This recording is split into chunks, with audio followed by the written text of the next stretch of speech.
Chapter I Mysterious sounds bang, bang, the pistol shots were almost simultaneous. A cow peacefully grazing 50 yards away received one of the bullets in her back. She had nothing to do with the quarrel all the same.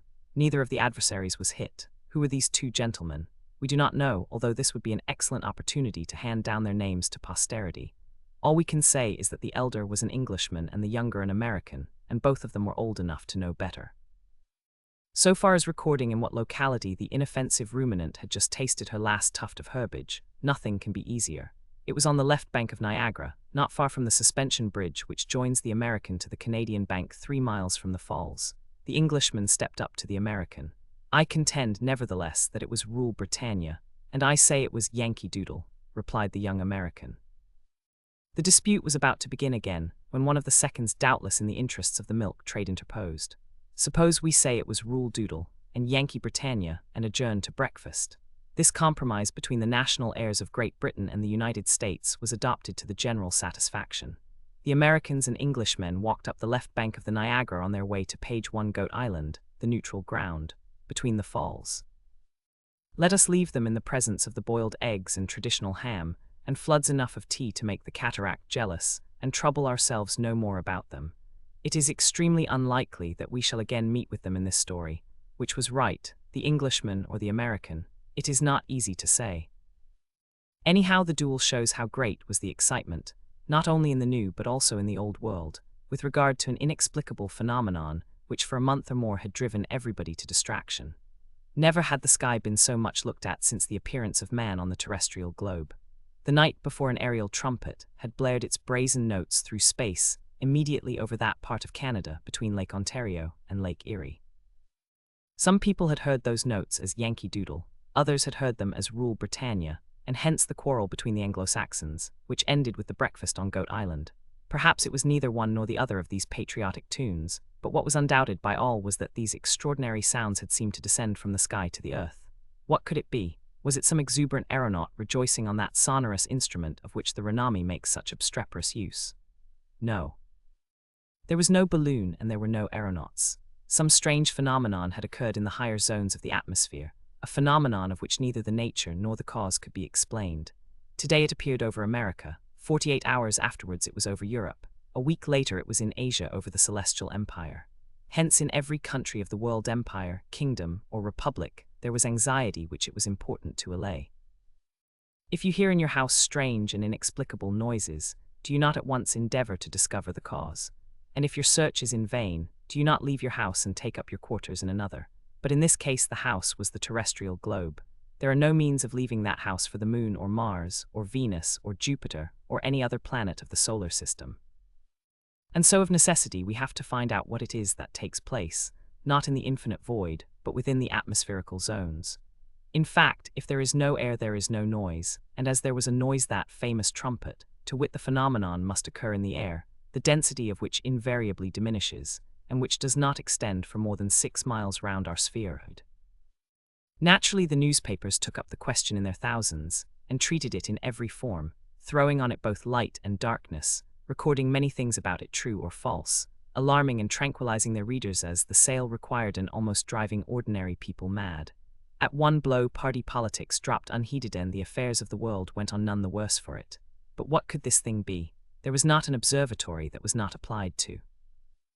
If an observatory could not give a satisfactory answer, what was the use of observatories? If astronomers, who doubled and tripled the stars 100,000 million miles away, could not explain a phenomenon occurring only a few miles off, what was the use of astronomers? The observatory at Paris was very guarded in what it said. In the mathematical section, they had not thought the statement worth noticing. In the meridional section, they knew nothing about it.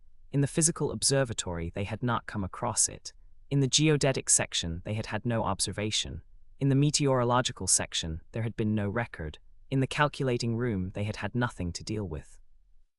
At any rate, this confession was a frank one, and the same frankness characterized the replies from the observatory of Mons Horis and the magnetic station page 2 in the Park of St. Maur. The same respect for the truth distinguished the Bureau des Longitudes. The provinces were slightly more affirmative. Perhaps in the night of the 5th and the morning of the 6th of May, there had appeared a flash of light of electrical origin which lasted about 20 seconds. At the Pic du Midi, this light appeared between 9 and 10 in the evening. At the Meteorological Observatory on the Puy de Dôme, the light had been observed between 1 and 2 o'clock in the morning. At Mont Ventoux in Provence, it had been seen between 2 and 3 o'clock. At Nice, it had been noticed between 3 and 4 o'clock. While at the Semnoz Alps between Annecy, Le Bourget, and Le Lemon, it had been detected just as the zenith was paling with the dawn. Now it evidently would not do to disregard these observations altogether. There could be no doubt that a light had been observed at different places, in succession, at intervals during some hours. Hence, whether it had been produced from many centers in the terrestrial atmosphere or from one center, it was plain that the light must have traveled at a speed of over 120 miles an hour. In the United Kingdom there was much perplexity. The observatories were not in agreement. Greenwich would not consent to the proposition of Oxford. They were agreed on one point, however, and that was, it was nothing at all, but said one, it was an optical illusion, while the other contended that it was an acoustical illusion, and so they disputed. Something, however, was, it will be seen, common to both, it was an illusion. Between the Observatory of Berlin and the Observatory of Vienna, the discussion threatened to end in international complications. But Russia, in the person of the director of the observatory at Pulkowa, showed that both were right. It all depended on the point of view from which they attacked the phenomenon, which, though impossible in theory, was possible in practice. In Switzerland, at the Observatory of Sottise in the canton of Appenzell, at the Righi, at the Gabris, in the passes of the St. Gothard, at the St. Bernard, at the Julier, at the Simplon, at Zurich, at Samblic in the Tyrolean Alps, there was a very strong disinclination to say anything about what nobody could prove and that was nothing but reasonable. But in Italy, at the meteorological stations on Vesuvius, on Etna in the old Casa Inglesi, at Monte Cavo, the observers made no hesitation in admitting the materiality of the phenomenon, particularly as they had seen it by day in the form of a small cloud of vapor, and by night in that of a shooting star. But of what it was they knew nothing. Scientists began at last to tire of the mystery, while they continued to disagree about it, and even to frighten the lowly and the ignorant, who, thanks to one of the wisest laws of nature, have formed, form, and will form the immense majority of the world's inhabitants. Astronomers and meteorologists would soon have dropped the subject altogether had not, on the night of the 26th and 27th, the observatory of Kautokeino at Finnmark, in Norway, and during the night of the 28th and 29th that of Isfjord at Spitsbergen, Norwegian 1 and Swedish, the other found themselves agreed in recording that in the center of an aurora borealis there had appeared a sort of huge bird, an aerial monster, whose structure they were unable to determine, but who, there was no doubt, was showering off from his body certain corpuscles, which exploded like bombs.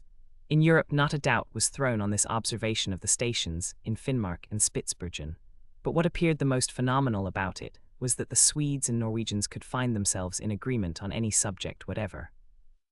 There was a laugh at the asserted discovery in all the observatories of South America, in Brazil, Peru and La Plata, and in those of page 3 Australia at Sydney, Adelaide and Melbourne, and Australian laughter is very catching. To sum up, only one chief of a meteorological station ventured on a decided answer to this question, notwithstanding the sarcasms that his solution provoked. This was a Chinaman, the director of the observatory at Zhikawe, which rises in the center of a vast plateau less than 30 miles from the sea, having an immense horizon and wonderfully pure atmosphere. It is possible, said he, that the object was an aviform apparatus, a flying machine.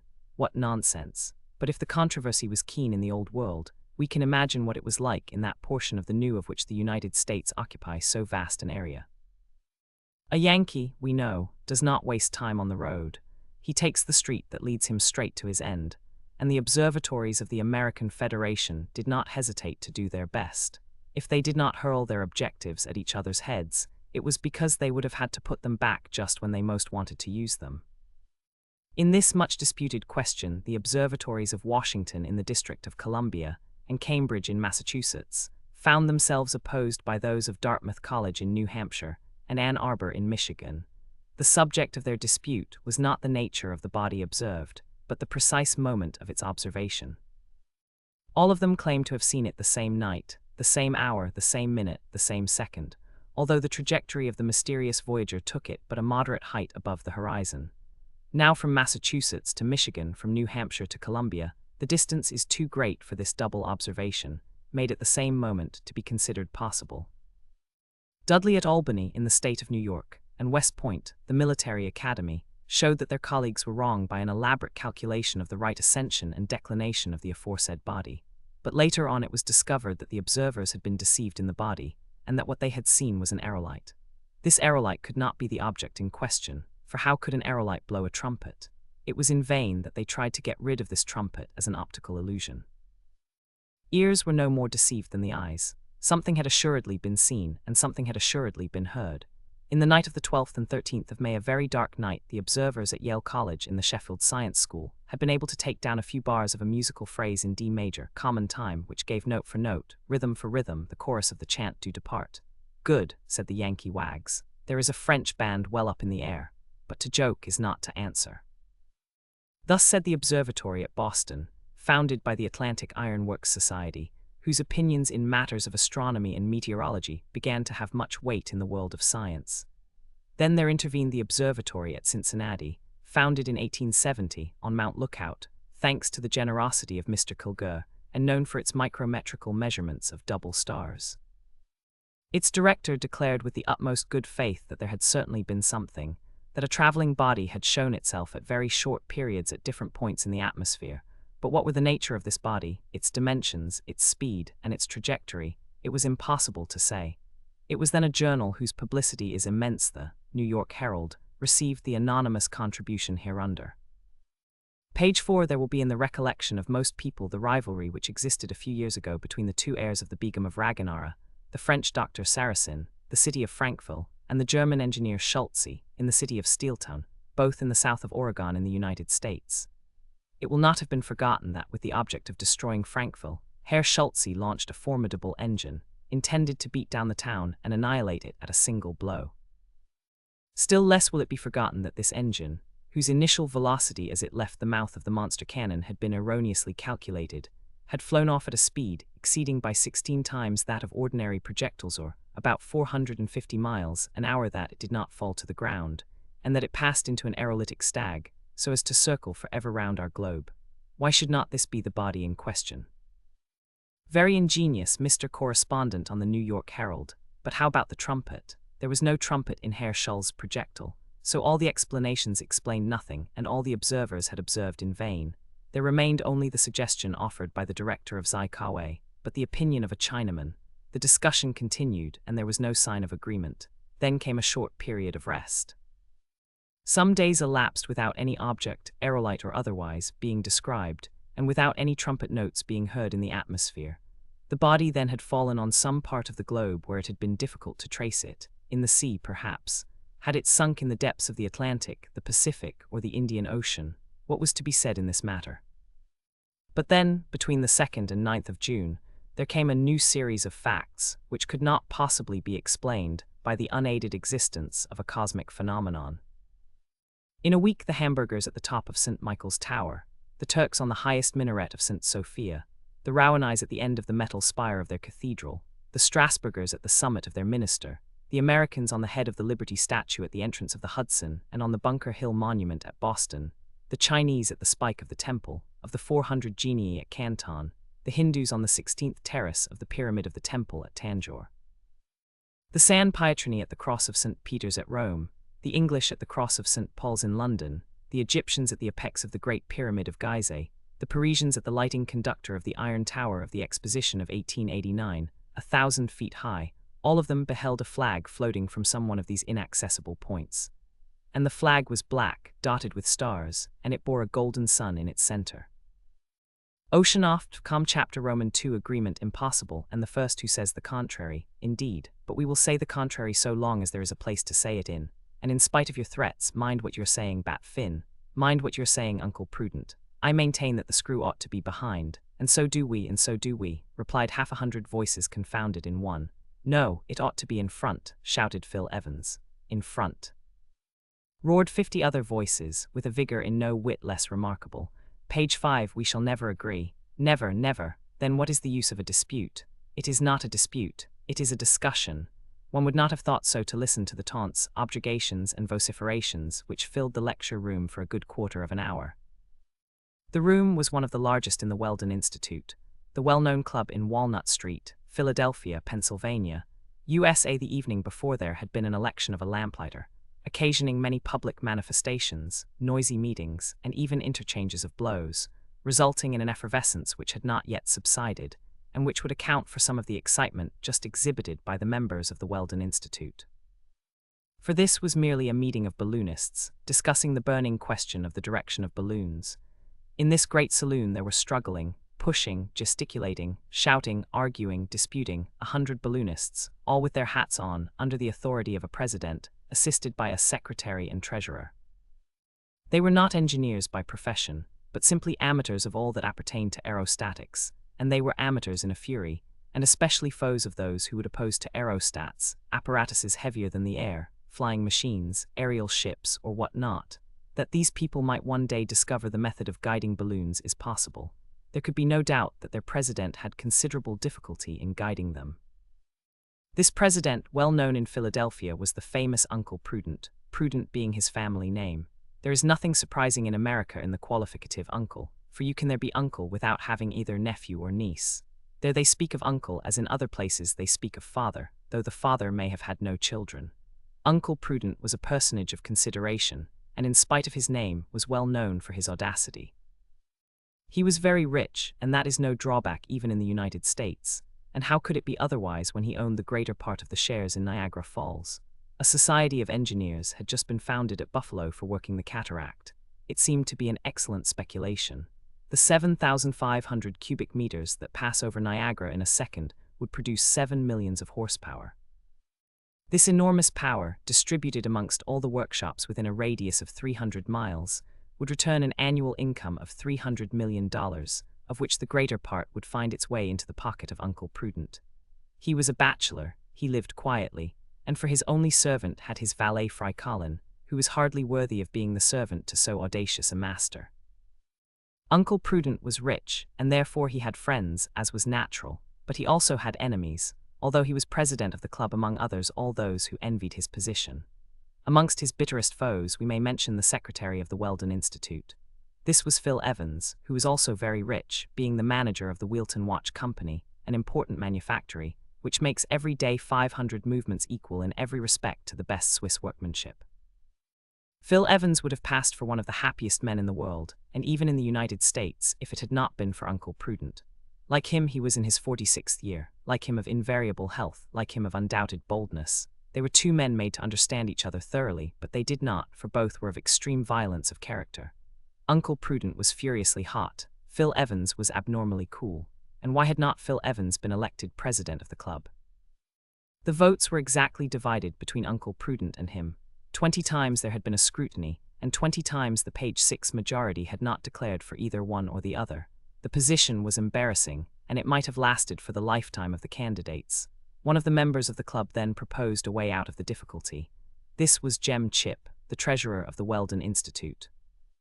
Chip was a confirmed vegetarian, a prescriber of all animal nourishment, of all fermented liquors, half a Mussulman, half a Brahmin. On this occasion Jem Chip was supported by another member of the club, William T. Forbes, the manager of a large factory where they made glucose by treating rags with sulfuric acid.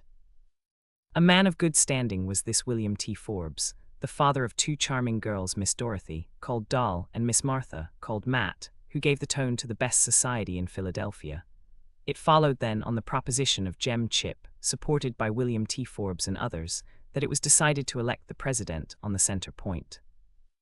This mode of election can be applied in all cases when it is desired to elect the most worthy, and a number of Americans of high intelligence are already thinking of employing it in the nomination of the President of the Republic of the United States. On two boards of perfect whiteness, a black line is traced. The length of each of these lines is mathematically the same, for they have been determined with as much accuracy as the base of the first triangle in a trigonometrical survey.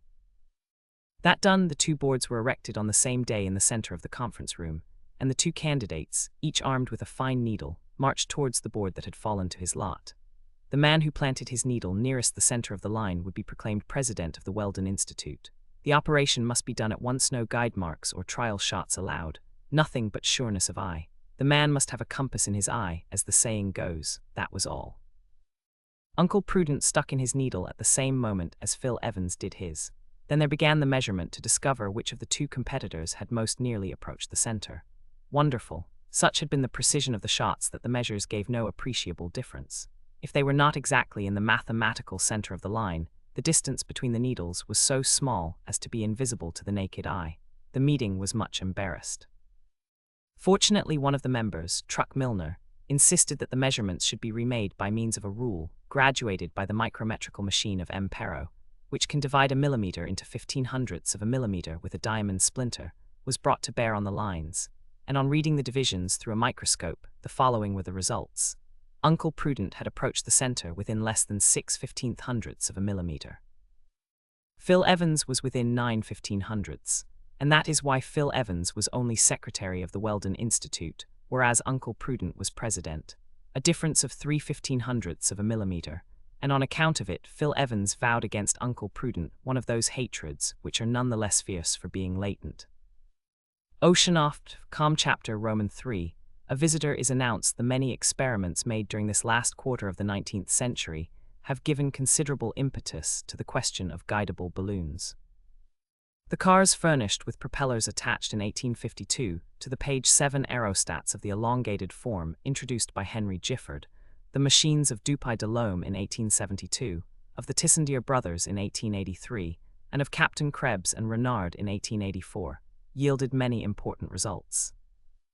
But if these machines, moving in a medium heavier than themselves, maneuvering under the propulsion of a screw, working at an angle to the direction of the wind, and even against the wind to return to their point of departure, had been really guidable, they had only succeeded under very favorable conditions. In large, covered halls their success was perfect. In a calm atmosphere they did very well. In a light wind of 5 or 6 yards a second they still moved, but nothing practical had been obtained. Against a miller's wind 9 yards a second the machines had remained almost stationary. Against a fresh breeze 11 yards a second they would have advanced backwards. In a storm 27 to 33 yards a second they would have been blown about like a feather. In a hurricane 60 yards a second they would have run the risk of being dashed to pieces. And in one of those cyclones, which exceed 100 yards a second, not a fragment of them would have been left. It remained then, even after the striking experiments of Captains Krebs and Renard, that though guidable aerostats had gained a little speed, they could not be kept going in a moderate breeze. Hence the impossibility of making practical use of this mode of aerial locomotion. With regards to the means employed to give the aerostat its motion, a great deal of progress had been made. For the steam engines of Henry Gifford, and the muscular force of Dupuy de Lome, electric motors had gradually been substituted. The batteries of bichromate of potassium of the Tissandier brothers had given a speed of 4 yards a second. The dynamo-electric machines of Captain Krebs and Renard had developed a force of 12 horsepower and yielded a speed of 6.5 yards per second. With regard to this motor, engineers and electricians had been approaching more and more to that desideratum, which is known as a steam horse in a watch case. Gradually, the results of the pile of which Captains Krebs and Renard had kept the secret had been surpassed, and aeronauts had become able to avail themselves of motors whose lightness increased at the same time as their power. In this, there was much to encourage those who believed in the utilization of guidable balloons. But yet how many good people there are who refuse to admit the possibility of such a thing. If the aerostat finds support in the air, it belongs to the medium in which it moves. Under such conditions, how can its mass, which offers so much resistance to the currents of the atmosphere, make its way against the wind?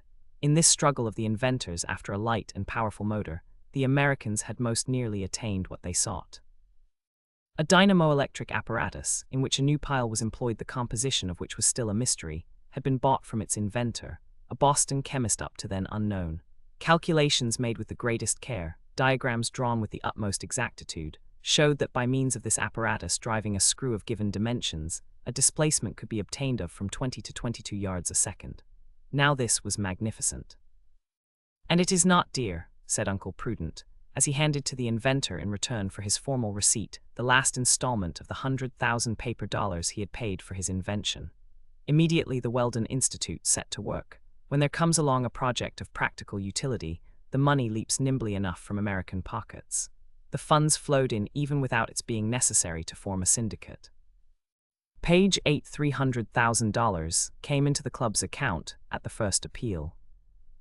The work began under the superintendence of the most celebrated aeronaut of the United States, Harry W. Tinder, immortalized by 3 of his ascents out of 1,000, one in which he rose to a height of 12,000 yards, higher than Gay-Lussac, Coxwell, Civet, Croce Spinelli, Tissandier Glacier.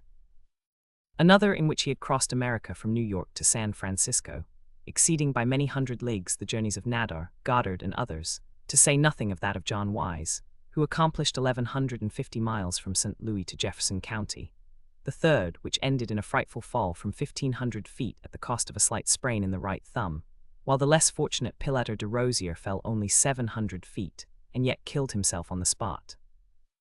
At the time this story begins, the Weldon Institute had got their work well in hand. In the Turner Yard at Philadelphia there reposed an enormous aerostat, whose strength had been tried by highly compressed air. It well merited the name of the monster balloon. How large was Nadar's Jeant? 6,000 cubic meters. How large was John Wise's balloon? 20,000 cubic meters. How large was the Gifford balloon at the 1878 exhibition? 25,000 cubic meters. Compare these three aerostats with the aerial machine of the Weldon Institute, whose volume amounted to 40,000 cubic meters, and you will understand why Uncle Prudent and his colleagues were so justifiably proud of it. This balloon, not being destined for the exploration of the higher strata of the atmosphere, was not called the Excelsior, a name which is rather too much held in honor among the citizens of America. No. It was called simply the Go-Ahead, and all it had to do was to justify its name by going ahead obediently to the wishes of its commander. The dynamo-electric machine, according to the patent purchased by the Weldon Institute, was nearly ready. In less than 6 weeks, the Go-Ahead would start for its first cruise through space. But as we have seen, all the mechanical difficulties had not been overcome. Many evenings had been devoted to discussing, not the form of its screw nor its dimensions, but whether it ought to be put behind, as the Tissandier brothers had done, or before, as Captains Krebs and Renard had done. It is unnecessary to add that the partisans of the two systems had almost come to blows. The group of beforists were equaled in number by the group of behindists. Uncle Prudent, who ought to have given the casting vote Uncle Prudent, brought up doubtless in the school of Professor Beridan, could not bring himself to decide. Hence the impossibility of getting the screw into place. The dispute might last for some time, unless the government interfered. But in the United States the government meddles with private affairs as little as it possibly can, and it is right. Things were in this state at this meeting on the 13th of June, which threatened to end in a riot, insults exchanged, fisticuffs succeeding the insults, cane thrashings succeeding the fisticuffs, revolver shots succeeding the cane thrashings, when at 37 minutes past 8 there occurred a diversion. The porter of the Weldon Institute coolly and calmly, like a policeman amid the storm of the meeting, approached the presidential desk. On it he placed a card. He awaited the orders that Uncle Prudent found it convenient to give. Page 9. Uncle Prudent turned on the steam whistle, which did duty for the presidential bell, for even the Kremlin clock would have struck in vain, but the tumult slackened not. Then the president removed his hat. Thanks to this extreme measure, a semi-silence was obtained. "A communication," said Uncle Prudent, after taking a huge pinch from the snuff-box which never left him. "Speak up," answered 89 voices, accidentally in agreement on this one point. "A stranger, my dear colleagues, asks to be admitted to the meeting." "Never," replied every voice. "He desires to prove to us, it would appear," continued Uncle Prudent, "that to believe in guiding balloons is to believe in the absurdest of utopias." "Let him in, let him in. What is the name of this singular personage?" asked Secretary Phil Evans. "Robur," replied Uncle Prudent. "Robur, Robur, Robur," yelled the assembly. And the welcome accorded so quickly to the curious name was chiefly due to the Weldon Institute hoping to vent its exasperation on the head of him who bore it. Oceanoft. Chapter Roman 4, in which a new character appears, citizens of the United States. "My name is Robur. I am worthy of the name. I am 40 years old, although I look but 30, and I have a constitution of iron, a healthy vigor that nothing can shake, a muscular strength that few can equal, and a digestion that would be thought first class even in an ostrich."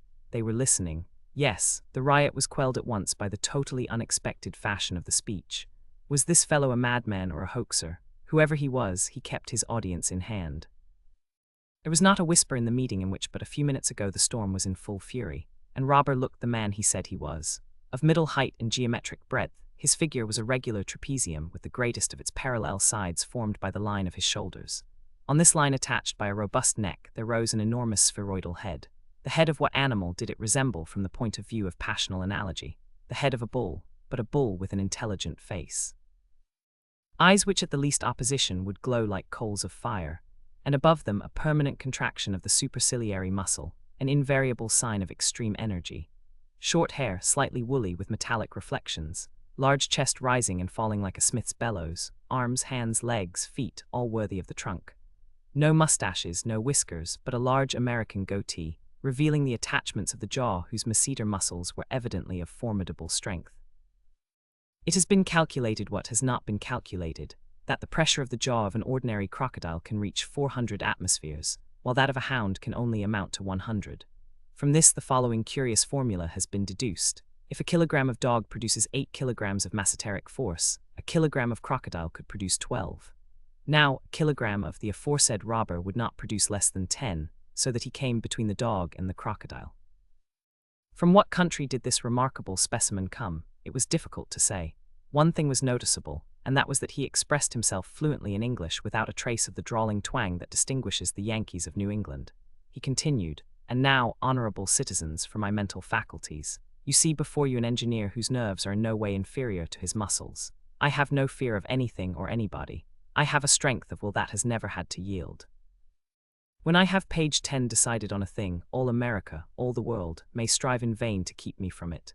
When I have an idea, I allow no one to share it, and I do not permit any contradiction. I insist on these details, honorable citizens, because it is necessary you should quite understand me. Perhaps you think I am talking too much about myself. It does not matter if you do. And now consider a little before you interrupt me, as I have come to tell you something that you may not be particularly pleased to hear." A sound as of the surf on the beach began to rise along the first row of seats, a sign that the sea would not be long in getting stormy again. "Speak, stranger," said Uncle Prudent, who had some difficulty in restraining himself, and Robur spoke as follows, without troubling himself any more about his audience. "Yes, I know it well. After a century of experiments that have led to nothing, and trials giving no results, there still exist ill-balanced minds who believe in guiding balloons. They imagine that a motor of some sort, electric or otherwise, might be applied to their pretentious skin bags, which are at the mercy of every current in the atmosphere. They persuade themselves that they can be masters of an aerostat, as they can be masters of a ship on the surface of the sea. Because a few inventors in calm or nearly calm weather have succeeded in working an angle with the wind, or even beating to windward in a gentle breeze, they think that the steering of aerial apparatus lighter than the air is a practical matter. Well now, look here. You 100 who believe in the realization of your dreams are throwing your thousands of dollars not into water but into space. You are fighting the impossible. Strange as it was that at this affirmation, the members of the Weldon Institute did not move. Had they become as deaf as they were patient, or were they reserving themselves to see how far this audacious contradictor would dare to go? Robur continued, "What, a balloon, when to obtain the raising of a couple of pounds you require a cubic yard of gas? Balloon pretending to resist the wind by aid of its mechanism, when the pressure of a light breeze on a vessel's sails is not less than that of 400 horsepower. When in the accident at the Tay Bridge you saw the storm produce a pressure of 8.5 hundredweight on a square yard. A balloon, when on such a system nature has never constructed anything flying, whether furnished with wings like birds, or membranes like certain fish, or certain mammalia, exclaimed one of the members. Yes, mammalia, the bat which flies, if I am not mistaken. Is the gentleman unaware that this flyer is a mammal? Did he ever see an omelette made of bat's eggs? The interrupter reserved himself for future interruption, and Robur resumed. But does that mean that man is to give up the conquest of the air, and the transformation of the domestic and political manners of the old world, by the use of this admirable means of locomotion? By no means. As he has become master of the seas with the ship, by the oar, the sail, the wheel, and the screw, so shall he become master of atmospherical space by apparatus heavier than the air, for it must be heavier to be stronger than the air. And then the assembly exploded. What a broadside of yells escaped from all these mouths, aimed at Robur like the muzzles of so many guns. Was not this hurling a declaration of war into the very camp of the balloonists? Was not this a stirring up of strife between the lighter and the heavier than air? Robur did not even frown. With folded arms he waited bravely till silence was obtained. By a gesture Uncle Prudent ordered the firing to cease. "Yes," continued Robur, "the future is for the flying machine. The air affords a solid fulcrum. If you will give a column of air an ascensional movement of 45 meters a second, a man can page 11 support himself on the top of it if the soles of his boots have a superficies of only the eighth of a square meter. And if the speed be increased to 90 meters, he can walk on it with naked feet. Or if, by means of a screw, you drive a mass of air at this speed, you get the same result." What Robur said had been said before by all the partisans of aviation, whose work slowly but surely is leading on to the solution of the problem. To Ponton Damecourt, Lalandel, Nadar, Deluzzi, Delouvre, Liège, Beleguer, Moreau, the brothers Richard, Babinet, Jobert, Du Temple, Salives, Penaud, de Villeneuve, Gotchat and Tatin, Michael Loop, Edison, Planovrigny, and so many others, belongs the honor of having brought forward ideas of such simplicity. Abandoned and resumed times without number, they are sure, some day to triumph. To the enemies of aviation, who urge that the bird only sustains himself by warming the air he strikes, their answer is ready. Have they not proved that an eagle weighing 5 kilograms would have to fill 50 cubic meters with his warm fluid merely to sustain himself in space? This is what Robur I demonstrated with undeniable logic amid the uproar that arose on all sides. And in conclusion, these are the words he hurled in the faces of the balloonists. With your aerostats you can do nothing, you will arrive at nothing, you dare do nothing. The boldest of your aeronauts, John Wise, although he has made an aerial voyage of 1,200 miles above the American continent, has had to give up his project of crossing the Atlantic, and you have not advanced not one step towards your end. Sir, said the President, who in vain endeavored to keep himself cool, you forget what was said by our immortal Franklin at the first appearance of the fire balloon. It is but a child, but it will grow. It was but a child, and it has grown. No, Mr. President, it has not grown. It has got fatter, and this is not the same thing. This was a direct attack on the Weldon Institute, which had decreed, helped, and paid for the making of a monster balloon. And so propositions of the following kind began to fly about the room. Turn him out, throw him off the platform, prove that he is heavier than the air, but these were only words, not means to an end. Robur remained impassible and continued, there is no progress for your aerostats, my citizen balloonists, progress is for flying machines. The bird flies, and he is not a balloon, he is a piece of mechanism. Yes, he flies, exclaimed the fiery Bat T. Finn, but he flies against all the laws of mechanics. Indeed, said Robur, shrugging his shoulders and resuming, since we have begun the study of the flight of large and small birds, one simple idea has prevailed to imitate nature, which never makes mistakes. Between the albatross, which gives hardly 10 beats of the wing per minute, between the pelican, which gives 71, said the voice of a scoffer, and the bee, which gives 192 per second, 193, said the facetious individual, and the common house fly, which gives 330 and a half, and the mosquito, which gives millions, no, milliards. But Robur the interrupted not his demonstration. Between these different rates, he continued, there is a difference, said a voice. There is a possibility of finding a practical solution. When Delucy showed that the stag beetle, page 12, an insect weighing only 2 grams, could lift a weight of 400 grams, or 200 times its own weight, the problem of aviation was solved. Besides, it has been shown that the wing surface decreases in proportion to the increase of the size and weight of the animal. Hence we can look forward to such contrivances, which would never fly, said Secretary Phil Evans. Which have flown and which will fly, said Robur, without being in the least disconcerted, and which we can call striophores, helicopters, or thoptersor, in imitation of the word nef, which comes from navis, call them from aves, fs, by means of which man will become the master of space. The helix, the helix, replied Phil Evans, but the bird has no helix, that we know. So, said Robur, but Penaud has shown that in reality the bird makes a helix, and its flight is helicopteral. And the motor of the future is the screw. From such a malady Saint Helix keep us free, sung out one of the members who had accidentally hit upon the air from Here Old Zampa, and they all took up the chorus. From such a malady Saint Helix keep us free, with such intonations and variations as would have made the French composer groan in his grave. As the last notes died away in a frightful discord, Uncle Prudent took advantage of the momentary calm to say, Stranger, up to now, we let you speak without interruption. It seemed that for the president of the Weldon Institute shouts, yells, and catcalls were not interruptions, but only an exchange of arguments. But I may remind you all the same that the theory of aviation is condemned beforehand and rejected by the majority of American and foreign engineers. It is a system which was the cause of the death of the Flying Saracen at Constantinople, of the monk Volador at Lisbon, of de Lettern in 1852, of de Groot in 1864, besides the victims I forget since the mythological Icarus. A system, replied Robur, no more to be condemned than that whose martyrology contains the names of Pilater de Rosier at Calais, of Blanchard at Paris, of Donaldson and Grimwood in Lake Michigan, of Civil and of Croce Spinelli, and others whom it takes good care to forget.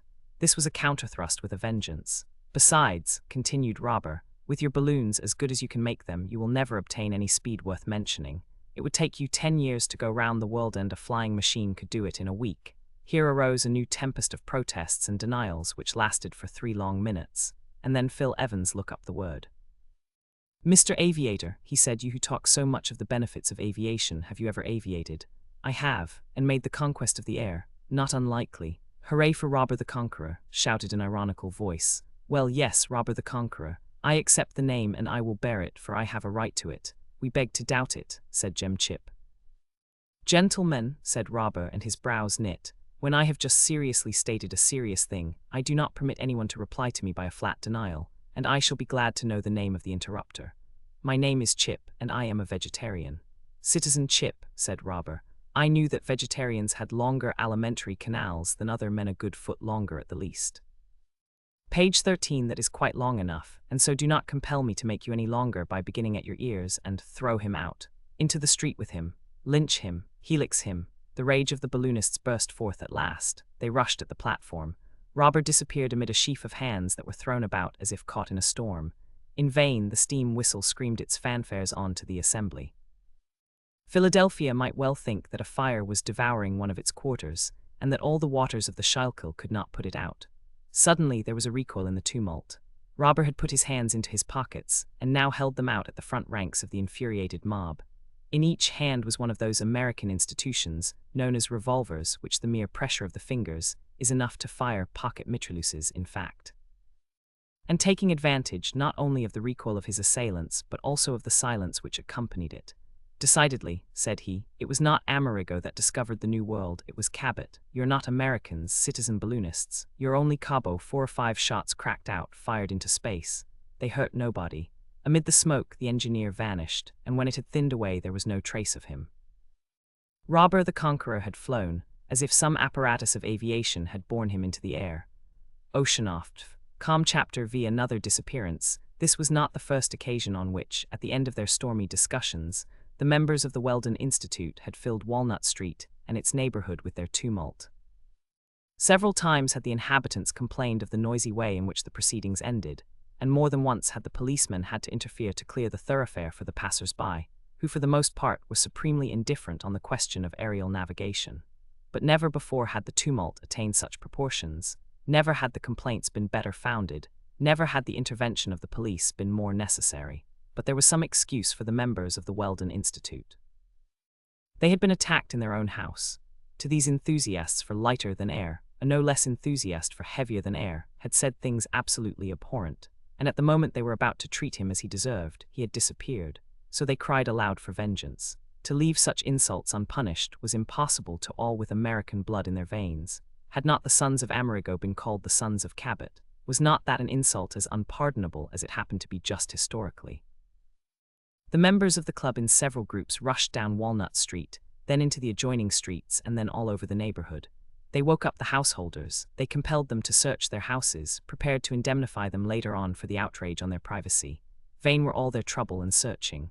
Robur was nowhere to be found, there was no trace of him. He might have gone off in the Go-Ahead, the balloon of the Institute, for all they could tell. After an hour's hunt, the members had to give in and separate.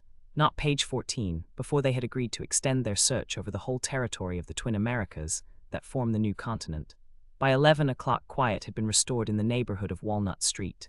Philadelphia was able to sink again into that sound sleep, which is the privilege of non-manufacturing towns. The different members of the club parted to seek their respective houses. To mention the most distinguished amongst them, William T. Forbes sought his large sugar establishment, where Miss Doll and Miss Matt had prepared for him his evening tea, sweetened with his own glucose.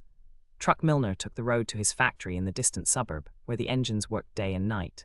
Treasurer Jim Chip, publicly accused of possessing an alimentary canal 12 inches longer than that of other men, returned to the vegetable soup that was waiting for him.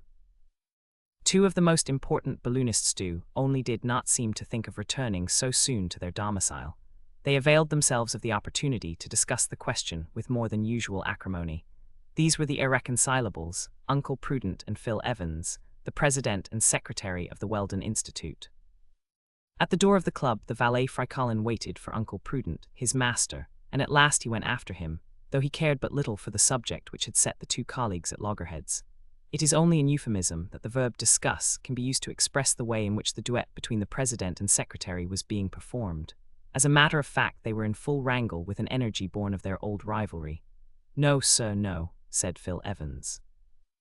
"If I had had the honor of being president of the Weldon Institute, there never, no, never would have been such a scandal." "And what would you have done if you had had the honor?" demanded Uncle Prudent. "I would have stopped the insulter before he had opened his mouth." "It seems to me it would have been impossible to stop him until he had opened his mouth," replied Uncle Prudent. "Not in America, sir, not in America." And exchanging such observations, increasing in bitterness as they went, they walked on through the streets farther and farther from their homes, until they reached a part of the city whence they had to go a long way round to get back. Fry Colin followed, by no means at ease to see his master plunging into such deserted spots. He did not like deserted spots, particularly after midnight. In fact, the darkness was profound, and the moon was only a thin crescent just beginning its monthly life. Fry Colin kept a lookout to the left and right of him to see if he was followed, and he fancied he could see 5 or 6 hulking follows dogging his footsteps. Instinctively, he drew nearer to his master, but not for the world would he have dared to break in on the conversation of which the fragments reached him. In short, it so chanced that the president and secretary of the Weldon Institute found themselves on the road to Fairmount Park. In the full heat of their dispute, they crossed the Schuylkill River by the famous iron bridge. They met only a few belated wayfarers, and pressed on across a wide open tract where the immense prairie was broken every now and then by the patches of thick woodland which make the park different to any other in the world. There Fry Colin's terror became acute, particularly as he saw the 5 or 6 shadows gliding after him across the Schuylkill Bridge. The pupils of his eyes broadened out to the circumference of his iris, and his limbs seemed to page 15 diminish, as if endowed with the contractility peculiar to the mollusca and certain of the articulate. For Fry Colin, the valet was an egregious coward. He was a pure South Carolina Negro, with the head of a fool and the carcass of an imbecile. Being only 21, he had never been a slave, not even by birth, but that made no difference to him. Grinning and greedy and idle and a magnificent poltroon, he had been the servant of Uncle Prudent for about 3 years. Over and over again had his master threatened to kick him out, but had kept him on for fear of doing worse. With a master ever ready to venture on the most audacious enterprises, Fry Colin's cowardice had brought him many arduous trials, but he had some compensation.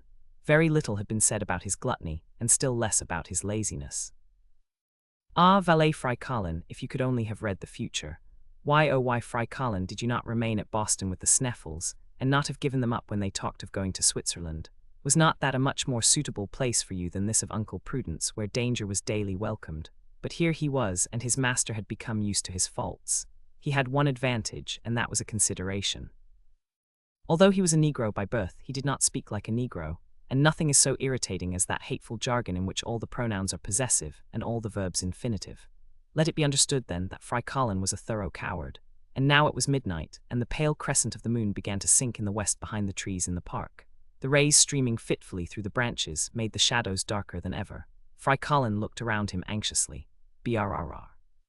He said, "There are those fellows there all the time. Positively they are getting nearer. Master Uncle," he shouted. It was thus he called the president of the Weldon Institute, and thus did the president desire to be called. At the moment the dispute of the rivals had reached its maximum, and as they hurled their epithets at each other, they walked faster and faster, and drew farther and farther away from the Schuylkill Bridge. They had reached the center of a wide clump of trees, whose summits were just tipped by the parting rays of the moon. Beyond the trees was a very large clearing and oval field, a complete amphitheater. Not a hillock was there to hinder the gallop of the horses, not a bush to stop the view of the spectators. And if Uncle Prudent and Phil Evans had not been so deep in their dispute, and had used their eyes as they were accustomed to, they would have found the clearing was not in its usual state. Was it a flower wool that had anchored on it during the night? It looked like it, with its wings and sails motionless and mysterious in the gathering gloom. But neither the president nor the secretary of the Weldon Institute noticed the strange modification in the landscape of Fairmount Park, and neither did Fry Colin. It seemed to him that the thieves were approaching and preparing for their attack, and he was seized with convulsive fear, paralyzed in his limbs, with every hair he could boast of on the bristle. His terror was extreme. His knees bent under him, but he had just strength enough to exclaim for the last time, Master Uncle, what is the matter with you?" asked Uncle Prudent. Perhaps the disputants would not have been sorry to have relieved their fury at the expense of the unfortunate valet, but they had no time, and neither even had he time to answer. A whistle was heard. A flash of electric light shot across the clearing. A signal, doubtless. The moment had come for the deed of violence. In less time than it takes to page 16 tell, 6 men came leaping across from under the trees, 2 onto Uncle Prudent, 2 onto Phil Evans, 2 onto Fry Colin. There was no need for the last 2, for the Negro was incapable of defending himself. The president and secretary of the Weldon Institute, although taken by surprise, would have resisted. They had neither time nor strength to do so. In a second they were rendered speechless by a gag, blind by a bandage, thrown down, pinioned and carried bodily off across the clearing. What could they think except that they had fallen into the hands of people who intended to rob them? The people did nothing of the sort, however. They did not even touch Uncle Prudent's pockets, although, according to his custom, they were full of paper dollars. Within a minute of the attack, without a word being passed, Uncle Prudent, Phil Evans, and Fry Colin felt themselves laid gently down, not on the grass, but on a sort of plank that creaked beneath them. They were laid down side by side. A door was shut, and the grating of a bolt in a staple told them that they were prisoners. Then there came a continuous buzzing, a quivering, a frrrr with the rrr unending, and that was the only sound that broke the quiet of the night. Great was the excitement next morning in Philadelphia. Very early was it known what had passed at the meeting of the Institute. Everyone knew of the appearance of the mysterious engineer, named Robur the Conqueror, and the tumult among the balloonists, and his inexplicable disappearance. But it was quite another thing when all the town heard that the president and secretary of the club had also disappeared during the night. Long and keen was the search in the city and neighborhood. Useless. The newspapers of Philadelphia, the newspapers of Pennsylvania, the newspapers of the United States reported the facts and explained them in 100 ways, not one of which was the right one. Heavy rewards were offered, and placards were pasted up, but all to no purpose. The earth seemed to have opened and bodily swallowed the president and secretary of the Weldon Institute. Oceanoft, Com Chapter Roman 6, the president and secretary suspend hostilities, a bandage over the eyes, a gag in the mouth, a cord round the wrists, a cord round the ankles, unable to see, to speak, or to move. Uncle Prudent, Phil Evans, and Fry Colin were anything but pleased with their position. Knowing not who had seized them, nor in what they had been thrown like parcels in a goods wagon, nor where they were, nor what was reserved for them, it was enough to exasperate even the most patient of the ovine race, and we know that the members of the Weldon Institute were not precisely sheep as far as patience went. With his violence of character, we can easily imagine how Uncle Prudent felt. One thing was evident, that Phil Evans, and he would find it difficult to attend the club next evening. As to Fry Colin, with his eyes shut and his mouth closed, it was impossible for him to think of anything. He was more dead than alive. For an hour the position of the prisoners remained unchanged. No one came to visit them, or to give them that liberty of movement and speech of which they lay in such need. They were reduced to stifled sighs, to grunts emitted over and under their gags, to everything that betrayed anger kept dumb and fury imprisoned, or rather bound down. Then after many fruitless efforts they remained for some time as though lifeless. Then, as the sense of sight was denied them, they tried by their sense of hearing to obtain some indication of the nature of this disquieting state of things. But in vain did they seek for any other sound than an interminable and inexplicable frrr, page 17, which seemed to envelop them in a quivering atmosphere. At last something happened. Phil Evans, regaining his coolness, managed to slacken the cord which bound his wrists. Little by little the knot slipped, his fingers slipped over each other, and his hands regained their usual freedom. A vigorous rubbing restored the circulation. A moment after he had slipped off the bandage which bound his eyes, taken the gag out of his mouth, and cut the cords round his ankles with his knife. An American who has not a Bowie knife in his pocket is no longer an American. But if Phil Evans had regained the power of moving and speaking, that was all. His eyes were useless to him at present at any rate. The prison was quite dark, though about 6 feet above him a feeble gleam of light came in through a kind of loophole. As may be imagined, Phil Evans did not hesitate to at once set free his rival. A few cuts with the Bowie settled the knots which bound him foot and hand. Immediately Uncle Prudent rose to his knees and snatched away his bandage and gag. "Thanks," said he in stifled voice. "Phil Evans, Uncle Prudent. Here we are no longer the president and secretary of the Weldon Institute. We are adversaries no more." "You are right," answered Evans. "We are now only 2 men agreed to avenge ourselves on a third whose attempt deserves severe reprisals. And this third is Robur. It is Robur." On this point both were absolutely in accord. On this subject there was no fear of dispute. "And your servant," said Phil Evans, pointing to Fry Colin, who was puffing like a grampus. "We must set him free." "Not yet," said Uncle Prudent. "He would overwhelm us with his jeremiads, and we have something else to do than abuse each other. What is that, Uncle Prudent? To save ourselves if possible. You are right, even if it is impossible, and even if it is impossible. There could be no doubt that this kidnapping was due to Robur, for an ordinary thief would have relieved them of their watches, jewelry, and purses, and thrown their bodies into the Schuylkill with a good gash in their throats, instead of throwing them to the bottom of what? That was a serious question, which would have to be answered before attempting an escape with any chance of success. Phil Evans, began Uncle Prudent, if, when we came away from our meeting, instead of indulging in amenities to which we need not recur, we had kept our eyes more open, this would not have happened. Had we remained in the streets of Philadelphia, there would have been none of this. Evidently, Robur foresaw what would happen at the club, and had placed some of his bandits on guard at the door. When we left Walnut Street, these fellows must have watched us and followed us, and when we imprudently ventured into Fairmount Park, they went in for their little game. Agreed, said Evans. We were wrong not to go straight home. Page 18, it is always wrong not to be right, said Prudent. Here a long-drawn sigh escaped from the darkest corner of the prison. What is that? Asked Evans. Nothing, Fry Colin is dreaming. Between the moment we were seized a few steps out into the clearing and the moment we were thrown in here only 2 minutes elapsed. It is thus evident that those people did not take us out of Fairmount Park, and if they had done so we should have felt we were being moved. Undoubtedly, and consequently we must be in some vehicle, perhaps some of those long prairie wagons, or some show caravan, evidently. For if we were in a boat moored on the Schuylkill, we should have noticed the movement due to the current. That is so. And as we are still in the clearing, I think that now is the time to get away, and we can return later to settle with this robber, and make him pay for this attempt on the liberty of 2 citizens of the United States. And he shall pay pretty dearly. But who is this man? Where does he come from? Is he English, or German, or French? He is a scoundrel, that is enough, said Uncle Prudent. Now to work, and then the 2 men, with their hands stretched out and their fingers wide apart, began to feel round the walls to find a joint or crack.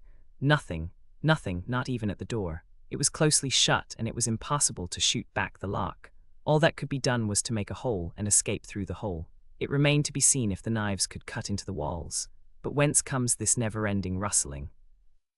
Asked Evans, who was much impressed at the continuous FRRR. The wind, doubtless, said Uncle Prudent. The wind, but I thought the night was quite calm. So it was, but if it isn't the wind, what can it be? Phil Evans got out the best blade of his knife and set to work on the wall near the door. Perhaps he might make a hole which would enable him to open it from the outside should it be only bolted, or should the key have been left in the lock. He worked away for some minutes. The only result was to nip up his knife, to snip off its point, and transform what was left of the blade into a saw. Doesn't it cut? Asked Uncle Prudent. No. Is the wall made of sheet iron? No, it gives no metallic sound when you hit it. Is it of ironwood? No, it isn't iron and it isn't wood. What is it then? Impossible to say, but anyhow steel doesn't touch it. Uncle Prudent, in a sudden outburst of fury, began to rave and stamp on the sonorous planks, while his hands sought to strangle an imaginary robber. Be calm, Prudent, he calm, you have a try. Uncle Prudent had a try, but the Bowie knife could do nothing against a wall which its best page 19 blades could not even scratch. The wall seemed to be made of crystal. So it became evident that all flight was impracticable except through the door, and for a time they must resign themselves to their fate, not a very pleasant thing for the Yankee temperament, and very much to the disgust of these eminently practical men. But this conclusion was not arrived at without many objurgations and loud-sounding phrases hurled at this robber who, from what had been seen of him at the Weldon Institute, was not the sort of man to trouble himself much about them. Suddenly Fry Colin began to give unequivocal signs of being unwell. He began to writhe in a most lamentable fashion, either with cramp in his stomach or in his limbs, and Uncle Prudent, thinking it his duty to put an end to these gymnastics, cut the cords that bound him. He had cause to be sorry for it. Immediately there was poured forth an interminable litany, in which the terrors of fear were mingled with the tortures of hunger. Fry Colin was no worse in his brain than in his stomach, and it would have been difficult to decide to which organ the chief cause of the trouble should be assigned. Fry Colin, said Uncle Prudent. Master Uncle, answered the negro between 2 of his lugubrious howls. It is possible that we are doomed to die of hunger in this prison, but we have made up our minds not to succumb until we have availed ourselves of every means of alimentation to prolong our lives. To eat me, exclaimed Fry Colin, as is always done with a negro under such circumstances. So you had better not make yourself too obvious, or you'll have your bones picked, said Evans. And as Fry Colin saw he might be used to prolong 2 existences more precious than his own, he contented himself thenceforth with groaning in quiet. The time went on, and all attempts to force the door or get through the wall proved fruitless. What the wall was made of was impossible to say. It was not metal, it was not wood, it was not stone, and all the cells seemed to be made of the same stuff. When they stamped on the floor, it gave a peculiar sound that Uncle Prudent found it difficult to describe. The floor seemed to sound hollow, as if it was not resting directly on the ground of the clearing, and the inexplicable FRRR seemed to sweep along below it, all of which was rather alarming. "Uncle Prudent," said Phil Evans. "Well, do you think our prison has been moved at all?"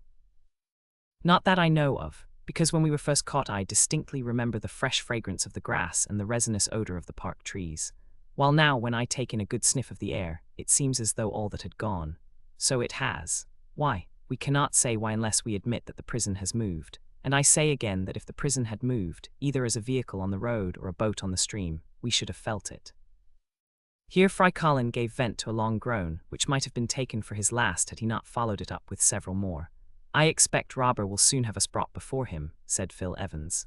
"I hope so," said Uncle Prudent, "and I shall tell him, page 20 what? That he began by being rude and ended in being unbearable." Here Phil Evans noticed that day was beginning to break. A gleam, still faint, filtered through the narrow window opposite the door. It ought thus to be about 4 o'clock in the morning, for it is at that hour in the month of June in this latitude that the horizon of Philadelphia is tinged by the first rays of the dawn. But when Uncle Prudent sounded his repeater, which was a masterpiece from his colleague's factory, the tiny gong only gave a quarter to 3, and the watch had not stopped. "That is strange," said Phil Evans.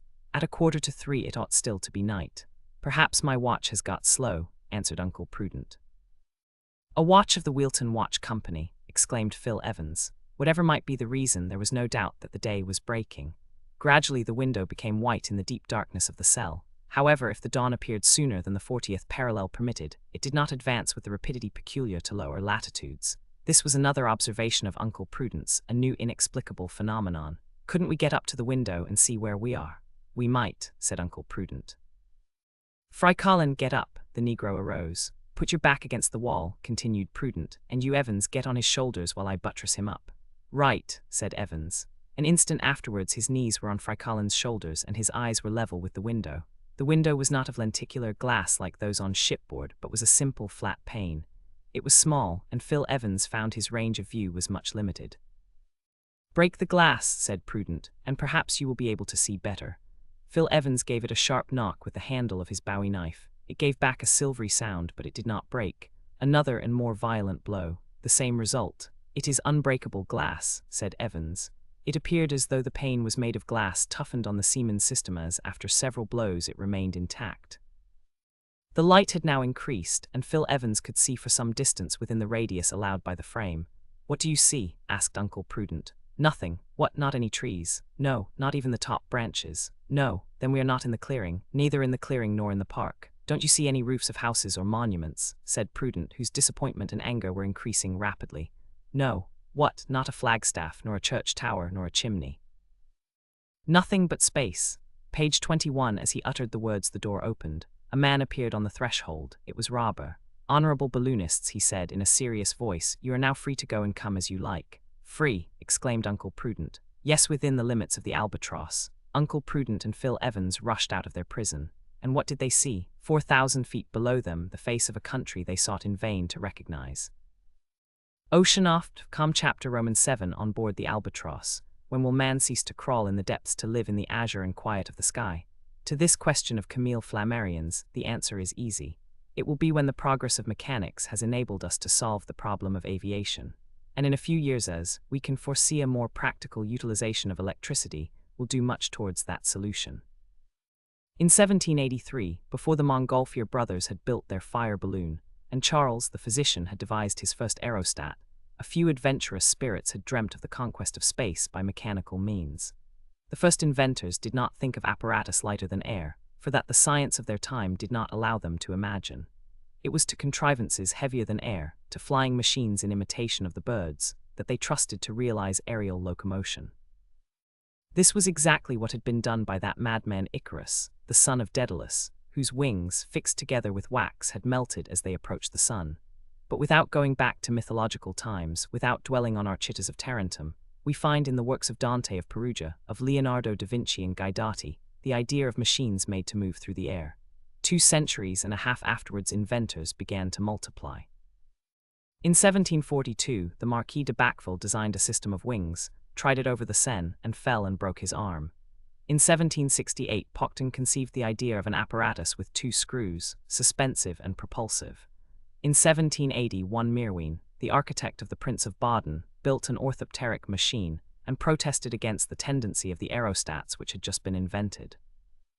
In 1784, Launus Bienvenu had maneuvered a helicopter worked by springs. In 1808, there were the attempts at flight by the Austrian Jacques de Gennes. In 1810 came the pamphlet by Denain of Nantes, in which the principles of heavier than air are laid down. From 1811 to 1840 came the inventions and researches of Derblinger, Vigouel, Sarti, Dubochet, and Cagnier de Latour. In 1842, we have the Englishman Henson, with his system of inclined planes and screws worked by steam. In 1845 came Casas and his ascensional screws. In 1847 came Camille Vert and his helicopter made of birds' wings. In 1852 came Letter with his system of guidable parachutes, whose trial cost him his life, and in the same year came Mitchell Loop with his plan of gliding through the air on 4 revolving wings. In 1853 came Belegwick and his aeroplane with the traction screws, Voisin Chardins with his guidable kite, and George Colley with his flying machines driven by gas. From 1854 to 1863 appeared Joseph Pline with several patents for aerial systems. Brient, Carlingford, Lebris, Du Temple, Bright, whose ascensional screws were left-handed, Smithies, Panafiu, Crosnier, and C at length in 1863, thanks to the efforts of Nadar, a society of heavier than air was founded in Paris. There the inventors could experiment with the machines, of which many were patented. Ponton Damecourt and his steam helicopter, Lalandel and his system of combining screws with inclined planes and parachutes, Louvry and his aeroscape, Esterno and his mechanical bird, Page 22 Groof and his apparatus with wings worked by levers. The impetus was given, inventors invented, calculators calculated all that could render aerial locomotion practicable. Burckhardt, Lebris, Kaufmann, Smythe, Stringfellow, Prigent, Danjard, Pomes and de la Paz, Moy Penard, Jobert, Horo de Villeneuve, Eichenbach, Garapon, Duchesne, Dangeron, Parasol, Duade, Melkisef, Forlanini, Berry, Tatton, Dandria, Edison, some with wings or screws, others with inclined planes, imagined, created, constructed, perfected, their flying machines, ready to do their work, once there came to be applied to thereby some inventor a motor of adequate power and excessive lightness. This list may be a little long, but that will be forgiven, for it is necessary to give the various steps in the ladder of aerial locomotion, on the top of which appeared Robur the Conqueror. Without these attempts, these experiments of his predecessors, how could the inquirer have conceived so perfect an apparatus? And though he had but contempt for those who obstinately worked away in the direction of balloons, he held in high esteem all those partisans of heavier than air, English, American, Italian, Austrian, French, and particularly French whose work had been perfected by him, and led him to design and then to build this flying engine known as the Albatross, which he was guiding through the currents of the atmosphere. The pigeon flies, had exclaimed one of the most persistent adepts at aviation. They will crowd the air as they crowd the earth, said one of his most excited partisans. From the locomotive to the aeromotive, shouted the noisiest of all, who had turned on the trumpet of publicity to awaken the old and new worlds. Nothing, in fact, is better established by experiment and calculation than that the air is highly resistant. A circumference of only a yard in diameter in the shape of a parachute can not only impede descent in air, but can render it isochronous. That is a fact. It is equally well known that when the speed is great, the work of the weight varies in almost inverse ratio to the square of the speed, and therefore becomes almost insignificant. It is also known that as the weight of a flying animal increases, the less is the proportional increase in the surface beaten by the wings in order to sustain it, although the motion of the wings becomes slower. A flying machine must therefore be constructed to take advantage of these natural laws, to imitate the bird, that admirable type of aerial locomotion, according to Dr. Marcy of the Institute of France. In short, the contrivances likely to solve the problem are of 3 kinds. 1. Helicopters or spirolifers, which are simply screws with vertical axes. 2. Ornithopters, machines which endeavor to reproduce the natural flight of birds. 3. Aeroplanes, which are merely inclined planes like kites, but towed or driven by screws. Each of these systems has had and still has its partisans obstinately resolved to give way in not the slightest particular. However, Robur, for many reasons, had rejected the 2 first. The ornithopter or mechanical bird offers certain advantages, no doubt, that the work and experiments of M. Renard in 1884 have sufficiently proved. But as has been said, it is not necessary to copy nature servilely. Locomotives are not copied from the hare, nor are ships copied from the fish. To the first we have put wheels which are not legs, to the second we have put screws which are not fins, and they do not do so badly. Besides, what is this mechanical movement in the flight of birds, whose action is so complex? Has not Dr. Marcy suspected that the feathers open during the return of the wings so as to let the air through them? And is not that rather a difficult operation for an artificial machine? On the other hand, aeroplanes have given many good results. Screws opposing a slanting plane page 23 to the bed of air will produce an ascensional movement, and the models experimented on have shown that the disposable weight, that is to say the weight it is possible to deal with as distinct from that of the apparatus, increases with the square of the speed. Herein the aeroplane has the advantage over the aerostat, even when the aerostat is furnished with the means of locomotion. Nevertheless, Robur had thought that the simpler his contrivance the better, and the screws the St. Helices that had been thrown in his teeth at the Weldon Institute had sufficed for all the needs of his flying machine. One series could hold it suspended in the air, the other could drive it along under conditions that were marvelously adapted for speed and safety. If the ornithopter striking like the wings of a bird raised itself by beating the air, the helicopter raised itself by striking the air obliquely, with the fins of the screw as it mounted on an inclined plane. These fins, or arms, are in reality wings, but wings disposed as a helix instead of as a paddle wheel. The helix advances in the direction of its axis. Is the axis vertical? Then it moves vertically. Is the axis horizontal? Then it moves horizontally. The whole of Robur's flying apparatus depended on these two movements, as will be seen from the following detailed description, which can be divided under three heads: the platform, the engines of suspension and propulsion, and the machinery. Platform: this was a framework 100 feet long and 12 wide, a ship's deck in fact, with a projecting prow. Beneath was a hull solidly built, enclosing the engines, stores, and provisions of all sorts, including the water tanks. Round the deck a few light uprights supported a wire trellis that did duty for bulwarks. On the deck were 3 houses, whose compartments were used as cabins for the crew, or as machine rooms. In the center house was the machine which drove the suspensory helices. In that forward was the machine that drove the bow screw. In that aft was the machine that drove the stern screw. In the bow were the cook's galley and the crew's quarters. In the stern were several cabins, including that of the engineer, the saloon, and above them all a glass house in which stood the helmsman, who steered the vessel by means of a powerful rudder. All these cabins were lighted by portholes filled with toughened glass, which has 10 times the resistance of ordinary glass. Beneath the hull was a system of flexible springs to ease off the concussion when it became advisable to land. Engines of suspension and propulsion above the deck rose 37 vertical axes, 15 along each side, and 7, more elevated, in the center. The Albatross might be called a clipper with 37 masts, but these masts instead of sails bore each 2 horizontal screws, not very large in spread or diameter, but driven at prodigious speed. Each of these axes had its own movement independent of the rest, and each alternate one spun round in a different direction from the others, so as to avoid any tendency to gyration. Hence the screws, as they rose on the vertical column of air, retained their equilibrium by their horizontal resistance. Consequently, the apparatus was furnished with 74 suspensory screws, whose 3 branches were connected by a metallic circle, which economized their motive force. In front and behind, mounted on horizontal axes, were 2 propelling screws, each with 4 arms. These screws were of much larger diameter than the suspensory ones, but could be worked at quite their speed. In fact, the vessel combined the systems of Casas, La Landelle, and Ponton Damecourt, as perfected by Robur, but it was in the choice and application of his motive force that he could claim to be an inventor.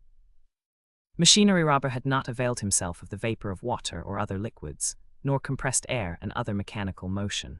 He employed electricity, that agent which one day will be the soul of the industrial world, but he required no electromotor to produce it.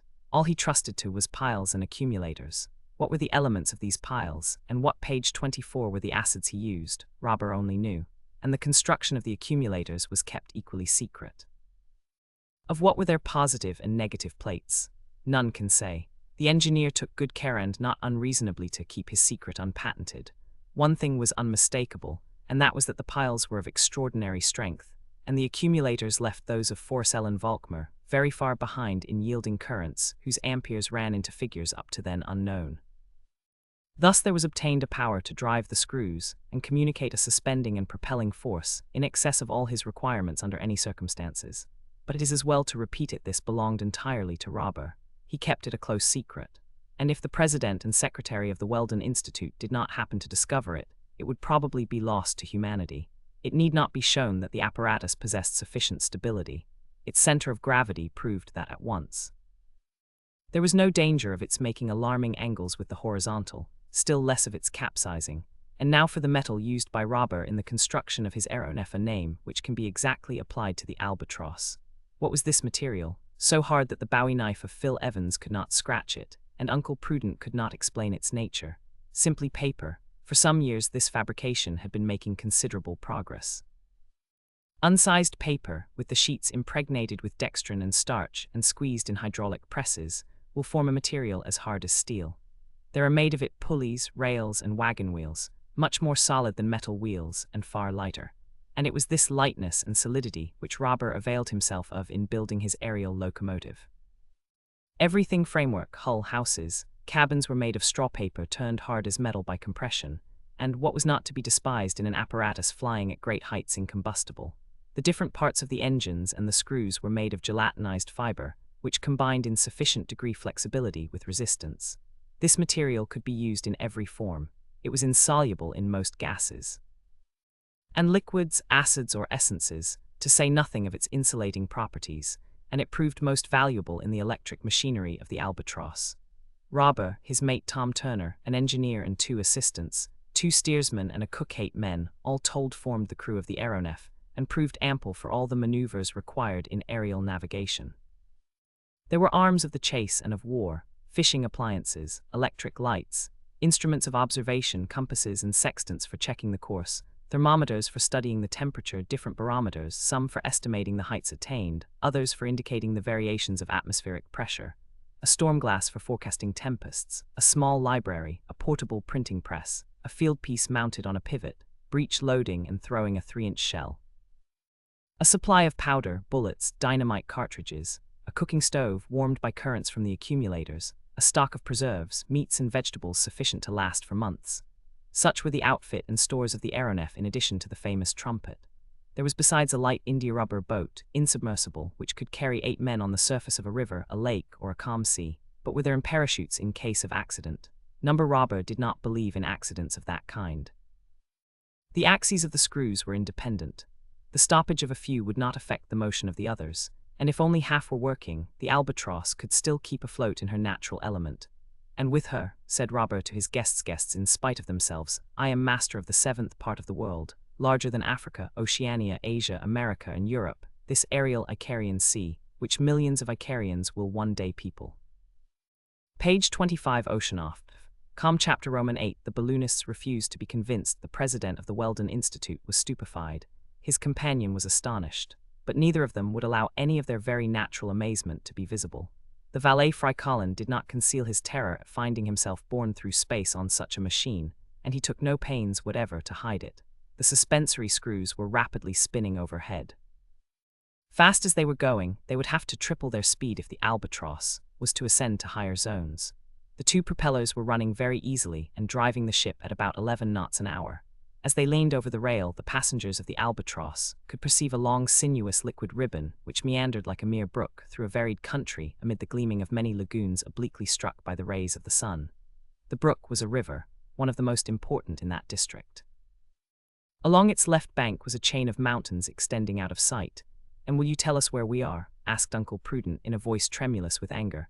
I have nothing to teach you, answered Robur. And will you tell us where we are going? Asked Phil Evans. Through space. And how long will that last? Until it ends. Are we going round the world? Asked Phil Evans ironically.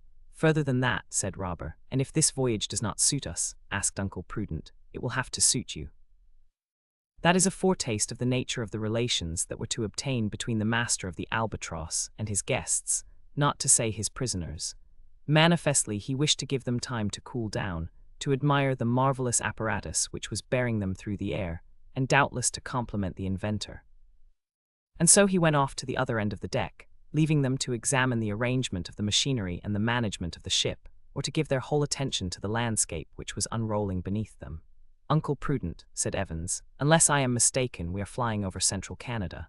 That river in the northwest is the St. Lawrence. That town we are leaving behind is Quebec. It was indeed the old city of Champlain, whose zinc roofs were shining like reflectors in the sun. The Albatross must thus have reached the 46th degree of north latitude, and thus was explained the premature advance of the day with the abnormal prolongation of the dawn. Yes, said Phil Evans, there is the town in its amphitheater, the hill with its citadel, the Gibraltar of North America. There are the cathedrals. There is the custom house with its dome surmounted by the British flag. Phil Evans had not finished before the Canadian city began to slip into the distance. The clipper entered a zone of light clouds, which gradually shut off a view of the ground. Robur, seeing that the president and secretary of the Weldon Institute had directed their attention to the external arrangements of the Albatross, walked up to them and said, "Well, gentlemen, do you believe in the possibility of aerial locomotion by machines heavier than air?" It would have been difficult not to succumb to the evidence, but Uncle Prudent and Phil Evans did not reply. "You are silent," continued the engineer. "Doubtless hunger makes you dumb, but if I, page 26, undertook to carry you through the air, I did not think of feeding you on such a poorly nutritive fluid. Your first breakfast is waiting for you."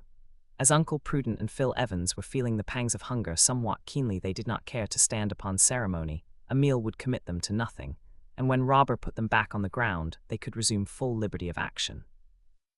And so they followed into a small dining room in the aftermost house. There they found a well-laid table at which they could take their meals during the voyage. There were different preserves, and among other things was a sort of bread made of equal parts of flour and meat reduced to powder and worked together with a little lard, which boiled in water made excellent soup, and there were rashers of fried ham, and for drink there was tea. Neither had Fry Colin been forgotten. He was taken forward, and there found some strong soup made of this bread. In truth, he had to be very hungry to eat at all, for his jaws shook with fear and almost refused to work. If it was to break, said the unfortunate Negro, hence continual faintings. Only think, a fall of over 4,000 feet, which would smash him to a jelly. An hour afterwards Uncle Prudent and Phil Evans appeared on the deck. Robur was no longer there. At the stem the man at the wheel in his glass cage, his eyes fixed on the compass, followed imperturbably without hesitation the route given by the engineer. As for the rest of the crew, breakfast probably kept them from their posts. An assistant engineer, examining the machinery, went from one house to the other. If the speed of the ship was great, the two colleagues could only estimate it imperfectly, for the Albatross had passed through the cloud zone which the sun showed some 4,000 feet below. "I can hardly believe it," said Phil Evans. "Don't believe it," said Uncle Prudent, and going to the bow they looked out towards the western horizon. "Another town," said Phil Evans. "Do you recognize it?" "Yes, it seems to me to be Montreal." "Montreal, but we only left Quebec 2 hours ago. That proves that we must be going at a speed of 75 miles an hour." Such was the speed of the aeronef, and if the passengers were not inconvenienced by it, it was because they were going with the wind. In a calm such speed would have been difficult, and the rate would have sunk to that of an express. In a headwind the speed would have been unbearable. Phil Evans was not mistaken. Below the Albatross appeared Montreal, easily recognizable by the Victoria Bridge, a tubular bridge thrown over the St. Lawrence like the railway viaduct over the Venice Lagoon. Soon they could distinguish the town's wide streets, its huge shops, its palatial banks, its cathedral, recently built on the model of St. Peter's at Rome, and then Mount Royal, which commands the city and forms a magnificent park.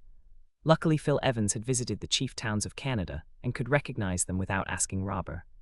After Montreal they passed Ottawa, whose falls, seen from above, looked like a vast cauldron in ebullition, throwing off masses of steam with grand effect. "There is the Parliament House," and he pointed out a sort of Nuremberg toy planted on a hill top. This toy with its polychrome architecture resembled the house of page 27 Parliament in London much as the Montreal Cathedral resembles St. Peter's at Rome. But that was of no consequence, there could be no doubt it was Ottawa. Soon the city faded off towards the horizon, and formed but a luminous spot on the ground. It was almost 2 hours before Robur appeared. His mate, Tom Turner, accompanied him. He said only 3 words. These were transmitted to the 2 assistant engineers in the fore and aft engine houses. At a sign the helmsman changed the direction of the Albatross, a couple of points to the southwest. At the same time Uncle Prudent and Phil Evans felt that a greater speed had been given to the propellers. In fact, the speed had been doubled, and now surpassed anything that had ever been attained by terrestrial engines.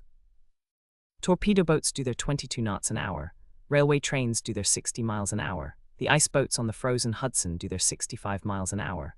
A machine built by the Patterson Company with a cogged wheel has done its 80 miles, and another locomotive between Trenton and Jersey City has done its 84. but the Albatross, at full speed, could do her 120 miles an hour, or 176 feet per second. This speed is that of the storm which tears up trees by the roots. It is the mean speed of the carrier pigeon, and is only surpassed by the flight of the swallow, 220 feet per second, and that of the swift, 274 feet per second. In a word, as Robur had said, the Albatross, by using the whole force of her screws, could make the tour of the globe in 200 hours, or less than 8 days. Is it necessary to say so? The phenomenon whose appearance had so much puzzled the people of both worlds was the aeronef of the engineer. The trumpet which blared its startling fanfares through the air was that of the mate, Tom Turner. The flag planted on the chief monuments of Europe, Asia, America, was the flag of Robur the Conqueror and his Albatross. And if up to then the engineer had taken many precautions against being recognized, if by preference he traveled at night, clearing the way with his electric lights, and during the day vanishing into the zones above the clouds, he seemed now to have no wish to keep his secret hidden.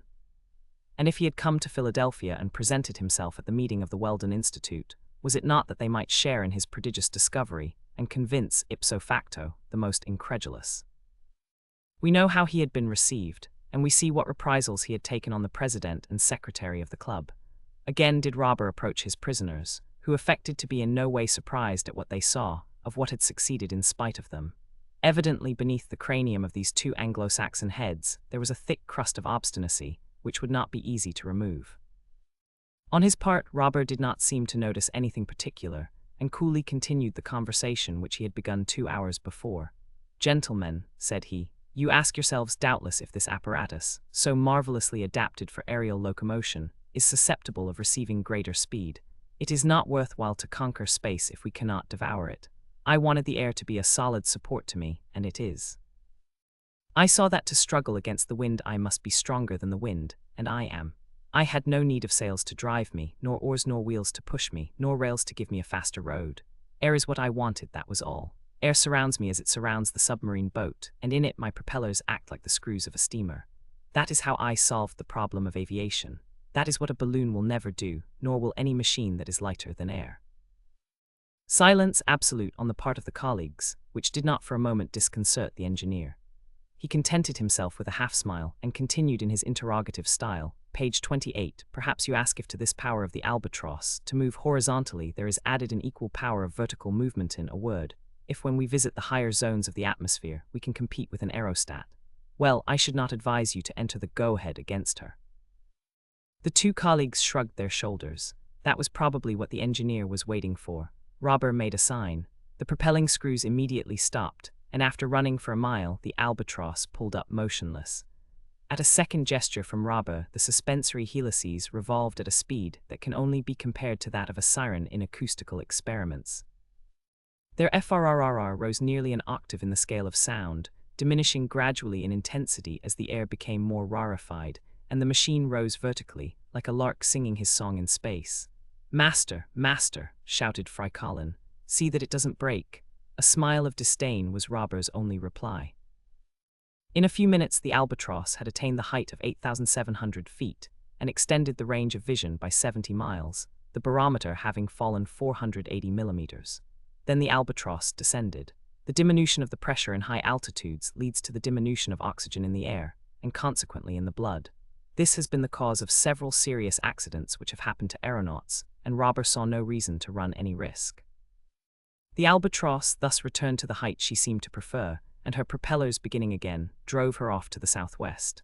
"Now, sirs, if that is what you wanted, you can reply." Then, leaning over the rail, he remained absorbed in contemplation. When he raised his head, the president and secretary of the Weldon Institute stood by his side. "Engineer Robur," said Uncle Prudent, in vain endeavoring to control himself, "we have nothing to ask about what you seem to believe, but we wish to ask you a question which we think you would do well to answer. Speak. By what right did you attack us in Philadelphia in Fairmount Park? By what right did you shut us up in that prison? By what right have you brought us against our will on board this flying machine? And by what right, messieurs balloonists, did you insult and threaten me in your club in such a way that I am astonished I came out of it alive? To ask is not to answer," said Phil Evans, "and I repeat, by what right? Do you wish to know, if you please? Well, by the right of the strongest. That is cynical, but it is true. And for how long, citizen engineer," asked Uncle Prudent, who was nearly exploding, "for how long do you intend to exercise that right? How can you?" said Robur ironically. How can you ask me such a question when you have only to cast down your eyes to enjoy a spectacle unparalleled in the world? The Albatross was then sweeping across the immense expanse of Lake Ontario.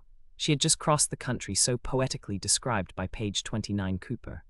Then she followed the southern shore and headed for the celebrated river which pours into it the waters of Lake Erie, breaking them to powder in its cataracts. In an instant a majestic sound, a roar as of the tempest, mounted towards them, and as if a humid fog had been projected into the air, the atmosphere sensibly freshened. Below were the liquid masses. They seemed like an enormous flowing sheet of crystal amid 1,000 rainbows due to refraction as it decomposed the solar rays. The sight was sublime. Before the falls a footbridge, stretching like a thread, united one bank to the other. 3 miles below was a suspension bridge, across which a train was crawling from the Canadian to the American bank. "The Falls of Niagara," exclaimed Phil Evans, and as the exclamation escaped him, Uncle Prudent was doing all could do to admire nothing of these wonders. A minute afterwards the Albatross had crossed the river which separates the United States from Canada, and was flying over the vast territories of the West.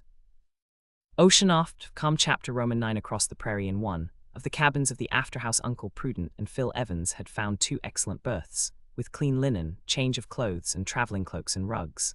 No Atlantic liner could have offered them more comfort. If they did not sleep soundly, it was that they did not wish to do so, or rather that their very real anxiety prevented them. In what adventure had they embarked? To what series of experiments had they been invited? How would the business end? And above all, what was Robur going to do with them? Fry Colin, the valet, was quartered forward in a cabin adjoining that of the cook. The neighborhood did not displease him. He liked to rub shoulders with the great in this world. But if he finally went to sleep, it was to dream of fall after fall, of projections through space, which made his sleep a horrible nightmare. However, nothing could be quieter than this journey through the atmosphere, whose currents had grown weaker with the evening. Beyond the rustling of the blades of the screws there was not a sound, except now and then the whistle from some terrestrial locomotive, or the calling of some animal.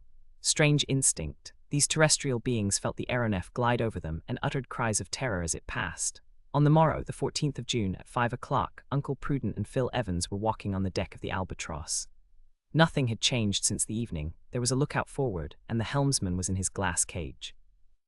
Why was there a lookout? Was there any chance of collision with another such machine? Certainly not. Robur had not yet found imitators. The chance of encountering an aerostat gliding through the air was too remote to be regarded. In any case, it would be all the worse for the aerostat, the earthen pot, and the iron pot. The Albatross had nothing to fear from the collision. But what could happen? The aeronef might find herself like a ship on a lee shore if a mountain that could not be outflanked or passed barred the way. These are the reefs of the air, and they have to be avoided as a ship avoids the reefs of the sea. The engineer, it is true, had given the course, and in doing so had taken into account the altitude necessary to clear the summits of the high lands in the district. But as the aeronef was rapidly nearing a mountainous country, it was only prudent to keep a good lookout, in case some slight deviation from the course became necessary. Looking at the country beneath them, Uncle Prudent and Phil Evans noticed a large lake, whose lower southern end the Albatross had just reached. They concluded, therefore, that during the night the whole length of Lake Erie had been traversed, and that, as they were page 30 going due west, they would soon be over Lake Michigan. "There can be no doubt of it," said Phil Evans, "and that group of roofs on the horizon is Chicago." He was right. It was indeed the city from which the 17 railways diverge, the Queen of the West, the vast reservoir into which flow the products of Indiana, Ohio, Wisconsin, Missouri, and all the states which form the western half of the Union. Uncle Prudent, through an excellent telescope he had found in his cabin, easily recognized the principal buildings. His colleague pointed out to him the churches and public edifices, the numerous elevators or mechanical granaries, and the huge Sherman Hotel, whose windows seemed like 100 glittering points on each of its faces. "If that is Chicago," said Uncle Prudent, "it is obvious that we are going farther west than is convenient for us if we are to return to our starting place." And in fact, the Albatross was traveling in a straight line from the Pennsylvania capital. But if Uncle Prudent wished to ask Robur to take him eastwards, he could not then do so. That morning the engineer did not leave his cabin. Either he was occupied in some work, or else he was asleep, and the 2 colleagues sat down to breakfast without seeing him. The speed was the same as that during last evening. The wind being easterly, the rate was not interfered with at all, and as the thermometer only falls a degree centigrade for every 70 meters of elevation, the temperature was not insupportable. And so, in chatting and thinking and waiting for the engineer, Uncle Prudent and Phil Evans walked about beneath the forest of screws, whose gyratory movement gave their arms the appearance of semi-diaphanous discs. The state of Illinois was left by its northern frontier in less than 2 hours and a half, and they crossed the Father of Waters, the Mississippi, whose double-deck steamboats seemed no bigger than canoes. Then the Albatross flew over Iowa after having sighted Iowa City about 11 o'clock in the morning. A few chains of hills, bluffs as they are called, curved across the face of the country trending from the south to the northwest, whose moderate height necessitated no rise in the course of the aeronef. Soon the bluffs gave place to the large plains of western Iowa and Nebraska immense prairies, extending all the way to the foot of the Rocky Mountains. Here and there were many rios, affluents or minor affluents of the Missouri. On their banks were towns and villages, growing more scattered as the Albatross sped farther west. Nothing particular happened during this day. Uncle Prudent and Phil Evans were left entirely to themselves. They hardly noticed Fry Collins sprawling at full length in the bow, keeping his eyes shut so that he could see nothing. And they were not attacked by vertigo, as might have been expected. There was no guiding mark, and there was nothing to cause the vertigo, as there would have been on the top of a lofty building. The abyss has no attractive power when it is gazed at from the car of a balloon or deck of an aeronef. It is not an abyss that opens beneath the aeronaut, but an horizon that rises round him on all sides like a cup. In a couple of hours the Albatross was over Omaha, on the Nebraskan frontier. Omaha City, the real head of the Pacific Railway, that long line of rails, 4,500 miles in length, stretching from New York to San Francisco. For a moment they could see the yellow waters of the Missouri, then the town, with its houses of wood and brick in the center of a rich basin, like a buckle in the iron belt which clasps North America round the waist. Doubtless also, page 31, as the passengers in the aeronef could observe all these details, the inhabitants of Omaha noticed the strange machine. Their astonishment at seeing it gliding overhead could be no greater than that of the president and secretary of the Weldon Institute at finding themselves on board. Anyhow, the journals of the Union would be certain to notice the fact. It would be the explanation of the astonishing phenomenon which the whole world had been wondering over for some time. In an hour the Albatross had left Omaha and crossed the Platte River, whose valley is followed by the Pacific Railway in its route across the prairie.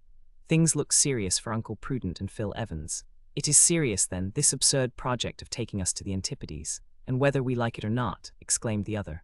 Robur had better take care. I am not the man to stand that sort of thing. Nor am I, replied Phil Evans. But be calm, Uncle Prudent, be calm. Be calm. And keep your temper until it is wanted. By 5 o'clock they had crossed the Black Mountains covered with pines and cedars, and the Albatross was over the appropriately named Bad Lands of Nebraska, chaos of ochre-colored hills, of mountainous fragments fallen on the soil and broken in their fall. At a distance these blocks take the most fantastic shapes. Here and there amid this enormous game of knucklebones, there could be traced the imaginary ruins of medieval cities with forts and dungeons, pepperbox turrets and machicolated towers. And in truth these Bad Lands are an immense ossuary where lie bleaching in the sun myriads of fragments of pachyderms, colonians, and even, some would have us believe, fossil men, overwhelmed by unknown cataclysms ages and ages ago. When evening came the whole basin of the Platte River had been crossed, and the plain extended to the extreme limits of the horizon, which rose high owing to the altitude of the Albatross. During the night there were no more shrill whistles of locomotives, or deeper notes of the river steamers, to trouble the quiet of the starry firmament. Long bellowing occasionally reached the aeronef from the herds of buffalo that roamed over the prairie in search of water and pasturage. And when they ceased, the trampling of the grass under their feet produced a dull roaring similar to the rushing of a flood, and very different from the continuous frrrr of the screws. Then from time to time came the howl of a wolf, a fox, a wild cat, or a coyote, the canis latrans, whose name is justified by his sonorous bark. Occasionally came penetrating odors of mint and sage and absinthe, mingled with the more powerful fragrance of the conifers which rose floating through the night air. At last came a menacing yell, which was not due to the coyote. It was the shout of a redskin, which no tenderfoot would confound with the cry of a wild beast. Oceanoft, com chapter X westward but whither. The next day, the 15th of June, about 5 o'clock in the morning, Phil Evans left his cabin. Perhaps he would today have a chance of speaking to Robur. Desirous of knowing why he had not appeared the day before, Evans addressed himself to the mate, Tom Turner. Tom Turner was an Englishman of about 45, broad in the shoulders and short in the legs, a man of iron with one of those enormous characteristic heads that Hogarth rejoiced in. "Shall we see Mr. Robur today?" asked Phil Evans. "Page 32, I don't know," said Turner. I need not ask if he has gone out. Perhaps he has. And when will he come back? When he has finished his cruise. And Tom went into his cabin. With this reply, they had to be contented. Matters did not look promising, particularly as on reference to the compass it appeared that the Albatross was still steering southwest. Great was the contrast between the barren tract of the bad lands passed over during the night and the landscape then unrolling beneath them. The aeronef was now more than 600 miles from Omaha, and over a country which Phil Evans could not recognize because he had never been there before. A few forts to keep the Indians in order crowned the bluffs with their geometric lines, formed oftener of palisades than walls. There were few villages and few inhabitants, the country differing widely from the auriferous lands of Colorado many leagues to the south. In the distance, a long line of mountain crests, in great confusion as yet, began to appear. They were the Rocky Mountains. For the first time that morning, Uncle Prudent and Phil Evans were sensible of a certain lowness of temperature which was not due to a change in the weather, for the sun shone in superb splendor. "It is because of the Albatross being higher in the air," said Phil Evans. In fact, the barometer outside the central deck house had fallen 540 millimeters, thus indicating an elevation of about 10,000 feet above the sea. The aeronef was at this altitude owing to the elevation of the ground. An hour before she had been at a height of 13,000 feet, and behind her were mountains covered with perpetual snow.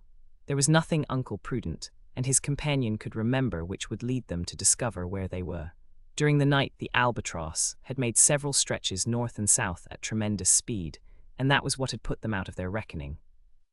After talking over several hypotheses more or less plausible, they came to the conclusion that this country encircled with mountains must be the district declared by an act of Congress in March 1872 to be the National Park of the United States.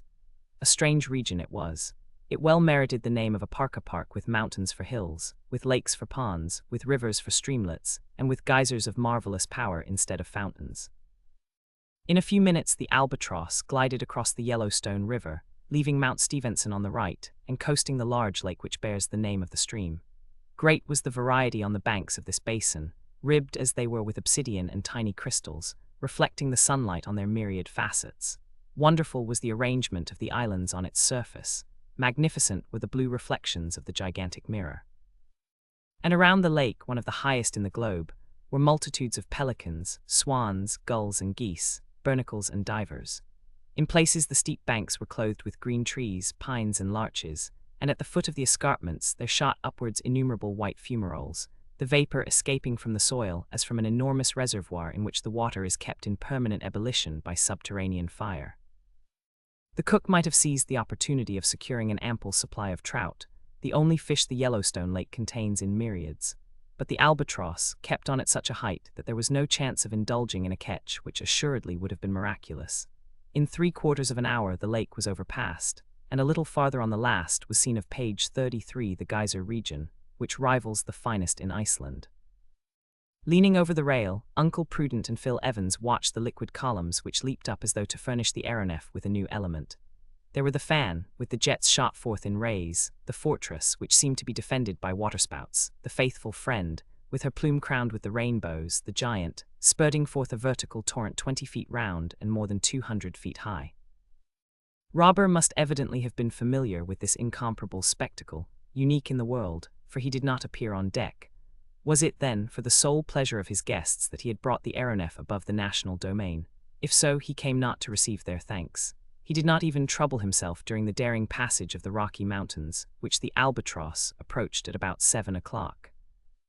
By increasing the speed of her wings, as a bird rising in its flight, the Albatross would clear the highest ridges of the chain, and sink again over Oregon or Utah, but the maneuver was unnecessary.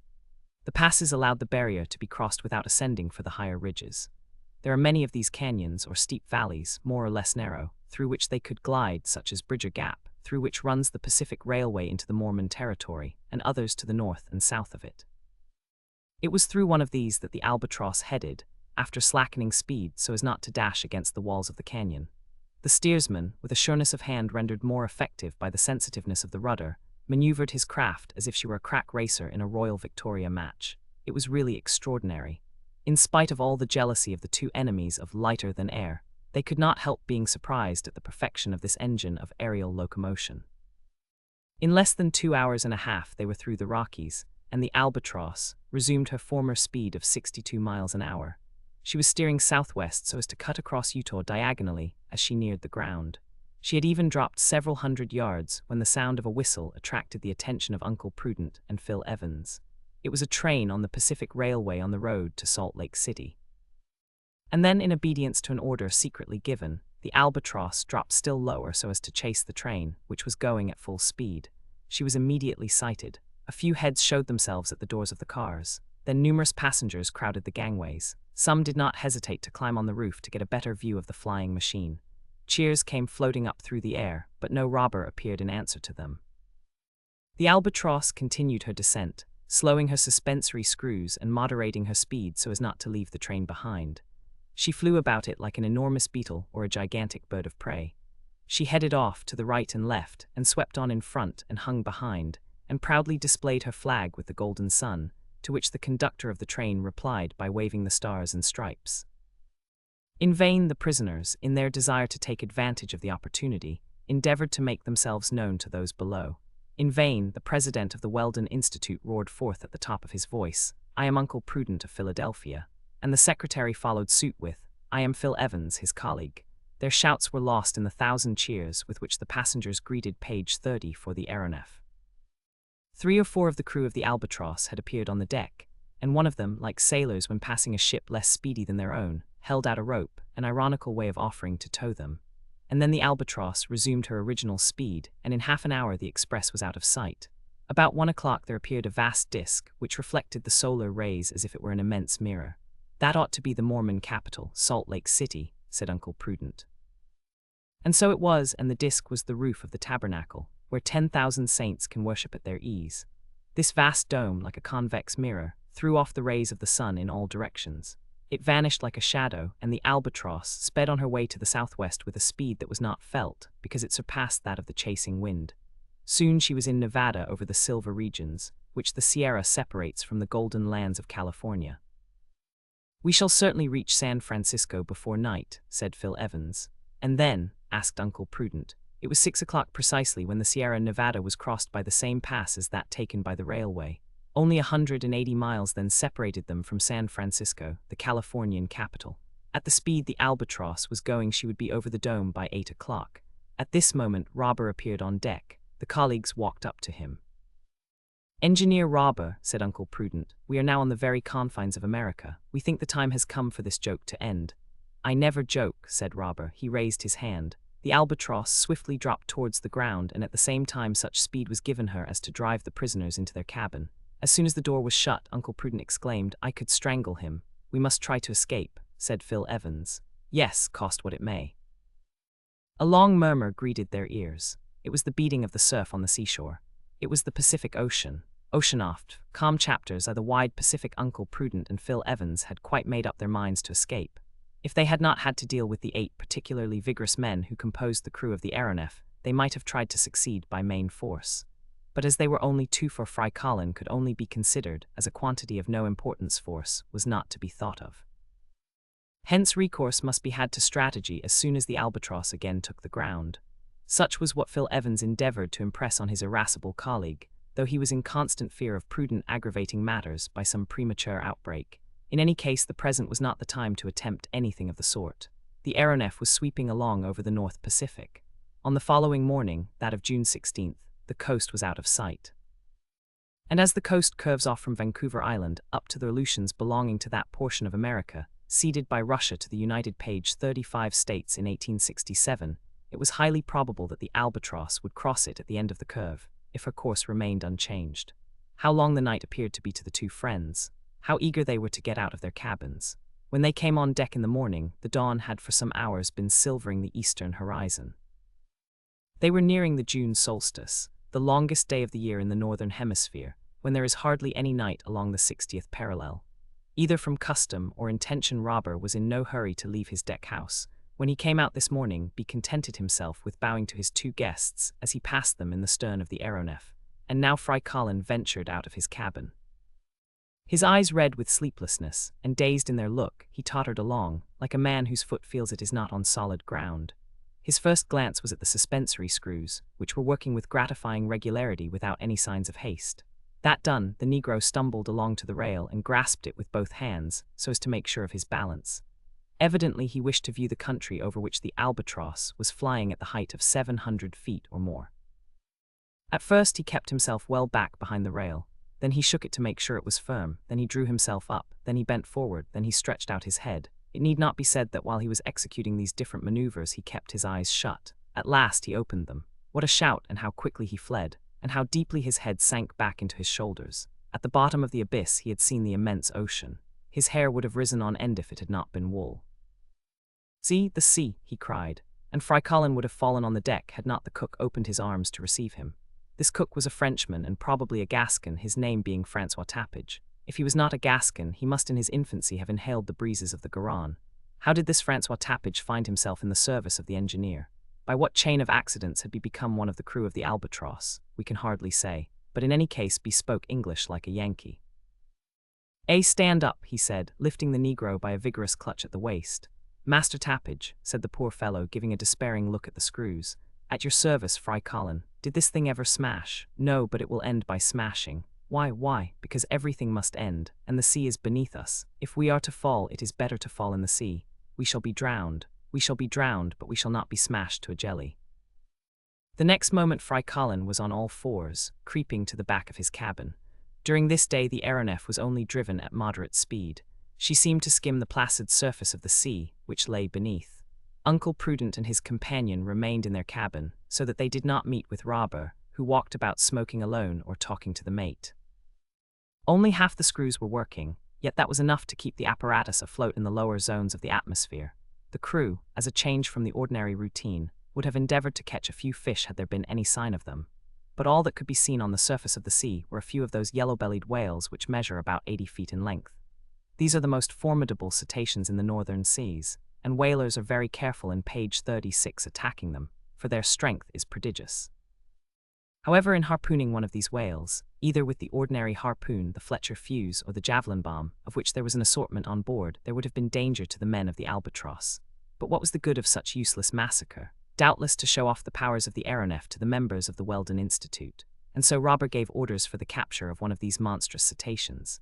At the shout of a whale, Uncle Prudent and Phil Evans came out of their cabin. Perhaps there was a whaler in sight.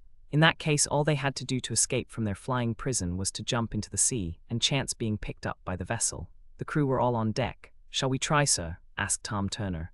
"Yes," said Robur. In the engine room, the engineer and his assistant were at their posts, ready to obey the orders signaled to them. The Albatross dropped towards the sea and remained about 50 feet above it.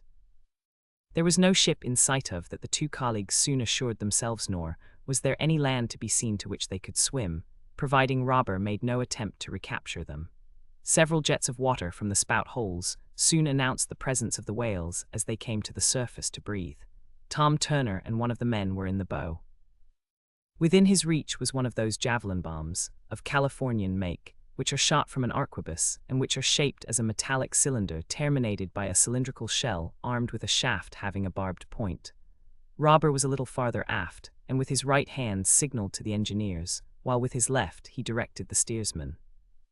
He thus controlled the aeronef in every way, horizontally and vertically, and it is almost impossible to conceive with what speed and precision the Albatross answered to his orders.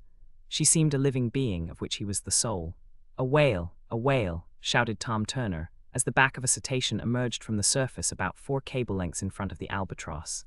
The Albatross swept towards it, and when she was within 60 feet of it, she stopped dead. Tom Turner seized the arquebus, which was resting against a cleat on the rail. He fired, and the projectile, attached to a long line, entered the whale's body. The shell, filled with an explosive compound, burst and shot out a small harpoon with 2 branches, which fastened into the animal's flesh. "Look out," shouted Turner. Uncle Prudent and Phil Evans, much against their will, became greatly interested in the spectacle. The whale, seriously wounded, gave the sea such a slap with his tail that the water dashed up over the bow of the aeronef. Then he plunged to a great depth, while the line, which had been previously wetted in a tub of water to prevent its taking fire, ran out like lightning. When the whale rose to the surface, he started off at full speed in a northerly direction. It may be imagined with what speed the Albatross was towed in pursuit. Besides, the propellers had been stopped. The whale was let go as he would, and the ship followed him. Turner stood ready to cut the line in case a fresh plunge should render this towing dangerous. For half an hour, and perhaps for a distance of 6 miles, the Albatross was thus dragged along, but it was obvious that the whale was tiring. Then, at a gesture from Robur, the assistant engineers started the propellers astern, so as to oppose a certain resistance, page 37, to the whale, who was gradually getting closer. Soon the aeronef was gliding about 25 feet above him. His tail was beating the waters with incredible violence, and as he turned over on his back, an enormous wave was produced. Suddenly the whale turned up again, so as to take a header, as it were, and then dived with such rapidity that Turner had barely time to cut the line. The aeronef was dragged to the very surface of the water. A whirlpool was formed where the animal had disappeared. A wave dashed up onto the deck as if the aeronef were a ship driving against wind and tide. Luckily, with a blow of the hatchet the mate severed the line, and the Albatross, freed from her tug, sprang aloft 600 feet under the impulse of her ascensional screws. Robur had maneuvered his ship without losing his coolness for a moment. A few minutes afterwards the whale returned to the surface dead. From every side the birds flew down onto the carcass, and their cries were enough to deafen a congress.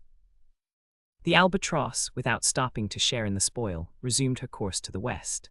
In the morning of the 17th of June, at about 6 o'clock, land was sighted on the horizon. This was the peninsula of Alaska and the long range of breakers of the Aleutian Islands. The Albatross glided over the barrier where the fur seals swarm for the benefit of the Russo-American Company. An excellent business is the capture of these amphibians, which are from 6 to 7 feet long, russet in color, and weigh from 300 to 400 pounds. Though they were in interminable files, ranged in line of battle and countable by thousands. Although they did not move at the passage of the Albatross, it was otherwise with the ducks, divers, and loons, whose husky cries filled the air as they disappeared beneath the waves and fled terrified from the aerial monster. The 1,200 miles of the Bering Sea between the first of the Aleutians and the extreme end of Kamchatka were traversed during the 24 hours of this day and the following night. Uncle Prudent and Phil Evans found that here was no present chance of putting their project of escape into execution. Flight was not to be thought of among the deserts of eastern Asia, nor on the coast of the Sea of Okhotsk. Evidently the Albatross was bound for Japan or China, and there, although it was not perhaps quite safe to trust themselves to the mercies of the Chinese or Japanese, the two friends had made up their minds to run if the aeronef stopped. But would she stop? She was not like a bird which grows fatigued by too long a flight, or like a balloon which has to descend for want of gas. She still had food for many weeks, and her organs were of marvelous strength, defying all weakness and weariness. During the 18th of June she swept over the peninsula of Kamchatka, and during the day there was a glimpse of Petropalovsky and the volcano of Klauchu.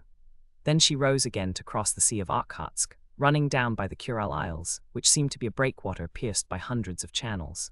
On the 19th in the morning, the Albatross was over the Strait of La Perouse between Saghalien and northern Japan, and had reached the mouth of the great Siberian river, the Amur. Then there came a fog so dense that the aeronef had to rise above it. At the altitude there was no obstacle to be feared, no elevated monuments to hinder her passage, no mountains against which there was risk of being shattered in her flight. The country was only slightly varied, but the fog was very disagreeable and made everything on board very damp. Page 38. All that was necessary was to get above this bed of mist, which was nearly 1,300 feet thick, and the ascensional screws being increased in speed, the Albatross was soon clear of the fog and in the sunny regions of the sky. Under these circumstances, Uncle Prudent and Phil Evans would have found some difficulty in carrying out their plan of escape, even admitting that they could leave the aeronef. During the day, as Robur passed them, he stopped for a moment, and without seeming to attach any importance to what he said, addressed them carelessly as follows: "Gentlemen, a sailing ship or a steamship caught in a fog from which it cannot escape is always much delayed. It must not move unless it keeps its whistle or its horn going. It must reduce its speed, and any instant a collision may be expected. The Albatross has none of these things to fear. What does fog matter to her? She can leave it when she chooses. The whole of space is hers." And Robur continued his stroll without waiting for an answer, and the puffs of his pipe were lost in the sky. "Uncle Prudent," said Phil Evans, "it seems that this astonishing Albatross never has anything to fear." "That we shall see," answered the president of the Weldon Institute. The fog lasted 3 days, the 19th, 20th, and 21st of June, with regrettable persistence. An ascent had to be made to clear the Japanese mountain of Fujiyama. When the curtain of mist was drawn aside there lay below them an immense city, with palaces, villas, gardens, and parks. Even without seeing it, Robur had recognized it by the barking of the innumerable dogs, the cries of the birds of prey, and above all, by the cadaverous odor which the bodies of its executed criminals gave off into space. The two colleagues were out on the deck, while the engineer was taking his observations in case. He thought it best to continue his course through the fog. "Gentlemen," said he, "I have no reason for concealing from you that this town is Tokyo, the capital of Japan." Uncle Prudent did not reply. In the presence of the engineer he was almost choked, as if his lungs were short of air. "This view of Tokyo," continued Robur, "is very curious." "Curious as it may be," replied Phil Evans. "It is not as good as Peking," interrupted the engineer. "That is what I think, and very shortly you shall have an opportunity of judging." Impossible to be more agreeable. The Albatross, then gliding southeast, had her course changed 4 points so as to head to the eastward. Oceanoft, calm chapter Roman 12 through the Himalayas during the night the fog cleared off. There were symptoms of an approaching typhoon, a rapid fall of the barometer, a disappearance of vapor, large clouds of ellipsoid form clinging to a copper sky, and on the opposite horizon, long streaks of carmine on a slate-colored field, with a large sector quite clear in the north. Then the sea was smooth and calm, and at sunset assumed a deep scarlet hue. Fortunately, the typhoon broke more to the south, and had no other result than to sweep away the mist which had been accumulating during the last 3 days. In an hour they had traversed the 125 miles of the Korean Strait, and while the typhoon was raging on the coast of China, the Albatross was over the Yellow Sea. During the 22nd and 23rd she was over the Gulf of Petchelly, and on the 24th she was ascending the valley of the Peiho on her way to the capital of the page 39 Celestial Empire. Leaning over the rail, the two colleagues, as the engineer had told them, could see distinctly the immense city, the wall which divides it into 2 parts, the Manchu town, and the Chinese town, the 12 suburbs which surround it, the large boulevards which radiate from its center, the temples with their green and yellow roofs bathed in the rising sun, the grounds surrounding the houses of the mandarins. Then in the middle of the Manchu town, the 1,800 acres of the Yellow Town, with its pagodas, its imperial gardens, its artificial lakes, its mountain of coal which towers above the capital. And in the center of the Yellow Town, like a square of Chinese puzzle enclosed in another, the Red Town, that is the imperial palace, with all the peaks of its outrageous architecture. Below the Albatross, the air was filled with a singular harmony. It seemed to be a concert of Aeolian harps. In the air were 100 kites of different forms, made of sheets of palm leaf, and having at their upper end a sort of bow of light wood with a thin slip of bamboo beneath. In the breath of the wind, these slips, with all their notes varied like those of a harmonicon, gave forth a most melancholy murmuring. It seemed as though they were breathing musical oxygen. It suited Robur's whim to run close up to this aerial orchestra, and the Albatross slowed as she glided through the sonorous waves which the kites gave off through the atmosphere. But immediately an extraordinary effect was produced amongst the innumerable population. Beatings of the tom-toms and sounds of other formidable instruments of the Chinese orchestra, gun reports by the 1,000, mortars fired in hundreds, all were brought into play to scare away the aeronef. Although the Chinese astronomers may have recognized the aerial machine as the moving body that had given rise to such disputes, it was to the celestial million, from the humblest tankader to the best-buttoned mandarin, an apocalyptical monster appearing in the sky of Buddha. The crew of the Albatross troubled themselves very little about these demonstrations. But the strings which held the kites and were tied to fixed pegs in the imperial gardens were cut or quickly hauled in, and the kites were either drawn in rapidly, sounding louder as they sank, or else fell like a bird shot through both wings, whose song ends with its last sigh. A noisy fanfare escaped from Tom Turner's trumpet and drowned the final notes of the aerial concert. It did not interrupt the terrestrial fusillade. At last a shell exploded a few feet below the Albatross, and then she mounted into the inaccessible regions of the sky. Nothing happened during the few following days of which the prisoners could take advantage. The aeronef kept on her course to the southwest, thereby showing that it was intended to take her to India. 12 hours after leaving Peking, Uncle Prudent and Phil Evans caught a glimpse of the Great Wall in the neighborhood of Chensi. Then, avoiding the Lung Mountains, they passed over the valley of the Hongho and crossed the Chinese border on the Tibet side. Tibet consists of high tablelands without vegetation, with here and there snowy peaks and barren ravines, torrents fed by glaciers, depressions with glittering beds of salt, lakes surrounded by luxurious forests, with icy winds sweeping over all. The barometer indicated an altitude of 13,000 feet above the level of the sea. At that height the temperature, although it was in the warmest months of the northern hemisphere, was only a little above freezing. This cold, combined with the speed of the Albatross, made the voyage somewhat trying, and although the friends had warm traveling wraps, they preferred to keep to their cabin. It need hardly be said that to keep the aeronef in this rarefied atmosphere, the suspensory screws had to be driven at extreme speed. But they worked with perfect regularity, and the sound of their wings almost acted as a lullaby. Page 40 during this day, appearing from below about the size of a carrier pigeon, she passed over Garlock, a town of western Tibet, the capital of the province of Kari-Korsum. On the 27th of June, Uncle Prudent and Phil Evans sighted an enormous barrier, broken here and there by several peaks, lost in the snows that bounded the horizon. Leaning against the fore-cabin, so as to keep their places notwithstanding the speed of the ship, they watched these colossal masses which seemed to be running away from the aeronef. "The Himalayas, evidently," said Phil Evans, "and probably Robur is going round their base so as to pass into India." "So much the worse," answered Uncle Prudent. "On that immense territory we shall perhaps be able to, unless he goes round by Burma to the east or Nepal to the west. Anyhow, I defy him to go through them." "Indeed," said a voice. The next day, the 28th of June, the Albatross was in front of the huge mass above the province of Zhang. On the other side of the chain was the province of Nepal. These ranges blocked the road into India from the north. The two northern ones, between which the aeronef was gliding like a ship between enormous reefs, are the first steps of the Central Asian barrier. The first was the Kuen Lung, the other the Karakoram, bordering the longitudinal valley parallel to the Himalayas, from which the Indus flows to the west and the Brahmaputra to the east. What a superb orographical system! More than 200 summits have been measured, 17 of which exceed 25,000 feet. In front of the Albatross, at a height of 29,000 feet, towered Mount Everest. To the right was Dhaulagiri, reaching 26,800 feet, and relegated to second place since the measurement of Mount Everest. Evidently, Robur did not intend to go over the top of these peaks, but probably he knew the passes of the Himalayas, among others that of Ibaiganum, which the brothers Schlagentweit traversed in 1856 at a height of 22,000 feet, and towards it he went.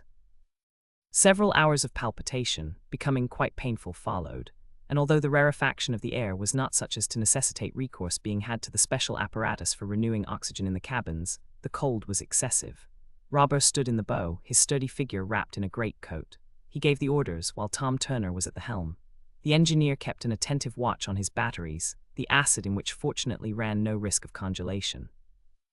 The screws, running at the full strength of the current, gave forth a note of intense shrillness in spite of the trifling density of the air. The barometer showed 23,000 feet in altitude. Magnificent was the grouping of the chaos of mountains. Everywhere were brilliant white summits. There were no lakes, but glaciers descending 10,000 feet towards the base. There was no herbage, only a few phanerogams on the limit of vegetable life. Down on the lower flanks of the range were splendid forests of pines and cedars. Here were none of the gigantic ferns and interminable parasites stretching from tree to tree as in the thickets of the jungle. There were no animals, no wild horses, or yaks or Tibetan bulls. Occasionally a scared gazelle showed itself far down the slopes.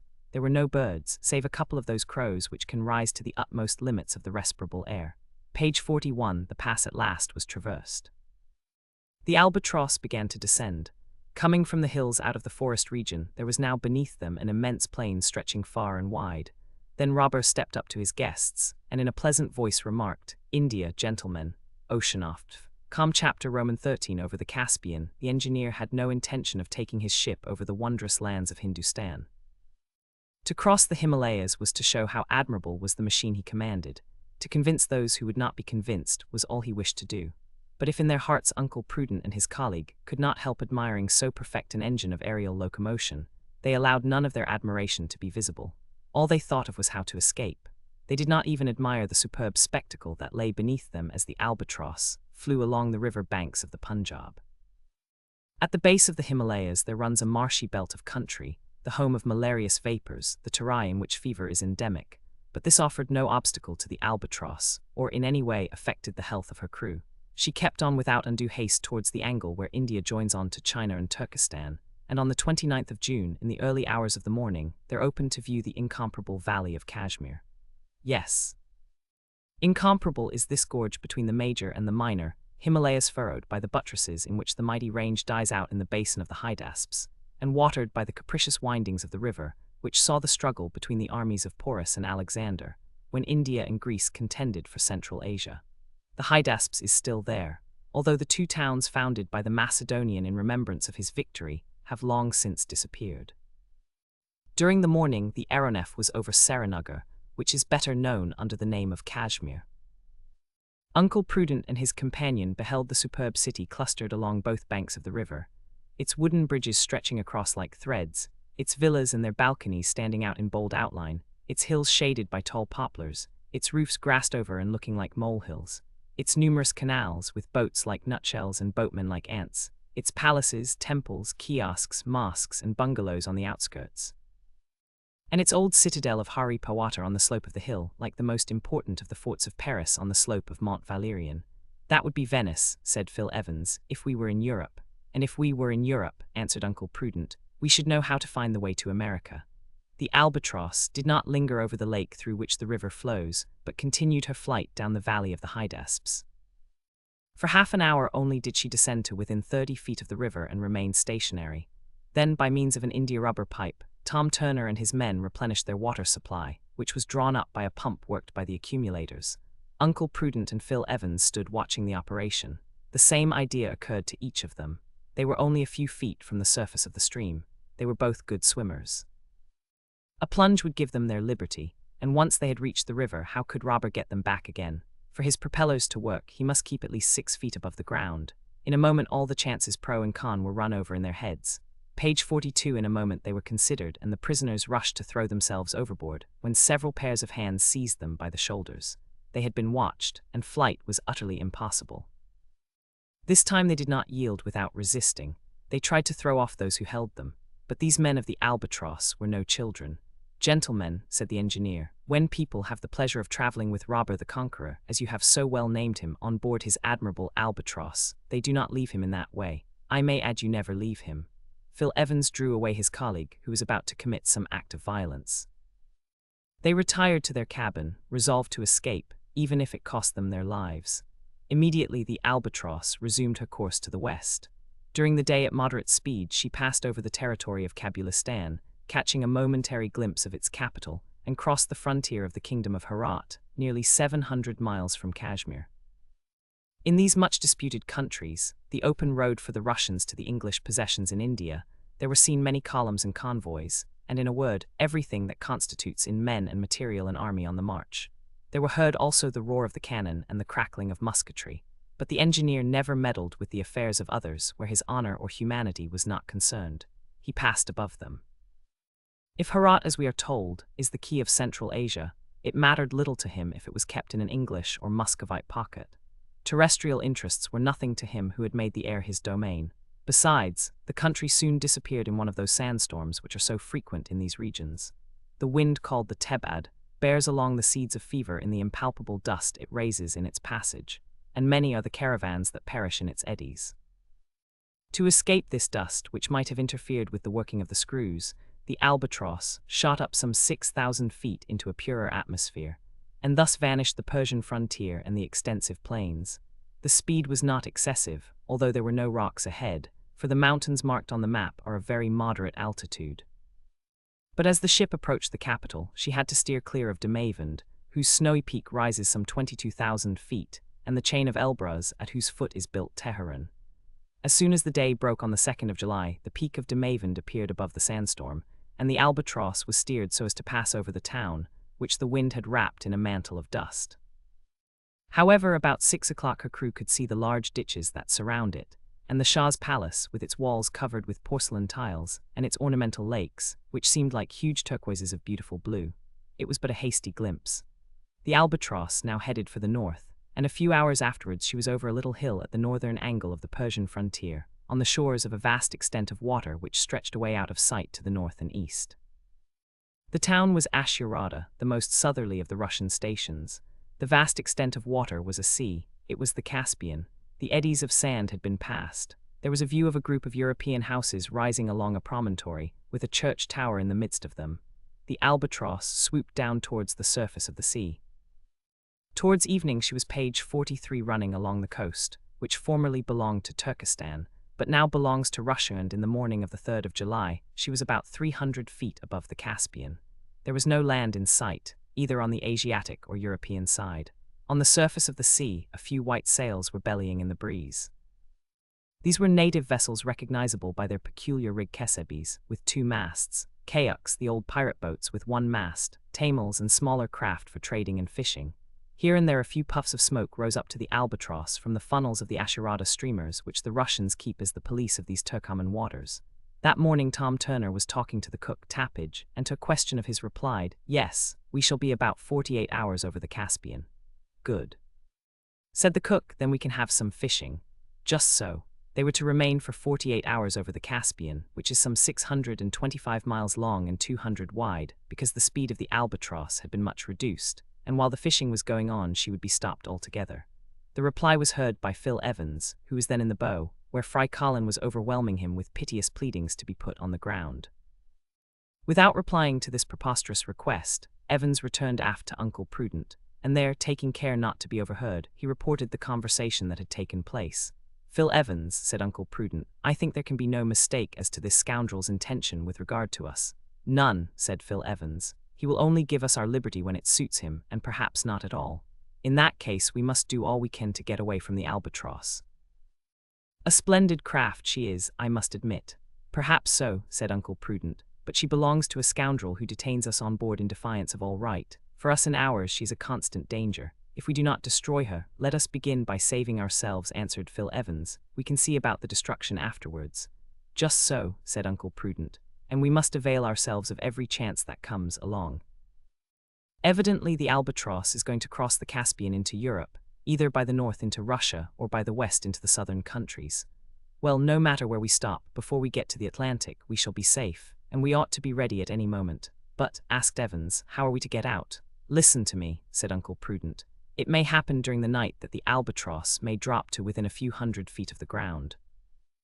Now there are on board several ropes of that length, and with a little pluck we might slip down them." "Yes," said Evans.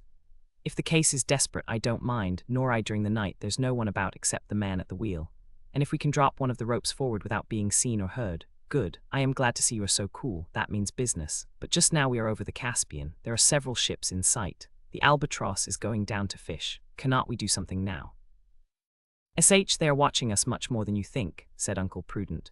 "You saw that when we tried to jump into the hydasps. And who knows that they don't watch us at night?" asked Evans. Page 44. "Well, we must end this. We must finish with this Albatross and her master." It will be seen how in the excitement of their anger the colleagues Uncle Prudent in particular were prepared to attempt the most hazardous things. The sense of their powerlessness, the ironical disdain with which Robur treated them, the brutal remarks he indulged in all contributed towards intensifying the aggravation which daily grew more manifest. This very day something occurred which gave rise to another most regrettable altercation between Robur and his guests. This was provoked by Fry Colin, who, finding himself above the boundless sea, was seized with another fit of terror. Like a child, like the Negro he was, he gave himself over to groaning and protesting and crying, and writhing in 1,000 contortions and grimaces. "I want to get out, I want to get out, I am not a bird, boo-hoo, I don't want to fly, I want to get out." Uncle Prudent, as may be imagined, did not attempt to quiet him. In fact, he encouraged him, and particularly as the incessant howling seemed to have a strangely irritating effect on Robur. When Tom Turner and his companions were getting ready for fishing, the engineer ordered them to shut up Fry Colin in his cabin. But the Negro never ceased his jumping about and began to kick at the wall and yell with redoubled power. It was noon. The Albatross was only about 15 or 20 feet above the water. A few ships, terrified at the apparition, sought safety in flight. As may be guessed, a sharp lookout was kept on the prisoners, whose temptation to escape could not but be intensified. Even supposing they jumped overboard, they would have been picked up by the India-rubber boat. As there was nothing to do during the fishing, in which Phil Evans intended to take part, Uncle Prudent, raging furiously as usual, retired to his cabin. The Caspian Sea is a volcanic depression. Into it flow the waters of the Volga, the Ural, the Kur, the Kuma, the Jemba, and others.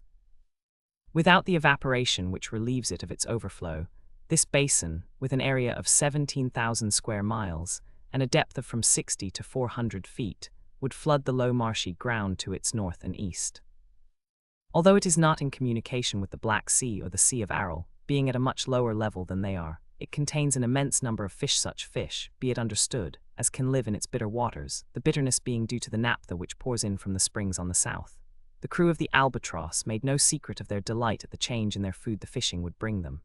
"Look out," shouted Turner as he harpooned a good-sized fish, not unlike a shark. It was a splendid sturgeon 7 feet long, called by the Russians beluga, the eggs of which mixed up with salt, vinegar, and white wine form caviar. Sturgeons from the river are, it may be, rather better than those from the sea, but these were welcomed warmly enough on board the Albatross. But the best catches were made with the dragnets, which brought up at each whole carp, bream, salmon, saltwater pike, and a number of medium-sized sterlets, which wealthy gourmets have sent alive to Astrakhan, Moscow, and Petersburg, and which now passed direct from their natural element into the cook's kettle without any charge for transport. An hour's work sufficed to fill up the larders of the aeronef, and she resumed her course to the north. Page 45. During the fishing, Freikallen had continued shouting and kicking at his cabin wall, and making a tremendous noise. "That wretched nigger will not be quiet, then," said Robur, almost out of patience. "It seems to me, sir, he has a right to complain," said Phil Evans. "Yes, and I have a right to look after my ears," replied Robur. "Engineer Robur," said Uncle Prudent, who had just appeared on deck, president of the Weldon Institute. They had stepped up to one another and were looking into the whites of each other's eyes. Then Robur shrugged his shoulders. "Put him at the end of a line," he said. Turner saw his meaning at once. Freikallen was dragged out of his cabin. Loud were his cries when the mate and one of the men seized him and tied him into a tub, which they hitched onto a rope, one of those very ropes, in fact, that Uncle Prudent had intended to use, as we know. The Negro at first thought he was going to be hanged. Not, he was only going to be towed. The rope was paid out for 100 feet, and Freikallen found himself hanging in space. He could then shout at his ease, but fright contracted his larynx and he was mute. Uncle Prudent and Phil Evans endeavored to prevent this performance. They were thrust aside. "It is scandalous, it is cowardly," said Uncle Prudent, quite beside himself with rage. "Indeed," said Robur, "it is an abuse of power against which I protest. Protest away." "I will be avenged, Mr. Robur." "Avenge when you like, Mr. Prudent. I will have my revenge on you and yours." The crew began to close up with anything but peaceful intentions. Robur motioned them away. "Yes, on you and yours," said Uncle Prudent, whom his colleague in vain tried to keep quiet. "Whenever you please," said the engineer, "and in every possible way." "That is enough now," said Robur in a threatening tone. "There are other ropes on board. And if you don't be quiet, I'll treat you as I have done your servant." Uncle Prudent was silent, not because he was afraid, but because his wrath had nearly choked him, and Phil Evans led him off to his cabin. During the last hour the air had been strangely troubled. The symptoms could not be mistaken. A storm was threatening. The electric saturation of the atmosphere had become so great that about 2:30 Robur witnessed a phenomenon that was new to him. In the north, whence the storm was traveling, were spirals of half-luminous vapor due to the difference in the electric charges of the various beds of cloud. The reflections of these bands came running along the waves in myriads of lights, growing in intensity as the sky darkened. The Albatross and the storm were sure to meet, for they were exactly in front of each other. And Freikallen, well, Freikallen was being towed, and towed is exactly the word, for the rope made such an angle, with the aeronef now going at over 60 knots an hour, that the tub was a long way behind her. The crew were busy in preparing for the storm, for the Albatross would either have to rise above it or drive through its lowest layers. She was about 3,000 feet above the sea when a clap of thunder was heard. Suddenly the squall struck her. In a few seconds the fiery clouds swept on around her. Phil Evans went to intercede for Freikallen and asked for him to be taken on board again. But page 46 Robur had already given orders to that effect, and the rope was being hauled in, when suddenly there took place an inexplicable slackening in the speed of the screws. The engineer rushed to the central deck house. "Power, more power," he shouted. "We must rise quickly and get over the storm." "Impossible, sir." "What is the matter?" "The currents are troubled, they are intermittent." And in fact the Albatross was falling fast. As with the telegraph wires on land during a storm, so was it with the accumulators of the aeronef. But what is only an inconvenience in the case of messages was here a terrible danger. "Let her down, then," said Robur, "and get out of the electric zone. Keep cool, my lads." He stepped onto his quarterdeck and his crew went to their stations. Although the Albatross had sunk several hundred feet, she was still in the thick of the cloud, and the flashes played across her as if they were fireworks. It seemed as though she was struck. The screws ran more and more slowly, and what began as a gentle descent threatened to become a collapse. In less than a minute it was evident they would get down to the surface of the sea. Once they were immersed, no power could drag them from the abyss. Suddenly the electric cloud appeared above them. The Albatross was only 60 feet from the crest of the waves. In 2 or 3 seconds the deck would be under water, but Robur, seizing the propitious moment, rushed to the central house and seized the levers. He turned on the currents from the piles, no longer neutralized by the electric tension of the surrounding atmosphere. In a moment the screws had regained their normal speed and checked the descent, and the Albatross remained at her slight elevation while her propellers drove her swiftly out of reach of the storm. Fry Colin, of course, had a bath, though only for a few seconds. When he was dragged on deck, he was as wet as if he had been to the bottom of the sea. As may be imagined, he cried no more. In the morning of the 4th of July, the Albatross had passed over the northern shore of the Caspian. Oceanoft, com chapter Roman 14. The aeronef at full speed, if ever prudent, and Evans despaired on escaping from the Albatross. It was during the 2 days that followed. It may be that Robur considered it more difficult to keep a watch on his prisoners while he was crossing Europe, and he knew that they had made up their minds to get away. But any attempt to have done so would have been simply committing suicide. To jump from an express going 60 miles an hour is to risk your life, but to jump from a machine going 120 miles an hour would be to seek your death. And it was at this speed, the greatest that could be given to her, that the Albatross tore along. Her speed exceeded that of the Swallow, which is 112 miles an hour. At first the wind was in the northeast, and the Albatross had it fair, her general course being a westerly one. But the wind began to drop, and it soon became impossible for the colleagues to remain on the deck without having their breath taken away by the rapidity of the flight. And on page 47, one occasion, they would have been blown overboard if they had not been dashed up against the deckhouse by the pressure of the wind. Luckily, the steersman saw them through the windows of his cage, and by the electric bell gave the alarm to the men in the fore cabin. 4 of them came aft, creeping along the deck. Those who have been at sea, beating to windward in half a gale of wind, will understand what the pressure was like. But here it was the Albatross that by her incomparable speed made her own wind. To allow Uncle Prudent and Phil Evans to get back to their cabin, the speed had to be reduced. Inside the deck house, the Albatross bore with her a perfectly breathable atmosphere. To stand such driving, the strength of the apparatus must have been prodigious. The propellers spun round so swiftly that they seemed immovable, and it was with irresistible power that they screwed themselves through the air. The last town that had been noticed was Astrakhan, situated at the north end of the Caspian Sea. The star of the desert it must have been a poet who so called it has now sunk from the 1st rank to the 5th or 6th. A momentary glance was afforded at its old walls, with their useless battlements, the ancient towers in the center of the city, the mosques and modern churches, the cathedral with its 5 domes, gilded and dotted with stars as if it were a piece of the sky, as they rose from the bank of the Volga, which here, as it joins the sea, is over a mile in width. Thenceforward the flight of the Albatross became quite a race through the heights of the sky, as if she had been harnessed to one of those fabulous hippogriffs which cleared a league at every sweep of the wing. At 10 o'clock in the morning of the 4th of July, the aeronef, heading northwest, followed for a little the valley of the Volga.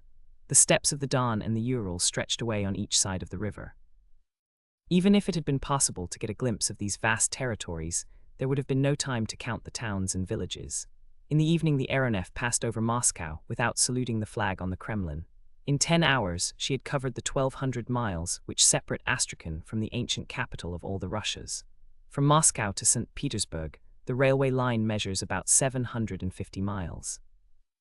This was but a half-day's journey, and the Albatross, as punctual as the mail, reached St. Petersburg in the banks of the Neva at 2 o'clock in the morning. Then came the Gulf of Finland, the archipelago of Abo, the Baltic, Sweden in the latitude of Stockholm, and Norway in the latitude of Christiania. 10 hours only for these 1,200 miles. Verily it might be thought that no human power would henceforth be able to check the speed of the Albatross, and as if the resultant of her force of projection and the attraction of the earth would maintain her in an unvarying trajectory round the globe. But she did stop nevertheless, and that was over the famous fall of the Arjukanfos in Norway. Gausta, whose summit dominates this wonderful region of Tellermarken, stood in the west like a gigantic barrier, apparently impassable. And when the Albatross resumed her journey at full speed, her head had been turned to the south, and during this extraordinary flight, what was Fry Colin doing? He remained silent in a cummer of his cabin, sleeping as well as he could, except at meal times. Tappage then favored him with his company and amused himself at his expense. My boy," said he, "so you are not crying any more. Perhaps it hurt you too much. That 2 hours hanging cured you of it. At our present rate, what a splendid air bath you might have for your rheumatics. Page 48, it seems to me we shall soon go to pieces. Perhaps so, but we shall go so fast we shan't have time to fall. That is some comfort. Do you think so? I do. To tell the truth, and not to exaggerate like tappage, it was only reasonable that, owing to the excessive speed, the work of the suspensory screws should be somewhat lessened. The Albatross glided on its bed of air like a Congreve rocket. "And shall we last long like that?" asked Fry Colin. "Long? Oh no, only as long as we live." "Oh," said the Negro, beginning his lamentations. "Take care, Fry, take care, for as they say in my country, the master may send you to the seesaw." And Fry Colin gulped down his sobs as he gulped down the meat which, in double doses, he was hastily swallowing. Meanwhile, Uncle Prudent and Phil Evans, who were not men to waste time in wrangling when nothing could come of it, agreed upon doing something. It was evident that escape was not to be thought of, but if it was impossible for them to again set foot on the terrestrial globe, could they not make known to its inhabitants what had become of them since their disappearance, and tell them by whom they had been carried off, and provoke how was not very clear some audacious attempt on the part of their friends to rescue them from Robur?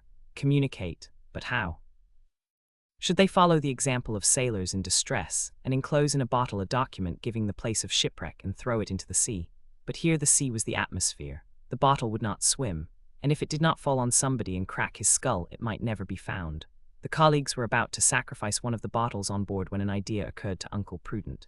He took snuff, as we know, and we may pardon this fault in an American, who might do worse. And as a snuff-taker he possessed a snuff-box which was now empty. This box was made of aluminum.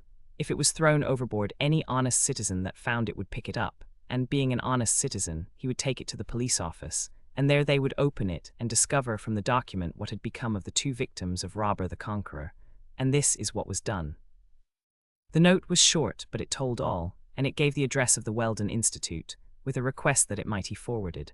Then Uncle Prudent folded up the note, shut it in the box, bound the box round with a piece of worsted so as to keep it from opening it as it fell, and then all that had to be done was to wait for a favorable opportunity. During this marvelous flight over Europe, it was not an easy thing to leave the cabin and creep along the deck, at the risk of being suddenly and secretly blown away, and it would not do for the snuff-box to fall into the sea or a gulf or a lake or a watercourse, for it would then perhaps be lost. At the same time, it was not impossible that the colleagues might in this way get into communication with the habitable globe. It was then growing daylight, and it seemed as though it would be better to wait for the night and take advantage of a slackening speed or a halt to go out on deck and drop the precious snuff-box into some town. When all these points had been thought over and settled, the prisoners found they could not put their plan into execution on that day. At all events, for the Albatross, after leaving Gloucester, had kept her southerly course, which took her over the North Sea, much to the consternation of the thousands of coasting craft engaged in the English, Dutch, French, and Belgian trade. Unless the snuff-box fell on the deck of one of these vessels, there was every chance of its going to the page 49 bottom of the sea, and Uncle Prudent and Phil Evans were obliged to wait for a better opportunity. And, as we shall immediately see, an excellent chance was soon to be offered them. At 10 o'clock that evening, the Albatross reached the French coast near Dunkirk. The night was rather dark. For a moment they could see the lighthouse at Grisnes cross its electric beam with the lights from Dover on the other side of the strait. Then the Albatross flew over the French territory at a mean height of 3,000 feet. There was no diminution in her speed. She shot like a rocket over the towns and villages so numerous in northern France. She was flying straight on to Paris, and after Dunkirk came Doullens, Amiens, Creil, St. Denis. She never left the line, and about midnight she was over the City of Light, which merits its name even when its inhabitants are asleep or ought to be. By what strange whim was it that she was stopped over the city of Paris? We do not know, but down she came till she was within a few hundred feet of the ground. Robur then came out of his cabin, and the crew came onto the deck to breathe the ambient air. Uncle Prudent and Phil Evans took care not to miss such an excellent opportunity. They left their deck house and walked off away from the others so as to be ready at the propitious moment. It was important their action should not be seen. The Albatross, like a huge colopter, glided gently over the mighty city. She took the line of the boulevards, then brilliantly lighted by the Edison lamps. Up to her there floated the rumble of the vehicles as they drove along the streets, and the roll of the trains on the numerous railways that converge into Paris. Then she glided over the highest monuments, as if she was going to knock the ball off the Pantheon or the cross off the Invalides. She hovered over the 2 minarets of the Trocadero and the metal tower of the Champ de Mars, where the enormous reflector was inundating the whole capital with its electric rays. This aerial promenade, this nocturnal loitering, lasted for about an hour. It was a halt for breath before the voyage was resumed. And probably Robur wished to give the Parisians the sight of a meteor quite unforeseen by their astronomers. The lamps of the Albatross were turned on. Two brilliant sheaves of light shot down and moved along over the squares, the gardens, the palaces, the 60,000 houses, and swept the space from one horizon to the other. Assuredly, the Albatross was seen this time, and not only well seen but heard, for Tom Turner brought out his trumpet and blew a rousing tarantaratara. At this moment Uncle Prudent leant over the rail, opened his hand, and let his snuff-box fall. Immediately the Albatross shot upwards, and past her, higher still, there mounted the noisy cheering of the crowd, then thick on the boulevards a hurrah of stupefaction to greet the imaginary meteor. The lamps of the aeronef were turned off, and the darkness and the silence closed in around as the voyage was resumed at the rate of 120 miles an hour. This was all that was to be seen of the French capital. At 4 o'clock in the morning the Albatross had crossed the whole country obliquely, and so as to lose no time in traversing the Alps or the Pyrenees, she flew over the face of Provence to the Cape of Antibes. At 9 o'clock next morning, the San Pietroni assembled on the terrace of St. Peter at Rome were astounded to see her pass over the Eternal City. 2 hours afterwards she crossed the Bay of Naples and hovered for an instant over the fuliginous wreaths of Vesuvius. Then, after cutting obliquely across the Mediterranean, in the early hours of the afternoon, she was signaled by the lookouts at La Goulette on the Tunisian coast. After America, Asia. After Asia, Europe. More than 18,000 miles had this wonderful page 50 machine accomplished in less than 23 clays. And now she was off over the known and unknown regions of Africa. It may be interesting to know what had happened to the famous snuff-box after its fall. It had fallen in the Rue de Rivoli, opposite number 200, when the street was deserted. In the morning it was picked up by an honest sweeper who took it to the prefecture of police. There it was at first supposed to be an infernal machine, and it was untied, examined, and opened with care. Suddenly a sort of explosion took place. It was a terrific sneeze on the part of the inspector. The document was then extracted from the snuff-box, and to the general surprise, read as follows: Messrs. Prudent and Evans, President and Secretary of the Weldon Institute, Philadelphia, have been carried off in the aeronef Albatross belonging to Robur the engineer. Please inform our friends and acquaintances. P&P.E. Thus was the strange phenomenon at last explained to the people of the two worlds. Thus was peace given to the scientists of the numerous observatories on the surface of the terrestrial globe. Oceanoft, Com. Chapter Roman 15. A skirmish in Dahomey. At this point in the circumnavigatory voyage of the Albatross, it is only natural that some such questions as the following should be asked. Who was this Robur, of whom up to the present we know nothing but the name? Did he pass his life in the air? Did his aeronef never rest? Had he not some retreat in some inaccessible spot in which, if he had need of repose or revictualling, he could betake himself? It would be very strange if it were not so. The most powerful flyers have always an eyrie or nest somewhere. And what was the engineer going to do with his prisoners? Was he going to keep them in his power and condemn them to perpetual aviation? Or was he going to take them on a trip over Africa, South America, Australasia, the Indian Ocean, the Atlantic, and the Pacific, to convince them against their will, and then dismiss them with, "And now, gentlemen, I hope you will believe a little more in heavier than air"? To these questions it is now impossible to reply. They are the secrets of the future. Perhaps the answers will be revealed. Anyhow, the bird-like Robur was not seeking his nest on the northern frontier of Africa. By the end of the day he had traversed Tunis from Cape Bon to Cape Carthage, sometimes hovering, and sometimes darting along at top speed. Soon he reached the interior, and flew down the beautiful valley of Mejda above its yellow stream, hidden under its luxuriant bushes of cactus and oleander, and scared away the hundreds of parrots that perch on the telegraph wires, and seem to wait for the messages to pass to bear them away beneath their wings. 2 hours after sunset the helm was put up and the Albatross bore off to the southeast, and on the morrow, after clearing the Tell Mountains, she saw the rising of the morning star over the sands of the Sahara. On the 30th of July there was seen from the aeronef the little village of Juriville, founded like Lagwat on the frontier of the desert to facilitate the future conquest of Kabylia. Next, not without difficulty, the peaks of Stelero were passed against a somewhat boisterous wind. Then page 51, the desert was crossed, sometimes leisurely over the Caesars or green oases, sometimes at terrific speed that far outstripped the flight of the vultures. Often the crew had to fire into the flocks of these birds which, a dozen or so at a time, fearlessly hurled themselves on to the aeronef to the extreme terror of Fry Colin.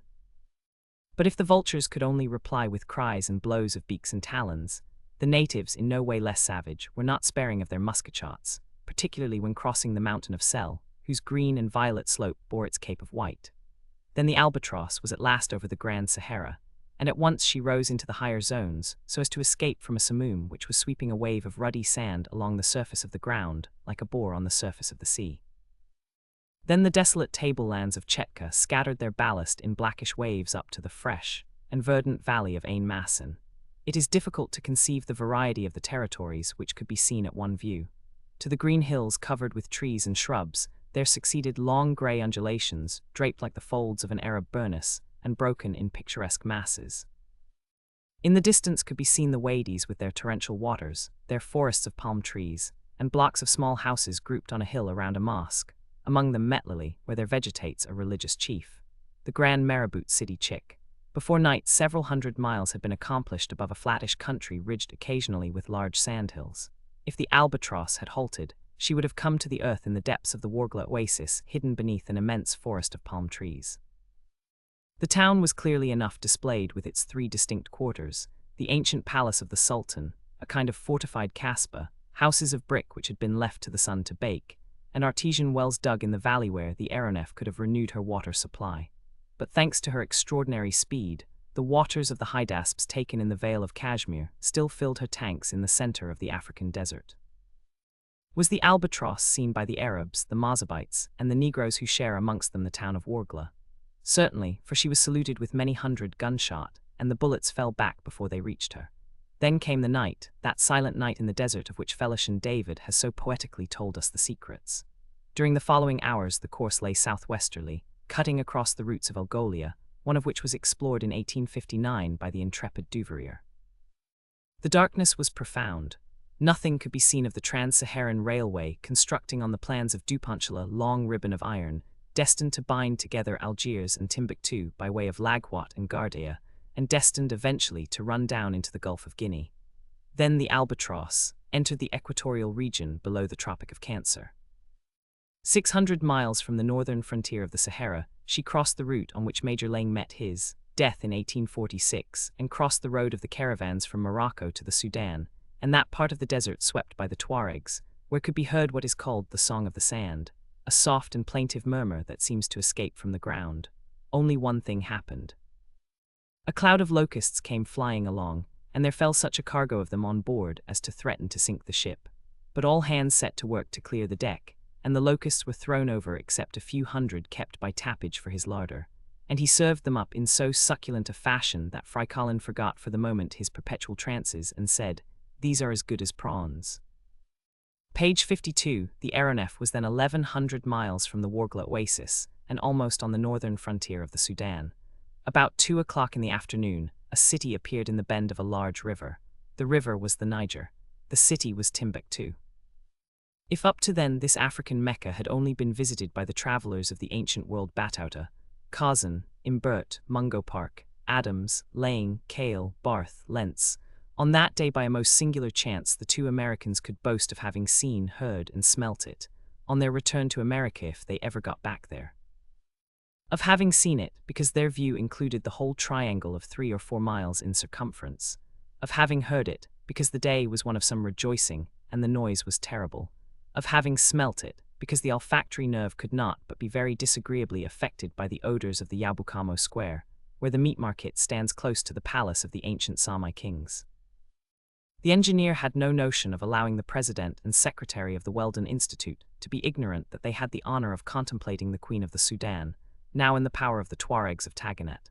"Gentlemen, Timbuktu," he said in the same tone as 12 days before he had said, "Gentlemen, India." Then he continued, "Timbuktu is an important city of from 12 to 13,000 inhabitants, formerly illustrious in science and art. Perhaps you would like to stay there for a day or two." Such a proposal could only have been made ironically. "But," continued he, "it would be dangerous among the Negroes, Berbers, and Foulings who occupy it, particularly as our arrival in an aeronef might prejudice them against you." "Sir," said Phil Evans in the same tone, "for the pleasure of leaving you we would willingly risk an unpleasant reception from the natives. Prison for prison, we would rather be in Timbuktu than on the Albatross." "That is a matter of taste," answered the engineer. "Anyhow, I shall not try the adventure, for I am responsible for the safety of the guests who do me the honor to travel with me." "And so," said Uncle Prudent explosively, "you are not content with being our jailer, but you insult us. Oh, a little irony, that is all. Are there any weapons on board?" "Oh, quite an arsenal. 2 revolvers will do if I hold one and you the other. A duel. Exclaimed Robur, a duel which would perhaps cause the death of one of us. Which certainly would cause it. Well, no, Mr. President of the Weldon Institute, I very much prefer keeping you alive. To be sure of living yourself, that is wise. Wise or not, it suits me. You are at liberty to think as you like, and to complain to those who have the power to help you if you can. And that we have done, Mr. Robur. Indeed. Was it so difficult when we were crossing the inhabited part of Europe to drop a letter overboard? Did you do that? Said Robur in a paroxysm of rage. And if we have done it, if you have done it you deserve, what sir? To follow your letter overboard. Page 53, throw us over then. We did do it. Robur stepped towards them. At a gesture from him, Tom Turner and some of the crew ran up. The engineer was seriously tempted to put his threat into execution, and fearful perhaps of yielding to it, he precipitately rushed into his cabin. Good, exclaimed Phil Evans. And what he will dare not do, said Uncle Prudent, I will do. Yes, I will do. At the moment the population of Timbuktu were crowding onto the squares and roads and the terraces built like amphitheaters. In the rich quarters of Sankar and Sarahama, as in the miserable huts at Ragaidi, the priests from the minarets were thundering their loudest maledictions against the aerial monster. These were more harmless than the rifle bullets, though assuredly, if the aeronef had come to earth she would have certainly been torn to pieces. For some miles noisy flocks of storks, francolins and ibises escorted the Albatross and tried to race her, but in her rapid flight she soon distanced them. The evening came. The air was troubled by the roarings of the numerous herds of elephants and buffaloes which wander over this land, whose fertility is simply marvelous. For 48 hours, the whole of the region between the prime meridian and the 2nd degree, in the bend of the Niger, was viewed from the Albatross. If a geographer had only such an apparatus at his command, with what facility could he map the country, note the elevations, fix the courses of the rivers and their affluents, and determine the positions of the towns and villages. There would then be no huge blanks on the map of Africa, no dotted lines, no vague designations which are the despair of cartographers. In the morning of the 11th, the Albatross crossed the mountains of northern Guinea, between the Sudan and the Gulf which bears their name. On the horizon was the confused outline of the Kong Mountains in the kingdom of Dahomey. Since the departure from Timbuktu, Uncle Prudent and Phil Evans noticed that the course had been due south. If that direction was persisted in, they would cross the equator in 6 more degrees. The Albatross would then abandon the continents and fly not over the Bering Sea, or the Caspian Sea, or the North Sea, or the Mediterranean, but over the Atlantic Ocean. This lookout was not particularly pleasing to the two friends, whose chances of escape had sunk to below 0. But the Albatross had slackened speed as though hesitating to leave Africa behind. Was Robur thinking of going back? No, but his attention had been particularly attracted to the country which he was then crossing. We know, and he knew, that the kingdom of Dahomey is one of the most powerful on the west coast of Africa. Strong enough to hold its own with its neighbor Ashanti, its area is somewhat small, being contained within 360 leagues from north to south, and 180 from east to west. But its population numbers some 700,000 or 800,000, including the neighboring independent territories of Widder and Ardra. If Dahomey is not a large country, it is often talked about. It is celebrated for the frightful cruelties which signalize its annual festivals, and by its human sacrifices fearful hecatombs, intended to honor the sovereign it has lost, and the sovereign who has succeeded him. It is even a matter of politeness when the king of Dahomey receives a visit from some high personage or some foreign ambassador to give him a surprise present of a dozen heads, cut off page 54 in his honor by the Minister of Justice, the Minghen, who is wonderfully skillful in that branch of his duties. When the Albatross came flying over Dahomey, the old King Bahadur had just died, and the whole population was proceeding to the enthronization of his successor. Hence there was great agitation all over the country, and it did not escape Robur that everybody was on the move. Long lines of Dahomeans were hurrying along the roads from the country into the capital, Abomey. Well-kept roads radiating among vast plains clothed with giant trees, immense fields of manioc, magnificent forests of palms, cocoa trees, mimosas, orange trees, mango trees. Such was the country whose perfumes mounted to the Albatross, while many parrots and cardinals swarmed among the trees. The engineer, leaning over the rail, seemed deep in thought, and exchanged but a few words with Tom Turner. It did not look as though the Albatross had attracted the attention of those moving masses, which were often invisible under the impenetrable roof of trees. This was doubtless due to her keeping at a good altitude amid a bank of light cloud. About 11 o'clock in the morning, the capital was sighted, surrounded by its walls, defended by a fosse measuring 12 miles round, with wide, regular streets on the flat plain, and a large square on the northern side occupied by the king's palace. This huge collection of buildings is commanded by a terrace not far from the place of sacrifice. During the festival days, it is from this high terrace that they throw the prisoners tied up in wicker baskets, and it can be imagined with what fury these unhappy wretches are cut in pieces. In one of the courtyards which divide the king's palace, there were drawn up 4,000 warriors, one of the contingents of the royal army and not the least courageous one. If it is doubtful if there are any Amazons in the river of that name, there is no doubt of there being Amazons at Dahomey. Some have a blue shirt with a blue or red scarf, with white and blue striped trousers and a white cap. Others, the elephant huntresses, have a heavy carbine, a short-bladed dagger, and 2 antelope horns fixed to their heads by a band of iron. The artillerywomen have a blue and red tunic, and as weapons, blunderbusses and old cast cannons. And another brigade, consisting of Vestal virgins, pure as Diana, have blue tunics and white trousers. If we add to these Amazons 5,000 or 6,000 men in cotton drawers and shirts, with a knotted tuft to increase their stature, we shall have passed in review the Dahomean army. Abomey on this day was deserted. The Sovereign, the royal family, the masculine and feminine army, and the population had all gone out of the capital to a vast plain a few miles away, surrounded by magnificent forests. On this plain, the recognition of the new king was to take place. Here it was that thousands of prisoners taken during recent razzias were to be immolated in his honor. It was about 2 o'clock when the Albatross arrived over the plain and began to descend among the clouds which still hid her from the Dahomeans. There were 16,000 people at least come from all parts of the kingdom, from Widda and Carapae and Ardra and Tombury and the most distant villages. The new king, a sturdy fellow named Bunadi, some 25 years old, was seated on a hillock shaded by a group of wide-branched trees. Before him stood his male army, his Amazons and his people. At the foot of the mound 50 musicians were playing on their barbarous instruments, elephants' tusks giving forth a husky note, deerskin drums, calabashes, guitars, bells struck with an iron clapper, and bamboo flutes, whose shrill whistle was heard over all. Every other second came discharges of guns and blunderbusses, discharges of cannons with the carriages jumping so as to imperil the lives of the artillerywomen, and a general uproar so intense that even the thunder would be unheard amidst it. Page 55, in one corner of the plain, under a guard of soldiers, were grouped the prisoners destined to accompany the defunct king into the other world. At the obsequies of Gozo, the father of Bahidu, his son had dispatched 3,000, and Bunadi could not do less than his predecessor. For an hour there was a series of discourses, harangues, palavers, and dances, executed not only by professionals, but by the Amazons, who displayed much martial grace. But the time for the hecatomb was approaching.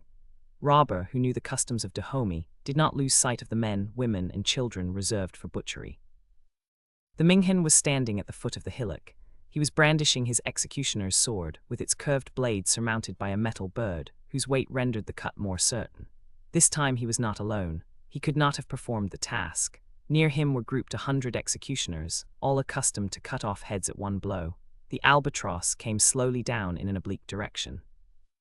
Soon she emerged from the bed of clouds which hid her till she was within 300 feet of the ground, and for the first time she was visible from below. Contrary to what had hitherto happened, the savages saw in her a celestial being come to render homage to King Bahidu. The enthusiasm was indescribable, the shouts were interminable, the prayers were terrific prayers addressed to this supernatural hippogriff, which had doubtless come to take the king's body to the higher regions of the Dahomean heaven. And now the first head fell under the Minghin's sword, and the prisoners were led up in hundreds before the horrible executioners. Suddenly a gun was fired from the Albatross. The Minister of Justice fell dead on his face. "Well aimed, Tom," said Robur. His comrades, armed as he was, stood ready to fire when the order was given. But a change came over the crowd below. They had understood. The winged monster was not a friendly spirit, it was a hostile spirit. And after the fall of the Minghin, loud shouts for revenge arose on all sides. Almost immediately a fusillade resounded over the plain. These menaces did not prevent the Albatross from descending boldly to within 150 feet of the ground. Uncle Prudent and Phil Evans, whatever were their feelings towards Robur, could not help joining him in such a work of humanity. "Let us free the prisoners," they shouted. "That is what I am going to do," said the engineer. And the magazine rifles of the Albatross in the hands of the colleagues, as in the hands of the crew, began to rain down the bullets, of which not one was lost in the masses below. And the little gun shot forth its shrapnel, which really did marvels. The prisoners, although they did not understand how the help had come to them, broke their bonds while the soldiers were firing at the aeronef. The stern screw was shot through by a bullet, and a few holes were made in the bull. Fry Colin, crouching in his cabin, received a graze from a bullet that came through the deck house. "Ah, they will have them," said Tom Turner, and rushing to the magazine, he returned with a dozen dynamite cartridges which be distributed to the men. At a sign from Robur, these cartridges were fired at the hillock, and as they reached the ground exploded like so many small shells. The king and his court and army and people were stricken with fear at the turn things had taken. They fled under the trees, while the prisoners ran off without anybody thinking of pursuing them. In this way was the festival interfered with, and in this way did page 56 Uncle Prudent and Phil Evans recognize the power of the aeronef and the services it could render to humanity. Soon the Albatross rose again to a moderate height, and passing over Whydah lost to view this savage coast, which the southwest wind hems round with an inaccessible surf, and she flew out over the Atlantic. Oceanoft, com chapter Romans 16 over the Atlantic. Yes, the Atlantic. The fears of the two colleagues were realized, but it did not seem as though Robur had the least anxiety about venturing over this vast ocean. Both he and his men seemed quite unconcerned about it and had gone back to their stations. Whither was the Albatross bound? Was she going more than round the world, as Robur had said? Even if she were, the voyage must end somewhere. That Robur spent his life in the air on board the aeronef and never came to the ground was impossible. How could he make up his stock of provisions and the materials required for working his machines? He must have some retreat, some harbor of refuge in some unknown and inaccessible spot where the Albatross could revictual. That he had broken off all connections with the inhabitants of the land might be true, but with every point on the surface of the earth, certainly not.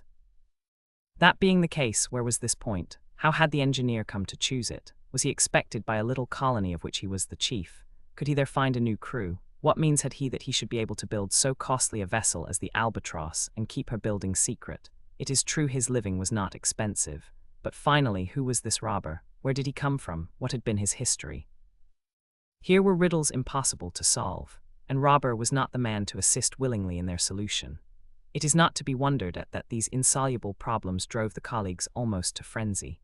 To find themselves whipped off into the unknown, without knowing what the end might be, doubting even if the adventure would end, sentenced to perpetual aviation, was this not enough to drive the president and secretary of the Weldon Institute to extremities? Meanwhile the Albatross drove along above the Atlantic, and in the morning when the sun rose there was nothing to be seen but the circular line where earth met sky. Not a spot of land was in sight in this huge field of vision. Africa had vanished beneath the northern horizon. When Fry Colin ventured out of his cabin and saw all this water beneath him, fear took possession of him.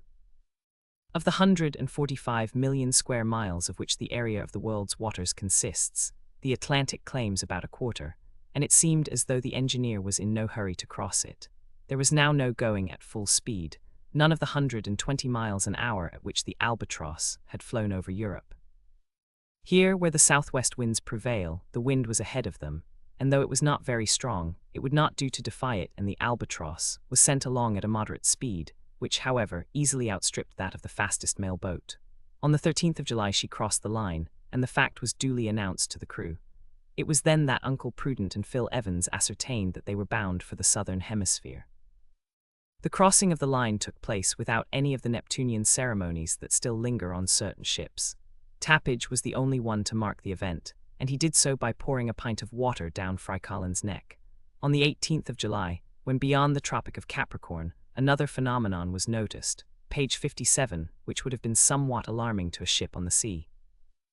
A strange succession of luminous waves widened out over the surface of the ocean, with a speed estimated at quite 60 miles an hour.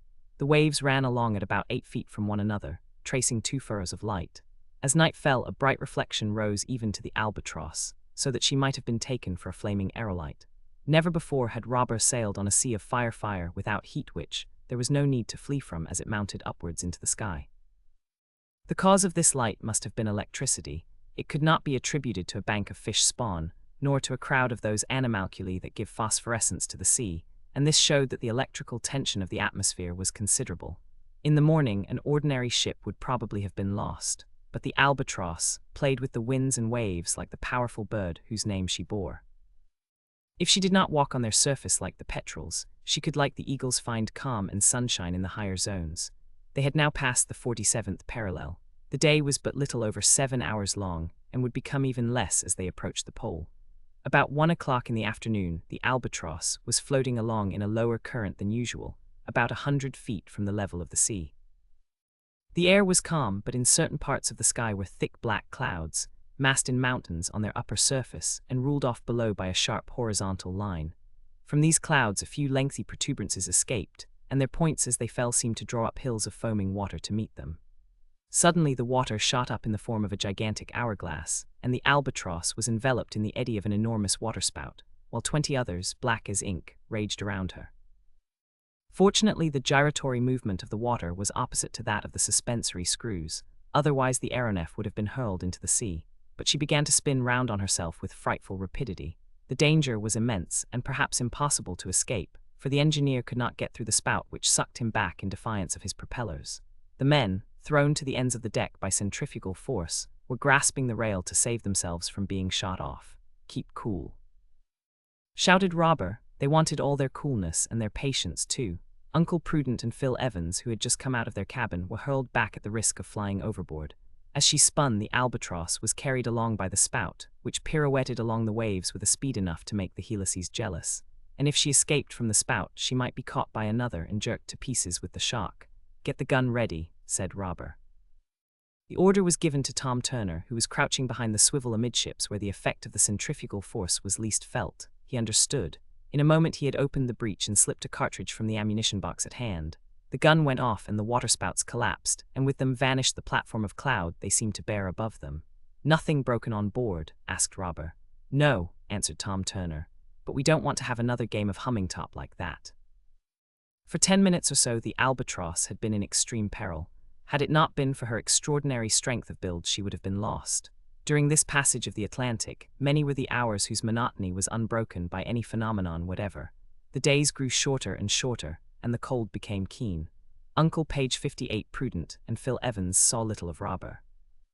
Seated in his cabin, the engineer was busy laying out his course and marking it on his maps, taking his observations whenever he could, recording the readings of his barometers, thermometers, and chronometers, and making full entries in his logbook. The colleagues wrapped themselves well up and eagerly watched for the sight of land to the southward. At Uncle Prudent's request, Fry Colin tried to pump the cook as to whither the engineer was bound, but what reliance could be placed on the information given by this Gascon? Sometimes Robur was an ex-minister of the Argentine Republic, sometimes a lord of the Admiralty, sometimes an ex-president of the United States, sometimes a Spanish general temporarily retired, sometimes a viceroy of the Indies who had sought a more elevated position in the air.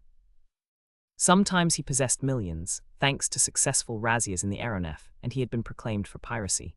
Sometimes he had been ruined by making the aeronef, and had been forced to fly aloft to escape from his creditors. As to knowing if he were going to stop anywhere, no. But if he thought of going to the moon and found there a convenient anchorage, he would anchor there. Fry, my boy, that would just suit you to see what was going on up there." "I shall not go, I refuse," said the Negro, who took all these things seriously. "And why, Fry, why? You might get married to some pretty bouncing Lunarian." Fry Colin reported this conversation to his master, who saw it was evident that nothing was to be learnt about Robur, and so he thought still more of how he could have his revenge on him. "Phil," said he one day, "is it quite certain that escape is impossible?" "Impossible, be it so. But a man is always his own property, and if necessary by sacrificing his life, if we are to make that sacrifice," said Phil Evans, "the sooner the better. It is almost time to end this. Where is the Albatross going? Here we are flying obliquely over the Atlantic, and if we keep on we shall get to the coast of Patagonia or Tierra del Fuego. And what are we to do then? Get into the Pacific or go to the continent at the South Pole? Everything is possible with this Robur. Shall be lost in the end. It is thus a case of legitimate self-defense, and if we must perish, which we shall not do," answered Uncle Prudent, "without being avenged, without annihilating this machine and all she carries." The colleagues had reached a stage of impotent fury, and were prepared to sacrifice themselves if they could only destroy the inventor and his secret. A few months only would then be the life of this prodigious aeronef, of whose superiority in aerial locomotion they had such convincing proofs. The idea took such hold of them that they thought of nothing else but how to put it into execution. And how? By seizing on some of the explosives on board and simply blowing her up. But could they get at the magazines? Fortunately for them, Fry Colin had no suspicion of their scheme. At the thought of the Albatross exploding in midair, he would not have shrunk from betraying his master. It was on the 23rd of July that the land reappeared in the southwest near Cape Virgins at the entrance of the Straits of Magellan. Under the 52nd parallel at this time of year, the night was 18 hours long and the temperature was 6 below freezing. At first the Albatross, instead of keeping on to the south, followed the windings of the coast as if to enter the Pacific. After passing Lomas Bay, leaving Mount Gregory to the north and the Brecknocks to the west, they sighted Puerto Arena, a small Chilean village at the moment the church bells were in full swing, and a few hours later they were over the old settlement at Port Famine. If the Patagonians, whose fires could be seen occasionally, were really above the average in page 59 stature, the passengers in the aeronef were unable to say, for to them they seemed to be dwarfs. But what a magnificent landscape opened around during these short hours of the southern day. Rugged mountains, peaks eternally capped with snow, with thick forests rising on their flanks, inland seas, bays deep set amid the peninsulas and islands of the archipelago. Clarence Island, Dawson Island, and the Land of Desolation, straits and channels, capes and promontories, all in inextricable confusion, and bound by the ice in one solid mass from Cape Forward, the most southerly point of the American continent, to Cape Horn, the most southerly point of the New World. When she reached Fort Famine, the Albatross resumed her course to the south. Passing between Mount Tam on the Brunswick Peninsula and Mount Graves, she steered for Mount Sarmiento, an enormous peak wrapped in snow which commands the Straits of Magellan, rising 6,400 feet from the sea. And now they were over the land of the Fuegians, Tierra del Fuego, the land of fire. 6 months later, in the height of summer, with days from 15 to 16 hours long, how beautiful and fertile would most of this country be, particularly in its northern portion. Then all around would be seen valleys and pasturages that could form the feeding grounds of thousands of animals. Then would appear virgin forests, gigantic trees, birches, beeches, ash trees, cypresses, tree ferns, and broad plains overrun by herds of guanacos, vicunas, and ostriches. Now there were armies of penguins and myriads of birds, and when the Albatross turned on her electric lamps, the guillemots, ducks, and geese came crowding on board enough to fill Tappag's larder 100 times and more. Here was work for the cook, who knew how to bring out the flavor of the game and keep down its peculiar oiliness. And here was work for Fry Colin in plucking dozen after dozen of such interesting feathered friends. That day, as the sun was setting about 3 o'clock in the afternoon, there appeared in sight a large lake framed in a border of superb forest. The lake was completely frozen over, and a few natives with long snowshoes on their feet were swiftly gliding over it. At the sight of the Albatross, the Fuegians, overwhelmed with terror, scattered in all directions, and when they could not get away they bid themselves, taking like the animals to the holes in the ground. The Albatross still held her southerly course, crossing the Beagle Channel and Navarne Island and Wollaston Island on the shores of the Pacific. Then, having accomplished 4,700 miles since she left Dahomey, she passed the last islands of the Magellanic archipelago, whose most southerly outpost, lashed by the everlasting surf, is the terrible Cape Horn. Oceanoft, Com. Chapter Roman 17, the shipwrecked crew next day was the 24th of July, and the 24th of July in the southern hemisphere corresponds to the 24th of January in the northern. The 56th degree of latitude had been left behind. The similar parallel in northern Europe runs through Edinburgh. The thermometer kept steadily below freezing, so that the machinery was called upon to furnish a little artificial heat in the cabins. Although the days begin to lengthen after the 21st day of June in the southern hemisphere, yet the advance of the Albatross towards the pole more than neutralized this increase, and consequently the daylight became very short. There was thus very little to be seen. At night time the cold became very keen, but as there was no scarcity of clothing on board, the colleagues, well wrapped up, remained a good deal on deck thinking over their plans of escape, and watching for an opportunity. Little was seen of Robur. Page 60. Since the high words that had been exchanged in the Timbuktu country, the engineer had left off speaking to his prisoners. Fry Colin seldom came out of the cook house, where Tappage treated him most hospitably, on condition that be acted as his assistant. This position was not without its advantages, and the negro, with his master's permission, very willingly accepted. It shut up in the galley, he saw nothing of what was passing outside, and might even consider himself beyond the reach of danger. He was, in fact, very like the ostrich, not only in his stomach but in his folly.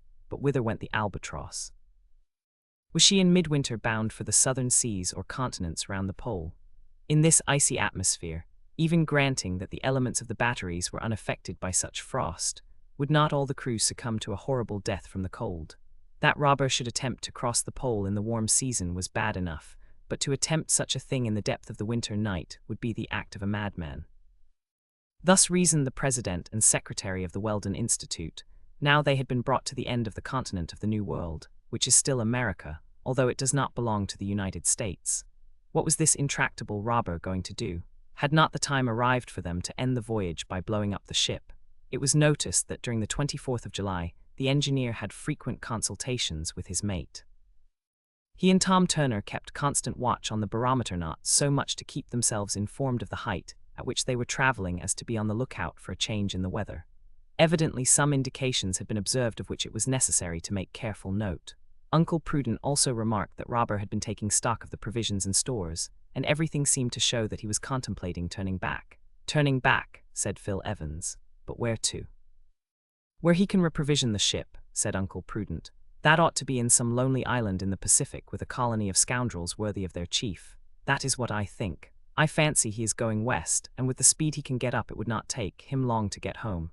But we should not be able to put our plan into execution. If we get there, we shall not get there." The colleagues had partly guessed the engineer's intentions. During the day it became no longer doubtful that when the Albatross reached the confines of the Antarctic Sea her course was to be changed. When the ice has formed about Cape Horn, the lower regions of the Pacific are covered with ice fields and icebergs. The floes then form an impenetrable barrier to the strongest ships and the boldest navigators.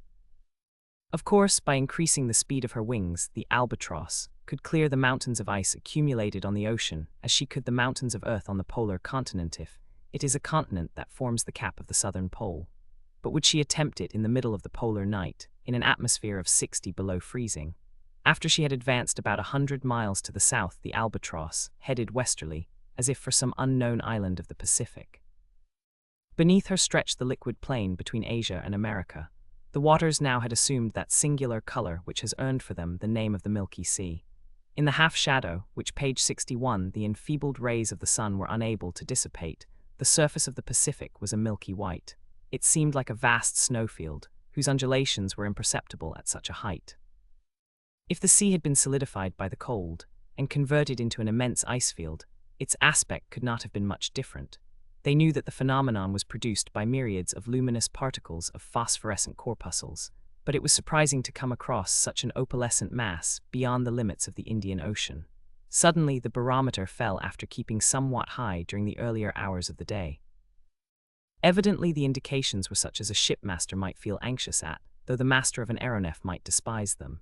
There was every sign that a terrible storm had recently raged in the Pacific. It was 1 o'clock in the afternoon when Tom Turner came up to the engineer and said, "Do you see that black spot on the horizon, so they're away to due north of us? That is not a rock." "No, Tom, there is no land out there." "Then it must be a ship or a boat." Uncle Prudent and Phil Evans, who were in the bow, looked in the direction pointed out by the mate. Robur asked for the glass and attentively observed the object. "It is a boat," said he, "and there are some men in it." "Shipwrecked?" asked Tom. "Yes, they have had to abandon their ship, and knowing nothing of the nearest land, are perhaps dying of hunger and thirst. Well, it shall not be said that the Albatross did not come to their help. The orders were given, and the aeronef began to sink towards the sea. At 300 yards from it, the descent was stopped, and the propellers drove ahead full speed towards the north. It was a boat. Her sail flapped against the mast as she rose and fell on the waves. There was no wind, and she was making no progress. Doubtless there was no one on board with strength enough left to work the oars. In the boat were 5 men asleep or helpless if they were not dead. The Albatross had arrived above them and slowly descended. On the boat's stern was the name of the ship to which she belonged, the Jeannette of Nantes. "Hallo there," shouted Turner, loud enough for the men to hear, for the boat was only 80 feet below him. There was no answer. "Fire a gun," said Robur. The gun was fired and the report rang out over the sea. One of the men looked up feebly. His eyes were haggard and his face was that of a skeleton. As he caught sight of the Albatross, he made a gesture as of fear. "Don't be afraid," said Robur in French. "We have come to help you. Who are you?" "We belong to the bark Jeannette, and I am the mate. We left her a fortnight ago as she was sinking. We have no water and no food." The 4 other men had now sat up. Wan and exhausted, in a terrible state of emaciation, they lifted their hands towards the Albatross. "Look out," shouted Robur. A line was let down, and a pail of fresh water was lowered into the boat. The men snatched at it and drank it with an eagerness awful to see. "Page 62, bread, bread," they exclaimed. Immediately a basket with some food and 5 pints of coffee descended towards them. The mate with difficulty restrained them in their ravenousness. "Where are we?" asked the mate at last. 50 miles from the Chile coast and the Chonos archipelago," answered Robur. "Thanks, but we are becalmed and we are going to tow you." "Who are you?" "People who are glad to be of assistance to you," said Robur. The mate understood that the incognito was to be respected, but had the flying machine sufficient power to tow them through the water? Yes, and the boat, attached to 100 feet of rope, began to move off towards the east. At 10 o'clock at night, the land was sighted, or rather, they could see the lights which indicated its position. This rescue from the sky had come just in time for the survivors of the Jeannette, and they had good reason to believe it miraculous. When they had been taken to the mouth of the channel leading among the Chonos Islands, Robur shouted to them to cast off the tow line. This, with many a blessing to those who had saved them, they did, and the Albatross headed out to the offing. Certainly there was some good in this aeronef, which could thus help those who were lost at sea. What balloon, perfect as it might be, would be able to perform such a service? And between themselves, Uncle Prudent and Phil Evans could not but admire it, although they were quite disposed to deny the evidence of their senses. Oceanoft, calm chapter Roman 18 over the volcano. The sea was as rough as ever, and the symptoms became alarming. The barometer fell several millimeters. The wind came in violent gusts, and then for a moment or so failed altogether. Under such circumstances, a sailing vessel would have had to reef in her topsails and her foresail. Everything showed that the wind was rising in the northwest. The storm glass became much troubled, and its movements were most disquieting. At 1 o'clock in the morning, the wind came on again with extreme violence. Although the aeronef was going right in its teeth, she was still making progress at a rate of from 12 to 15 miles an hour. But that was the utmost she could do. Evidently preparations must be made for a cyclone, a very rare occurrence in these latitudes. Whether it be called a hurricane, as in the Atlantic, a typhoon, as in Chinese waters, a simoom, as in the Sahara, or a tornado, as on the western coast, such a storm is always a gyratory one, and most dangerous for any ship caught in the current which increases from the circumference to the center, and has only one spot of calm, the middle of the vortex. Robur knew this. He also knew it was best to escape from the cyclone and get beyond its zone of attraction by ascending to the higher strata. Up to then he had always succeeded in doing this, but now he had not an hour, perhaps not a minute, to lose. In fact, the violence of the wind sensibly increased. The crests of the waves were swept off as they rose and blown into white dust on the surface of the sea. It was manifest that the cyclone was advancing with fearful velocity straight towards the regions of the pole. "Higher," said Robur. "Page 63, higher it is," said Tom Toomer. An extreme ascensional power was communicated to the aeronef, and she shot up slantingly as if she was traveling on a plane sloping downwards from the southwest. Suddenly the barometer fell more than a dozen millimeters, and the Albatross paused in her ascent. What was the cause of the stoppage? Evidently she was pulled back by the air. Some formidable current had diminished the resistance to the screws. When a steamer travels upstream, more work is got out of her screw than when the water is running between the blades. The recoil is then considerable, and may perhaps be as great as the current. It was thus with the Albatross at this moment, but Robur was not the man to give in. His 74 screws, working perfectly together, were driven at their maximum speed, but the aeronef could not escape. The attraction of the cyclone was irresistible. During the few moments of calm she began to ascend, but the heavy pull soon drew her back, and she sunk like a ship as she founders. Evidently, if the violence of the cyclone went on increasing, the Albatross would be but as a straw caught in one of those whirlwinds that root up the trees, carry off roofs, and blow down walls. Robur and Tom could only speak by signs. Uncle Prudent and Phil Evans clung to the rail and wondered if the cyclone was not playing their game in destroying the aeronef, and with her the inventor, and with the inventor the secret of his invention. But if the Albatross could not get out of the cyclone vertically, could she not do something else? Could she not gain the center, where it was comparatively calm, and where they would have more control over her? Quite so, but to do this she would have to break through the circular currents which were sweeping her round with them. Had she sufficient mechanical power to escape through them? Suddenly the upper part of the cloud fell in. The vapor condensed in torrents of rain. It was 2 o'clock in the morning. The barometer, oscillating over a range of 12 millimeters, had now fallen to 27.91, and from this something should be taken on account of the height of the aeronef above the level of the sea. Strange to say, the cyclone was out of the zone to which such storms are generally restricted, such zone being bounded by the 30th parallel of north latitude and the 26th parallel of south latitude. This may perhaps explain why the eddying storm suddenly turned into a straight one. But what a hurricane! The tempest in Connecticut on the 22nd of March, 1882, could only have been compared to it, and the speed of that was more than 300 miles an hour. The Albatross had thus to fly before the wind, or rather she had to be left to be driven by the current, from which she could neither mount nor escape. But in following this unchanging trajectory, she was bearing due south, towards those polar regions which Robur had endeavored to avoid. And now he was no longer master of her course. She would go where the hurricane took her. Tom Turner was at the helm, and it required all his skill to keep her straight. In the first hours of the morning, if we can so call the vague tint which began to rise over the horizon, the Albatross was 15 degrees below Cape Horn, 1,200 miles more, and she would cross the Antarctic Circle. Where she was in this month of July, the night lasted 19 hours and a half. The sun's disk, without warmth, without light, only appeared above the horizon to disappear almost immediately. At the pole, the night lengthened into one of 179 hours. Everything showed that the Albatross was about to plunge into an abyss. Page 64. During the day, an observation, had it been possible, would have given 66 degrees 40 south latitude. The aeronef was within 1,400 miles of the pole. Irresistibly was she drawn towards this inaccessible corner of the globe, her speed eating up, so to speak, her weight, although she weighed less than before, owing to the flattening of the earth at the pole. It seemed as though she could have dispensed altogether with her suspensory screws.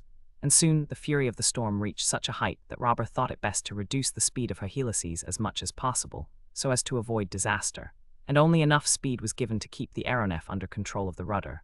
Amid these dangers, the engineer retained his imperturbable coolness, and the crew obeyed him as if their leader's mind had entered into them. Uncle Prudent and Phil Evans had not for a moment left the deck. They could remain without being disturbed. The air made but slight resistance. The aeronef was like an aerostat which drifts with the fluid masses in which it is plunged. Is the domain of the southern pole a continent or an archipelago? Or is it a paleocrystic sea, whose ice melts not even during the long summer? We know not. But what we do know is that the southern pole is colder than the northern one, a phenomenon due to the position of the Earth in its orbit during winter in the Antarctic regions. During this day there was nothing to show that the storm was abating. It was by the 75th meridian to the west that the Albatross crossed into the circumpolar region. By what meridian would she come out, if she ever came out? As she descended more to the south, the length of the day diminished. Before long she would be plunged in that continuous night, which is illuminated only by the rays of the moon or the pale streamers of the aurora. But the moon was then new, and the companions of Robur might see nothing of the regions whose secret has hitherto defied human curiosity. There was not much inconvenience on board from the cold, for the temperature was not nearly so low as was expected.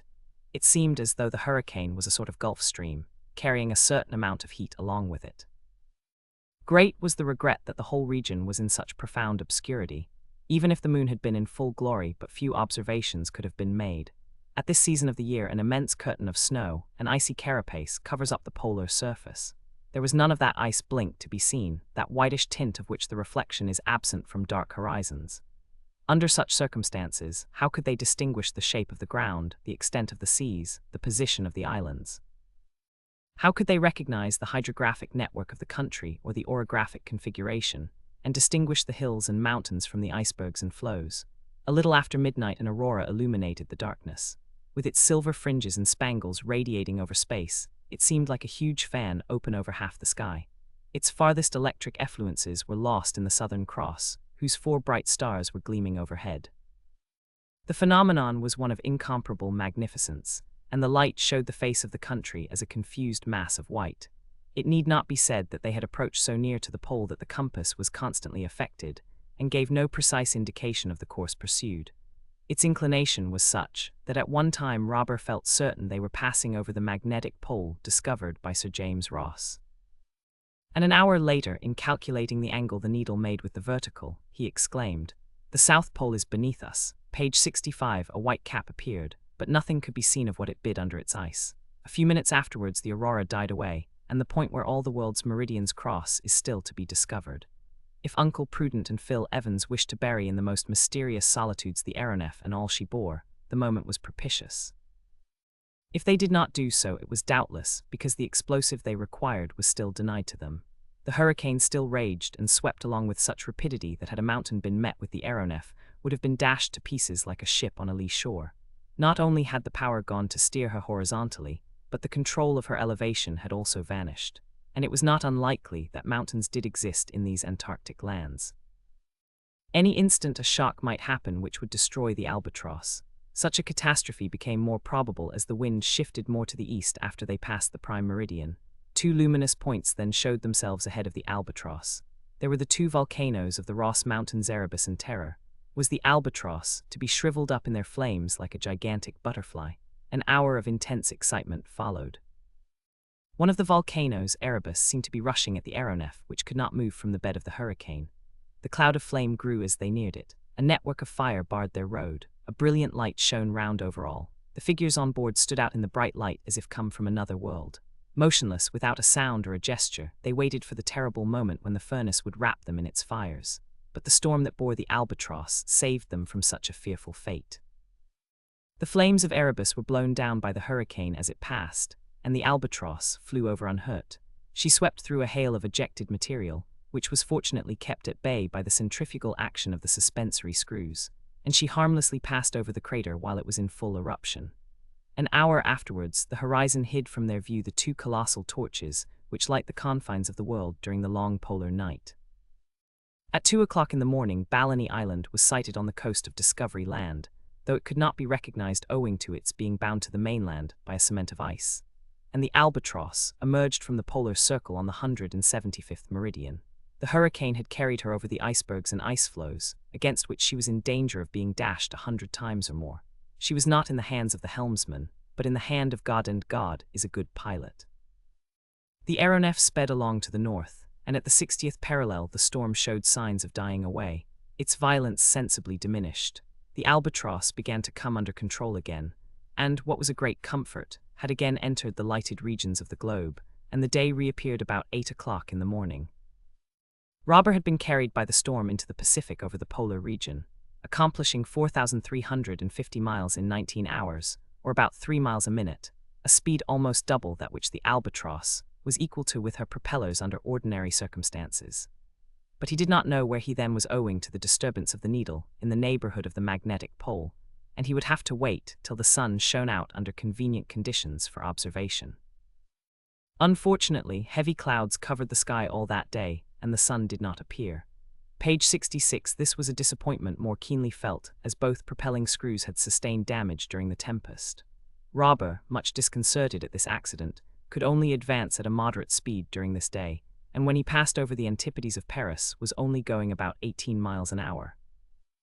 It was necessary not to aggravate the damage to the screws, for if the propellers were rendered useless, the situation of the aeronef above the vast seas of the Pacific would be a very awkward one, and the engineer began to consider if he could not effect his repairs on the spot, so as to make sure of continuing his voyage. In the morning of the 27th of July, about 7 o'clock, land was sighted to the north. It was soon seen to be an island. But which island was it of the thousands that dot the Pacific? However, Robur decided to stop at it without landing. He thought that he could repair damages during the day and start in the evening. The wind had died away completely, and this was a favorable circumstance for the maneuver he desired to execute. At least, if she did not remain stationary, the Albatross would be carried he knew not where. A cable 150 feet long with an anchor at the end was dropped overboard. When the aeronef reached the shore of the island, the anchor dragged up the first few rocks and then got firmly fixed between two large blocks. The cable then stretched to full length under the influence of the suspensory screws, and the Albatross remained motionless, riding like a ship in a roadstead. It was the first time she had been fastened to the earth since she left Philadelphia. Oceanoft, com chapter Roman 19 anchored at last when the Albatross was high in the air. The island could be seen to be of moderate size. But on what parallel was it situated? What meridian ran through it? Was it an island in the Pacific, in Australasia, or in the Indian Ocean? When the sun appeared and Robur had taken his observations, they would know, but although they could not trust to the indications of the compass, there was reason to think they were in the Pacific. At this height 150 feet the island, which measured about 15 miles round, was like a three-pointed star in the sea.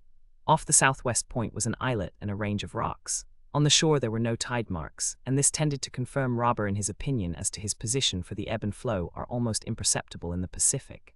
At the northwest point there was a conical mountain about 200 feet high. No natives were to be seen, but they might be on the opposite coast. In any case, if they had perceived the aeronef, terror had made them either hide themselves or run away. The Albatross had anchored on the southwest point of the island. Not far off, down a little creek, a small river flowed in among the rocks. Beyond were several winding valleys, trees of different kinds, and birds, partridges, and bustards in great numbers. If the island was not inhabited, it was habitable. Robur might surely have landed on it. If he had not done so, it was probably because the ground was uneven and did not offer a convenient spot to beach the aeronef. While he was waiting for the sun, the engineer began the repairs he reckoned on completing before the day was over. The suspensory screws were undamaged and had worked admirably amid all the violence of the storm, which, as we have said, had considerably lightened their work. At this moment, half of them were in action, enough to keep the Albatross fixed to the shore by the taut cable. But the two propellers had suffered, and more than Robur had thought. Their blades would have to be adjusted, and the gearing seen to by which they received their rotatory movement. Page 67, it was the screw at the bow which was first attacked under Robur's superintendence. It was the best to commence with, in case the Albatross had to leave before the work was finished. With only this propeller, Bee could easily keep a proper course. Meanwhile, Uncle Prudent and his colleague, after walking about the deck, had sat down aft. Fry Colin was strangely reassured. What a difference, to be suspended only 150 feet from the ground. The work was only interrupted for a moment, while the elevation of the sun above the horizon allowed Robur to take an horary angle, so that at the time of its culmination he could calculate his position.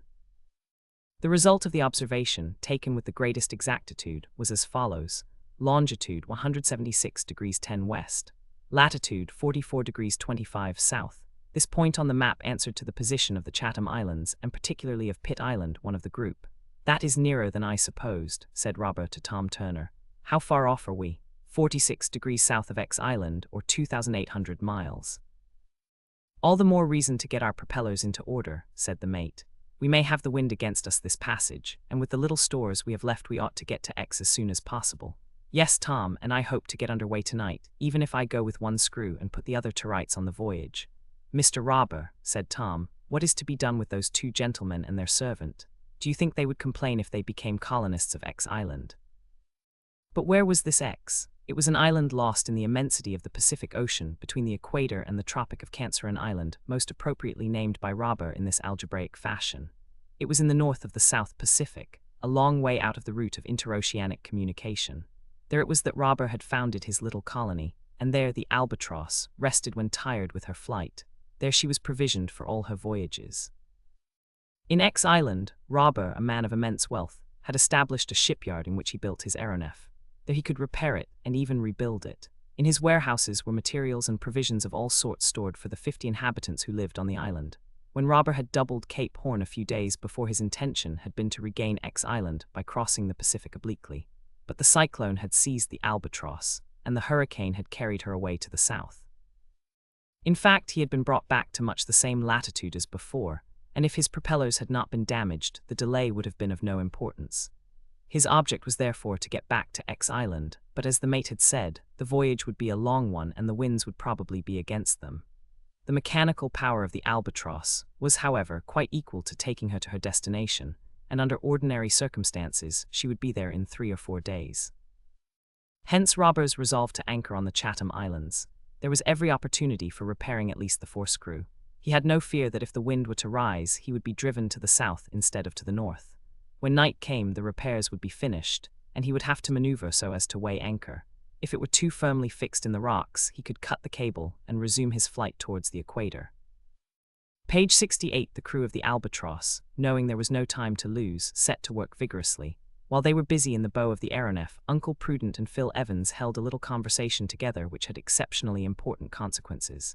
"Phil Evans," said Uncle Prudent, "you have resolved, as I have, to sacrifice your life." "Yes, like you. It is evident that we can expect nothing from Robur." "Nothing. Well, Phil Evans, I have made up my mind. If the Albatross leaves this place tonight, the night will not pass without our having accomplished our task. We will smash the wings of this bird of Robur's. This night I will blow it into the air." "The sooner the better," said Phil Evans. It will be seen that the two colleagues were agreed on all points, even in accepting with indifference the frightful death in store for them. "Have you all you want?" asked Evans. "Yes. Last night, while Robur and his people had enough to do to look after the safety of the ship, I slipped into the magazine and got hold of a dynamite cartridge. Let us set to work, Uncle Prudent. Wait till tonight. When the night comes we will go into our cabin, and you shall see something that will surprise you." At 6 o'clock the colleagues dined together as usual. 2 hours afterwards they retired to their cabin like men who wished to make up for a sleepless night. Neither Robur nor any of his companions had a suspicion of the catastrophe that threatened the Albatross. This was Uncle Prudent's plan.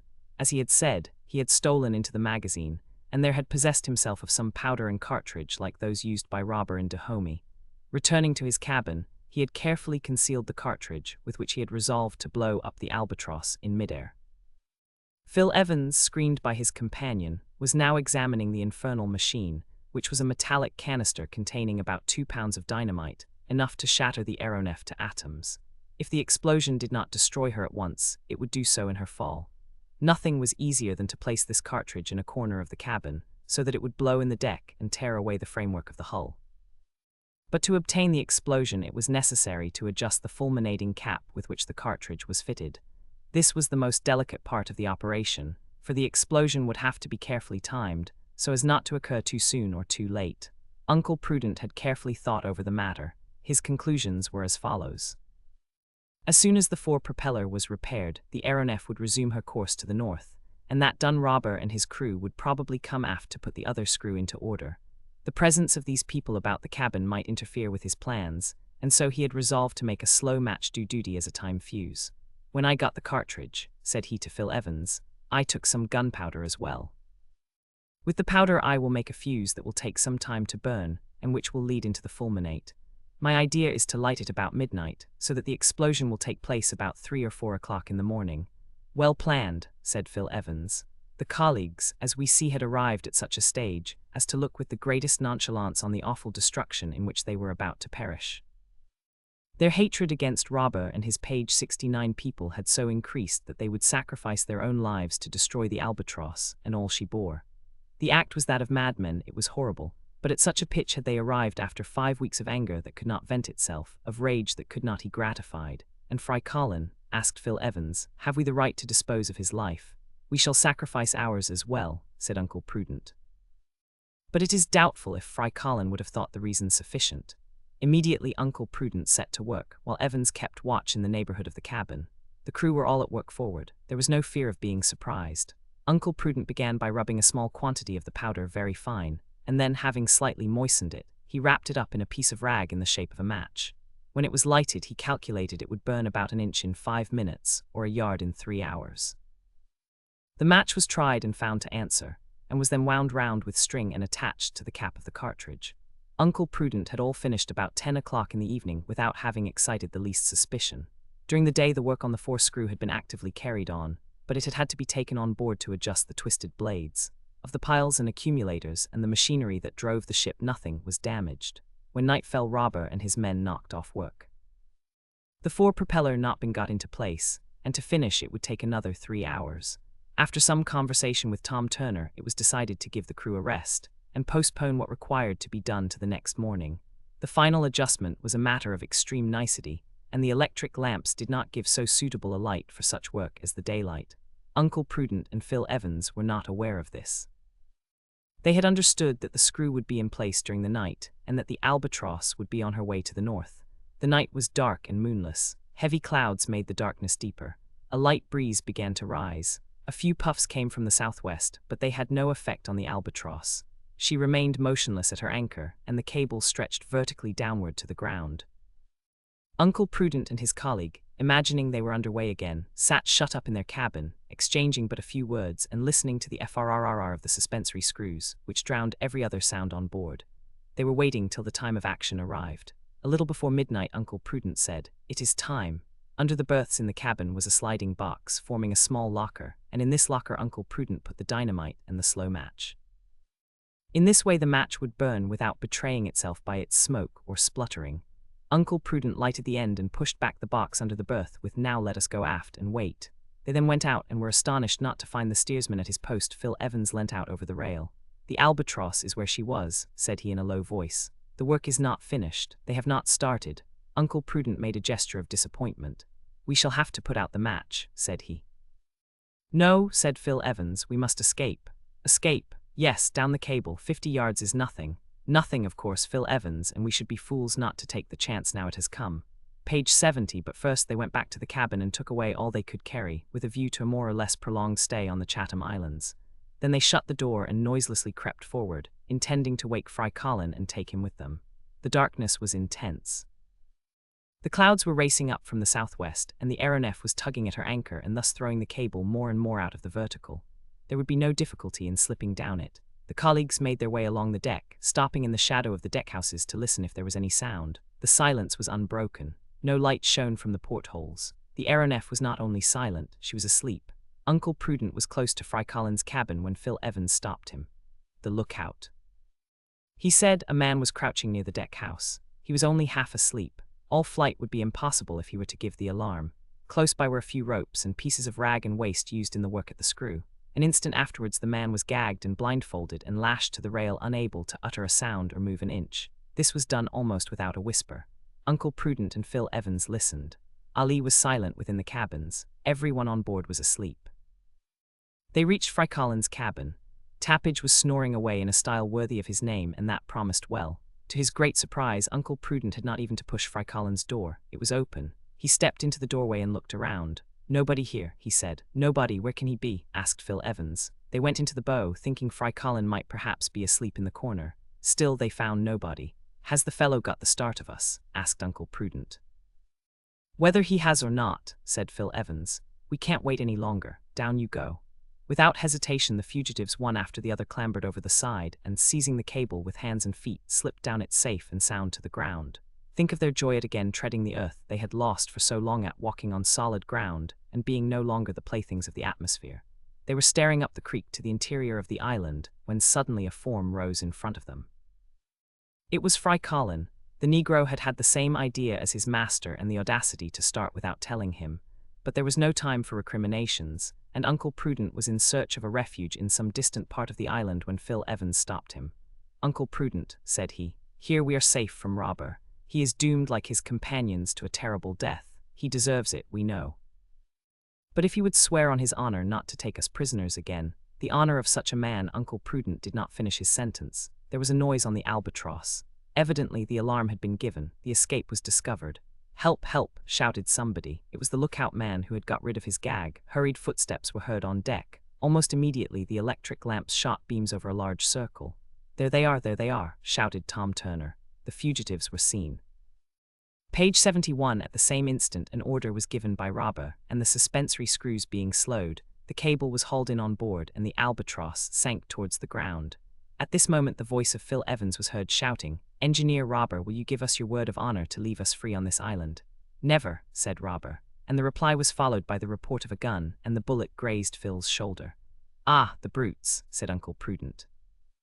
Knife in hand, he rushed towards the rocks where the anchor had fixed itself. The aeronef was not more than 50 feet from the ground. In a few seconds the cable was cut, and the breeze, which had increased considerably, striking the Albatross on the quarter, carried her out over the sea. Oceanoft, Com Chapter Roman 20, the wreck of the Albatross. It was then 20 minutes after midnight. 5 or 6 shots had been fired from the aeronef. Uncle Prudent and Fry Colin, supporting Phil Evans, had taken shelter among the rocks.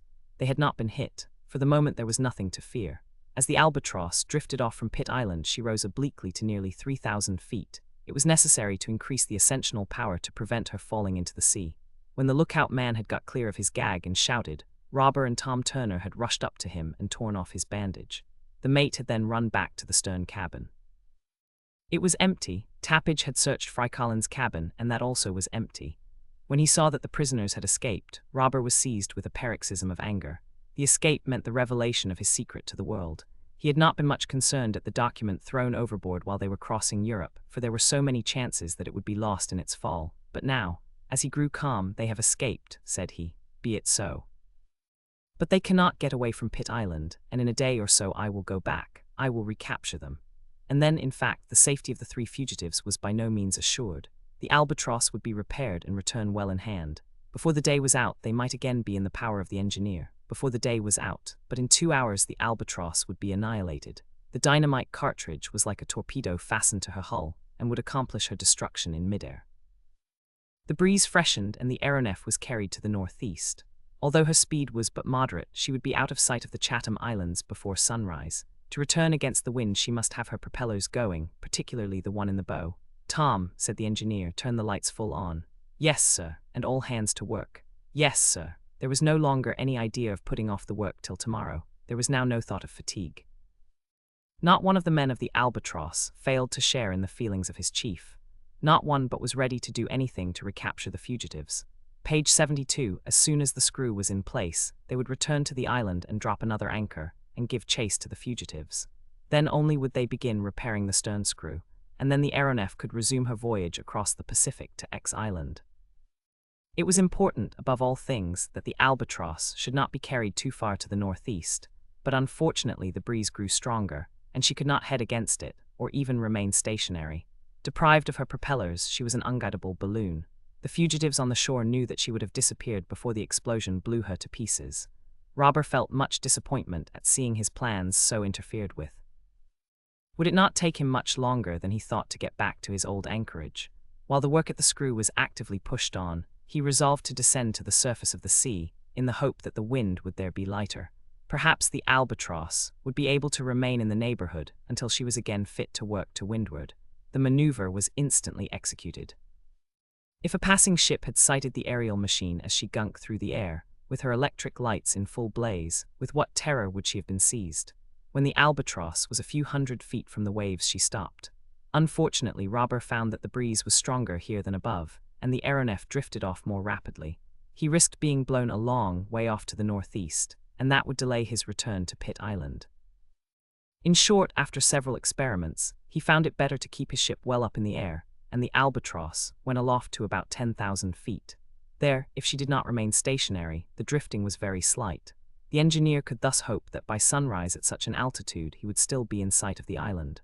Robur did not trouble himself about the reception the fugitives might have received from the natives, if there were any natives. That they might help them mattered little to him.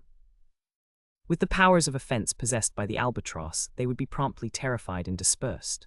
The capture of the prisoners was certain, and once he had them again, they will not escape from X Island. About 1 o'clock in the morning the forescrew was finished, and all that had to be done was to get it back to its place. This would take about an hour. That done, the Albatross would be headed southwest and the stern screw could be taken in hand. And how about the match that was burning in the deserted cabin? The match, of which more than a third was now consumed, and the spark that was creeping along to the dynamite. Assuredly, if the men of the aeronef had not been so busy, one of them would have heard the feeble sputtering that was going on in the deck house. Perhaps he would have smelt the burning powder. He would doubtless have become uneasy, and told Tom Turner, and then they would have looked about and found the box and the infernal machine, and then there would have been time to save this wonderful Albatross and all she bore. But the men were at work in the bow, 20 yards away from the cabin. Nothing brought them to that part of the deck, nothing called off their attention from their work. Robur was there working with his hands, excellent mechanic as he was. He hurried on the work, but nothing was neglected, everything was carefully done. Was it not necessary that he should again become absolute master of his invention? If he did not recapture the fugitives, they would get away home. They would begin inquiring into matters. They might even discover X Island, and there would be an end to this life, which the men of the Albatross had created for themselves, a life that seemed superhuman and sublime. Tom Turner came up to the engineer. It was 1:15. "It seems to me, sir, that the breeze is falling and going round to the west." Page 73. "What does the barometer say?" asked Robur after looking up at the sky. "It is almost stationary, and the clouds seem gathering below us." "So they are, and it may be raining down at the sea, but if we keep above the rain it makes no difference to us. It will not interfere with the work." "If it is raining, it is not a heavy rain," said Tom. "The clouds do not look like it, and probably the wind has dropped altogether." "Perhaps so, but I think we had better not go down yet. Let us get into going order as soon as we can, and then we can do as we like." At a few minutes after 2, the first part of the work was finished.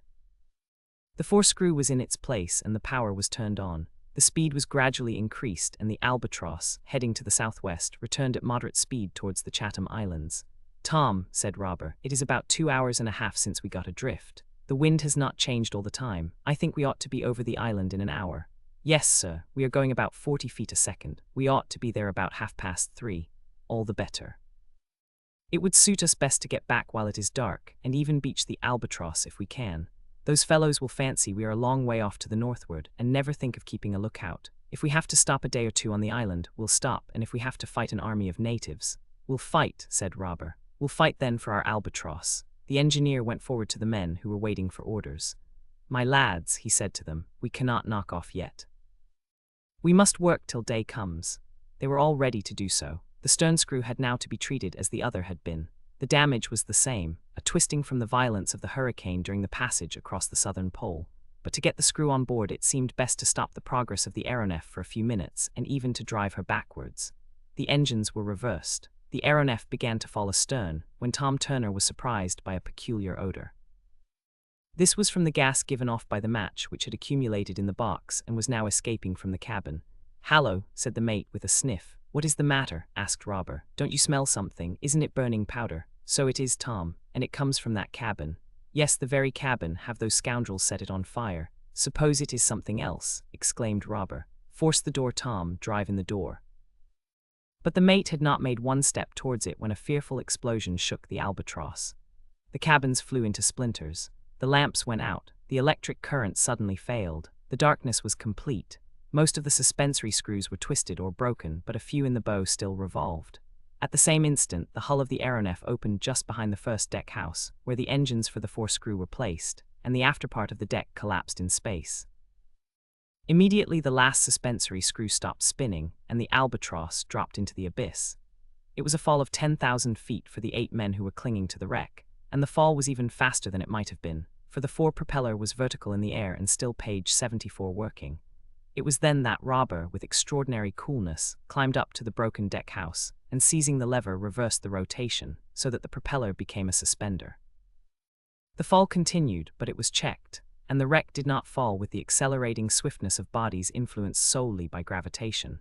And if it was death to the survivors of the Albatross, from their being hurled into the sea, it was not death by asphyxia amid air which the rapidity of descent rendered unbreathable.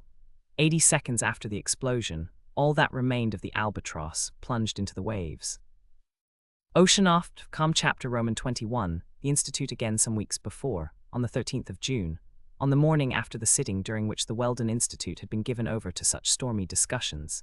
The excitement of all classes of the Philadelphia population, black or white, had been much easier to imagine than to describe. From a very early hour conversation was entirely occupied with the unexpected and scandalous incident of the night before. A stranger calling himself an engineer, and answering to the name of Robur, a person of unknown origin, of anonymous nationality, had unexpectedly presented himself in the clubroom, insulted the balloonists, made fun of the aeronauts, boasted of the marvels of machines heavier than air, and raised a frightful tumult by the remarks with which he greeted the menaces of his adversaries. After leaving the desk, amid a volley of revolver shots, he had disappeared, and in spite of every endeavor, no trace could be found of him. Assuredly here was enough to exercise every tongue and excite every imagination. But by how much was this excitement increased, when in the evening of the 13th of June it was found that neither the president nor secretary of the Weldon Institute had returned to their homes? Was it by chance only that they were absent? No, or at least there was nothing to lead people to think so. It had even been agreed that in the morning they would be back at the club, one as president, the other as secretary, to take their places during a discussion on the events of that preceding evening. And not only was there the complete disappearance of these two considerable personages in the state of Pennsylvania, but there was no news of the valet Fry Colin. He was as undiscoverable as his master. Never had a Negro since Toussaint L'Ouverture, Solauc, or Dessalines had so much talked about him. The next day there was no news. Neither the colleagues nor Fry Colin had been found. The anxiety became serious. Agitation commenced. A numerous crowd besieged the post and telegraph offices in case any news should be received. There was no news. And they had been seen coming out of the Weldon Institute loudly talking together, and with Fry Colin in attendance, go down Walnut Street towards Fairmount Park. Jem Chip, the vegetarian, had even shaken hands with the president and left him with tomorrow. And William T. Forbes, the manufacturer of sugar from rags, had received a cordial shake from Phil Evans, who had said to him twice, "Au revoir, au revoir." Miss Dahl and Miss Matt Forbes, so attached to Uncle Prudent by the bonds of purest friendship, could not get over the disappearance, and in order to obtain news of the absent, talked even more than they were accustomed to. 3, 4, 5, 6 days passed, then a week, then 2 weeks, and there was nothing to give a clue to the missing 3. The most minute search had been made in every quarter. Nothing, in page 75 the park, even under the trees and brushwood. Nothing, always nothing. Although here it was noticed that the grass looked to be pressed down in a way that seemed suspicious and certainly was inexplicable, and at the edge of the clearing there were traces of a recent struggle. Perhaps a band of scoundrels had attacked the colleagues here in the deserted park in the middle of the night. It was possible. The police proceeded with their inquiries in all due form and with all lawful slowness. They dragged the Schuylkill River and cut into the thick bushes that fringe its banks, and if this was useless it was not quite a waste, for the Schuylkill is in great want of a good weeding, and it got it on this occasion. Practical people are the authorities of Philadelphia, then the newspapers were tried. Advertisements and notices and articles were sent to all the journals in the Union without distinction of color. The Daily Negro, the special organ of the black race, published a portrait of Fry Collin after his latest photograph. Rewards were offered to whoever would give news of the 3 absentees, and even to those who would find some clue to put the police on the track. $5,000 to any citizen who would nothing was done. The $5,000 remained with the treasurer of the Weldon Institute. Undiscoverable, undiscoverable, undiscoverable, Uncle Prudent and Phil Evans, of Philadelphia. It need hardly be said that the club was put to serious inconvenience by this disappearance of its president and secretary, and at first the assembly voted urgency to a measure which suspended the work on the go-ahead. How, in the absence of the principal promoters of the affair, of those who had devoted to the enterprise a certain part of their fortune in time and money, how could they finish the work when these were not present? It were better, then, to wait. And just then came the first news of the strange phenomenon which had exercised people's minds some weeks before. The mysterious object had been again seen at different times in the higher regions of the atmosphere. But nobody dreamt of establishing a connection between this singular reappearance and the no less singular disappearance of the members of the Weldon Institute. In fact, it would have required a very strong dose of imagination to connect one of these facts with the other. Whatever it might be, asteroid or aerolite or aerial monster, it had reappeared in such a way that its dimensions and shape could be much better appreciated, first in Canada, over the country between Ottawa and Quebec, on the very morning after the disappearance of the colleagues, and later over the plains of the far west, where it had tried its speed against an express train on the Union Pacific. At the end of this day, the doubts of the learned world were at an end. The body was not a product of nature, it was a flying machine, the practical application of the theory of heavier than air. And if the inventor of the aeronef had wished to keep himself unknown, he could evidently have done better than to try it over the far west. As to the mechanical force he required, or the engines by which it was communicated, nothing was known, but there could be no doubt the aeronef was gifted with an extraordinary faculty of locomotion. In fact, a few days afterwards it was reported from the Celestial Empire, then from the southern part of India, then from the Russian steppes. Who was then this bold mechanician that possessed such powers of locomotion, for whom states had no frontiers and oceans no limits, who disposed of the terrestrial atmosphere as if it were his domain? Could it be this robber whose theories had been so brutally thrown in the face of the Weldon Institute the day he led the attack against the utopia of guidable balloons? Perhaps such a notion, page 76, occurred to some of the wide-awake people, but none dreamt that the said robber had anything to do with the disappearance of the president and secretary of the Institute. Things remained in this state of mystery when a telegram arrived from France through the New York cable at 11:37 a.m. on July 13. And what was this telegram? It was the text of the document found at Paris in a snuff-box revealing what had happened to the 2 personages for whom the Union was in mourning. So then the perpetrator of this kidnapping was Robur the engineer, come expressly to Philadelphia to destroy in its egg the theory of the balloonists. He it was who commanded the Albatross. He it was who carried off by way of reprisal Uncle Prudent, Phil Evans and Fry Collin, and they might be considered lost forever. At least until some means were found of constructing an engine capable of contending with this powerful machine, their terrestrial friends would never bring them back to Earth. What excitement, what stupor! The telegram from Paris had been addressed to the members of the Weldon Institute. The members of the club were immediately informed of it. 10 minutes later, all Philadelphia received the news through its telephones, and in less than an hour all America heard of it through the innumerable electric wires of the new continent. No one would believe it. It is an unseasonable joke, said some. It is all smoke, said others. How could such a thing be done in Philadelphia, and so secretly too? How could the Albatross have been beached in Fairmount Park without its appearance having been signaled all over Pennsylvania? Very good, these were the arguments.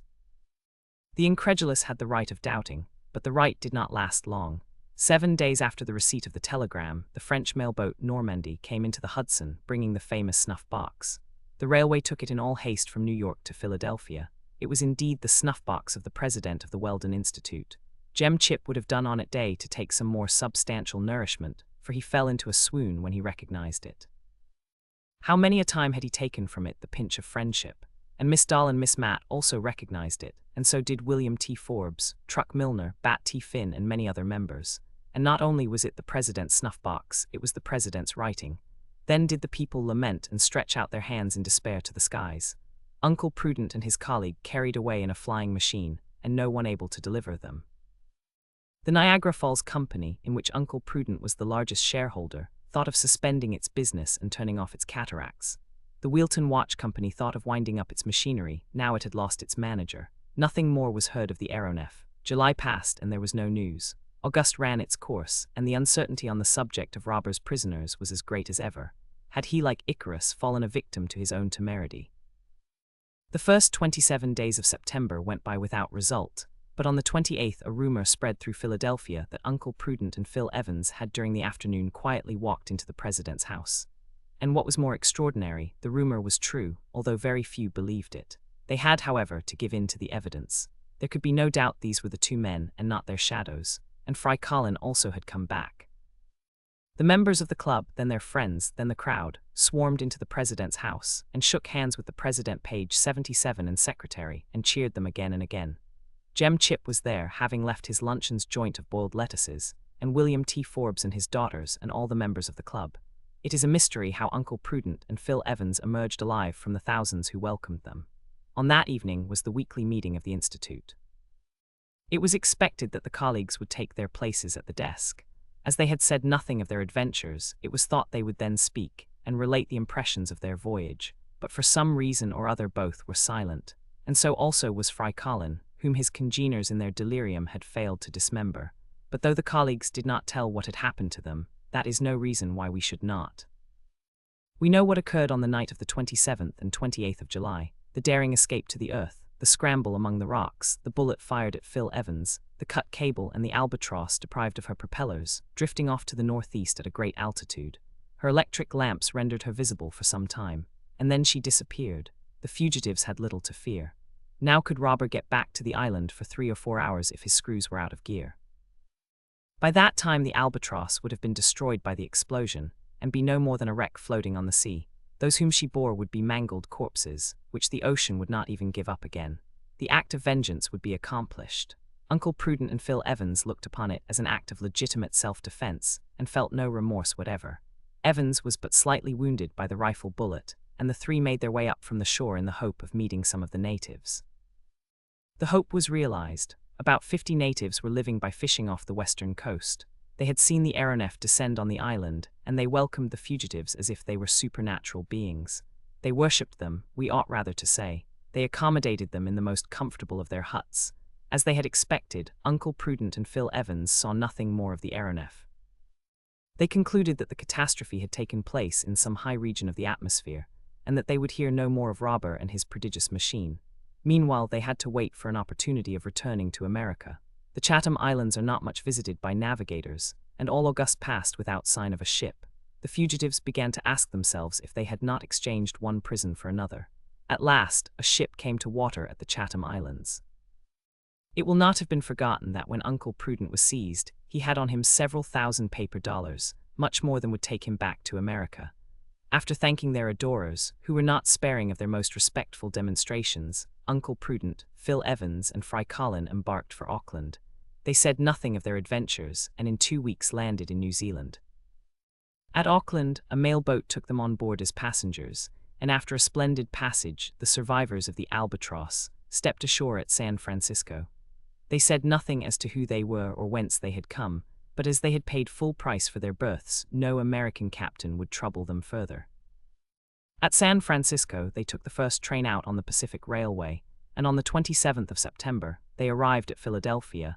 That is the compendious history of what had occurred since the escape of the fugitives. And that is why this very evening, the president and secretary of the page 78 Weldon Institute took their seats amid a most extraordinary attendance. Never before had either of them been so calm. To look at them, it did not seem as though anything abnormal had happened since the memorable sitting of the 12th of June. 3 months and a half had gone and seemed to be counted as nothing. After the first round of cheers, which both received without showing the slightest emotion, Uncle Prudent took off his hat and spoke. "Worthy citizens," said he, "the meeting is now open." Tremendous applause. And properly so, for if it was not extraordinary that the meeting was open, it was extraordinary that it should be opened by Uncle Prudent and Phil Evans. The president allowed the enthusiasm to subside in shouts and clappings. Then he continued, "At our last meeting, gentlemen, the discussion was somewhat animated. Hear, hear. between the partisans of the screw before and those of the screw behind for our balloon the go-ahead. Marks of surprise. We have found a way to bring the beforists and the behindists in agreement. That way is as follows. We are going to use 2 screws, one at each end of the car. Silence and complete stupefaction. That was all. Yes, all. Of the kidnapping of the president and secretary of the Weldon Institute, not a word. Not a word of the Albatross, nor of Robur. Not a word of the voyage. Not a word of the way in which the prisoners had escaped. Not a word of what had become of the aeronef, if it still flew through space, or if they were to be prepared for new reprisals on the members of the club. Of course the balloonists were longing to ask Uncle Prudent and the secretary about all these things, but they looked so close and so serious that they thought it best to respect their attitude. When they thought fit to speak they would do so, and it would be an honor to hear. After all, there might be in all this some secret which would not yet be divulged. And then Uncle Prudent, resuming his speech amid a silence up to then unknown in the meetings of the Weldon Institute, said, "Gentlemen, it now only remains for us to finish the aerostat go-ahead. It is left to her to effect the conquest of the air. The meeting is at an end." Oceanoft, Com Chapter Roman 22, the go-ahead is launched on the following 19th of April, 7 months after the unexpected return of Uncle Prudent and Phil Evans. Philadelphia was in a state of unwanted excitement. There were neither elections nor meetings this time. The aerostat go-ahead, built by the Weldon Institute, was to take possession of her natural element. The celebrated Harry W. Tinder, whose name we mentioned at the beginning of this story, had been engaged as aeronaut. He had no assistant, and the only passengers were to be the president and secretary of the Weldon Institute. Did they not merit such an honor? Did it not come to them appropriately to rise in person to protest against any apparatus that was heavier than air? During the 7 months, however, they had said nothing of their adventures, and even Fry Colin had not uttered a whisper of Robur and his wonderful clipper. Probably Uncle Prudent and his friend desired that no question should arise as to the merits of the aeronef or any other flying machine. Although the go-ahead might not claim the first place among aerial locomotives, they would have nothing to say about the inventions of other aviators. They believed and would always believe that the true atmospheric vehicle was the aerostat, and that to it alone belonged the future. Besides, he on whom they had been so terribly and in their idea so justly avenged, existed no longer. None of those who accompanied page 79 him had survived. The secret of the Albatross was buried in the depths of the Pacific. That Robur had a retreat, an island in the middle of that vast ocean where he could put into port, was only a hypothesis, and the colleagues reserved to themselves the right of making inquiries on the subject later on. The grand experiment which the Weldon Institute had been preparing for so long was at last to take place. The go-ahead was the most perfect type of what had up to then been invented in aerostatic archie, was what an inflexible, or a formidable, is in ships of war. She possessed all the qualities of a good aerostat. Her dimensions allowed of her rising to the greatest height a balloon could attain. Her impermeability enabled her to remain for an indefinite time in the atmosphere. Her solidity would defy any dilation of gas or violence of wind or rain. Her capacity gave her sufficient ascensional force to lift with all their accessories an electric engine that would communicate to her propellers a power superior to anything yet obtained. The go-ahead was of elongated form, so as to facilitate her horizontal displacement. Her car was a platform somewhat like that of the balloon used by Krebs and Renard, and it carried all the necessary outfit, instruments, cables, grapnels, guide ropes, etc., and the piles and accumulators for the mechanical power. The car had a screw in front, and a screw and rudder behind, but probably the work done by the machines would be very much less than that done by the machines of the Albatross. The go-ahead had been taken to the clearing in Fairmount Park, to the very spot where the aeronef had landed for a few hours. Her ascensional power was due to the very lightest of gaseous bodies. Ordinary lighting gas possesses an elevating force of about 700 grams for every cubic meter, but hydrogen possesses an ascensional force estimated at 1,100 grams per cubic meter. Pure hydrogen prepared according to the method of the celebrated Henry Gifford filled the enormous balloon, and as the capacity of the go-ahead was 40,000 cubic meters, the ascensional power of the gas she contained was 40,000 multiplied by 1,100 or 44,000 kilograms. On this 29th of April everything was ready. Since 11 o'clock, the enormous aerostat had been floating a few feet from the ground ready to rise in midair. It was splendid weather and seemed to have been made specially for the experiment, although if the breeze had been stronger, the results might have been more conclusive. There had never been any doubt that a balloon could be guided in a calm atmosphere. but to guide it when the atmosphere is in motion is quite another thing, and it is under such circumstances that the experiment should be tried. But there was no wind today, nor any sign of any. Strange to say, North America on that day omitted to send on to Europe one of those first-class storms which it seems to have in such inexhaustible numbers. A better day could not have been chosen for an aeronautic experiment. The crowd was immense in Fairmount Park. Trains had poured into the Pennsylvania capital sightseers from the neighboring states. Industrial and commercial life came to a standstill that the people might troop to the show master, workmen, women, old men, children, members of Congress, soldiers, magistrates, reporters, white natives and black natives, all were there. We need not stop to describe the excitement, the unaccountable movements, the sudden pushings, which made the mass heave and swell. Nor need we recount the number of cheers, which rose from all sides like fireworks when Uncle Prudent and Phil Evans appeared on the page 80 platform and hoisted the American colors. Need we say that the majority of the crowd had come from afar not so much to see the go-ahead as to gaze on these extraordinary men? Why 2 and not 3? Why not Fry Colin? Because Fry Colin thought his campaign in the Albatross sufficient for his fame. He had declined the honor of accompanying his master, and he took no part in the frenzied declamations that greeted the president and secretary of the Weldon Institute. Of the members of the illustrious assembly, not one was absent from the reserved places within the ropes. There were Truck Milner, Bat T. Finn, and William T. Forbes with his 2 daughters on his arm. All had come to affirm by their presence that nothing could separate them from the partisans of lighter than air. About 20 minutes past 11 a gun announced the end of the final preparations. The go-ahead only waited the signal to start. At 25 minutes past 11 the second gun was fired. The go-ahead was about 150 feet above the clearing, and was held by a rope. In this way the platform commanded the excited crowd. Uncle Prudent and Phil Evans stood upright and placed their left hands on their hearts, to signify how deeply they were touched by their reception. Then they extended their right hands towards the zenith, to signify that the greatest of known balloons was about to take possession of the superterrestrial domain. 100,000 hands were placed in answer on 100,000 hearts, and 100,000 other hands were lifted to the sky. The third gun was fired at 11:30.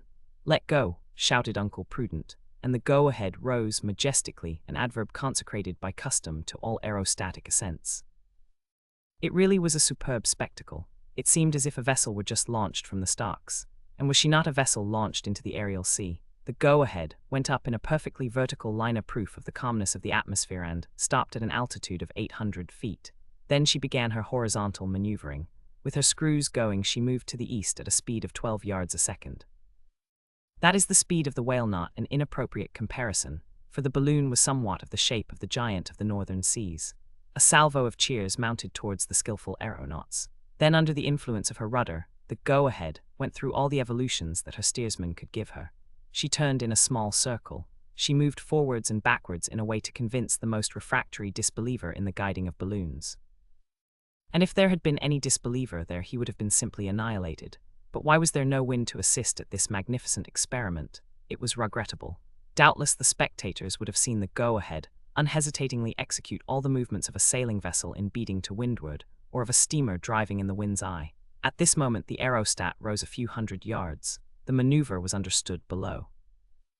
Uncle Prudent and his companions were going in search of a breeze in the higher zones, so as to complete the experiment. The system of cellular balloons, analogous to the swimming bladder in fishes into which could be introduced a certain amount of air by pumping, had provided for this vertical motion.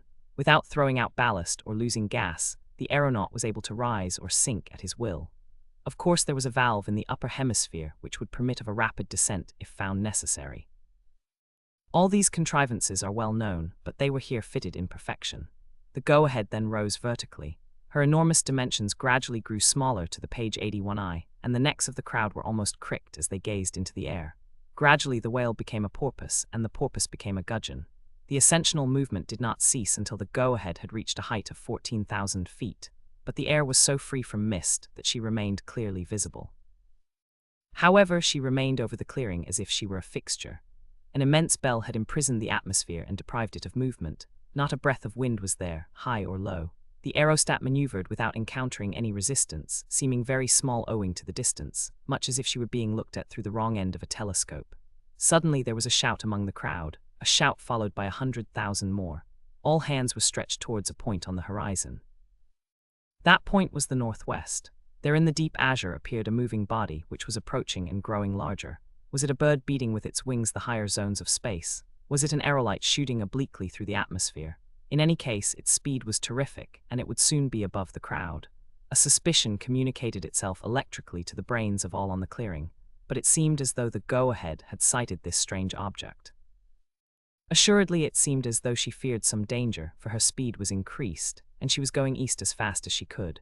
Yes, the crowd saw what it meant. A name uttered by one of the members of the Weldon Institute was repeated by 100,000 mouths. The Albatross, Oceanoft. Com chapter Roman 23, the grand collapse. It was indeed the Albatross. It was indeed Robur who had reappeared in the heights of the sky. It was he who, like a huge bird of prey, was going to strike the go-ahead. And yet, 9 months before, the aeronef, shattered by the explosion, her screws broken, her deck smashed in two, had been apparently annihilated. Without the prodigious coolness of the engineer, who reversed the gyratory motion of the fore propeller and converted it into a suspensory screw, the men of the Albatross would all have been asphyxiated by the fall. But if they had escaped asphyxia, how had they escaped being drowned in the Pacific? The remains of the deck, the blades of the propellers, the compartments of the cabins, all formed a sort of raft. When a wounded bird falls on the waves, its wings keep it afloat. For several hours, Robur and his men remained unhelped, at first on the wreck, and afterwards in the India rubber boat that had fallen uninjured. A few hours after sunrise, they were sighted by a passing ship, and a boat was lowered to their rescue. Robur and his companions were saved, and so was much of what remained of the aeronef. The engineer said that his ship had perished in a collision, and no further questions were asked him. The ship was an English three-master, the Two Friends, bound for Melbourne, where she arrived a few days afterwards. Robur was in Australia, but a long way from X Island, to which he desired to return as soon as possible. In the ruins of the aftermost cabin, he had found a considerable sum of money, quite enough to provide for himself and companions without applying to anyone for help. A short time after he arrived in Melbourne, he became the owner of a small brigantine of about 100 tons, and in her he sailed for X Island. There he had but one idea: to be avenged. But to secure his vengeance, he would have to make another Albatross. This, after all, was an easy task for him who made the first. He used up what page 82 he could of the old material. The propellers and engines he had brought back in the brigantine. The mechanism was fitted with new piles and new accumulators, and in short, in less than 8 months the work was finished, and a new Albatross, identical with the one destroyed by the explosion, was ready to take flight, and he had the same crew. The Albatross left X Island in the first week of April. During this aerial passage, Robur did not want to be seen from the earth, and he came along almost always above the clouds. When he arrived over North America, he descended in a desolate spot in the far west. There the engineer, keeping a profound incognito, learnt with considerable pleasure that the Weldon Institute was about to begin its experiments, and that the go-ahead, with Uncle Prudent and Phil Evans, was going to start from Philadelphia on the 29th of April. Here was a chance for Robur and his crew to gratify their longing for revenge. Here was a chance for inflicting on their foes a terrible vengeance, which in the go-ahead they could not escape. A public vengeance, which would at the same time prove the superiority of the aeronef to all aerostats and contrivances of that nature. And that is why, on this very day, like a vulture from the clouds, the aeronef appeared over Fairmount Park.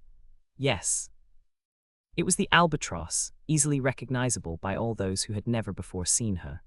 The go-ahead was in full flight, but it soon appeared that she could not escape horizontally, and so she sought her safety in a vertical direction, not dropping to the ground, for the aeronef would have cut her off, but rising to a zone where she could not perhaps be reached. This was very daring, and at the same time very logical, but the Albatross began to rise after her. Although she was smaller than the go-ahead, it was a case of the swordfish and the whale. This could easily be seen from below, and with what anxiety. In a few moments the aerostat had attained a height of 16,000 feet. The Albatross followed her as she rose. She flew round her flanks, and maneuvered round her in a circle with a constantly diminishing radius. She could have annihilated her at a stroke, and Uncle Prudent and his companions would have been dashed to atoms in a frightful fall.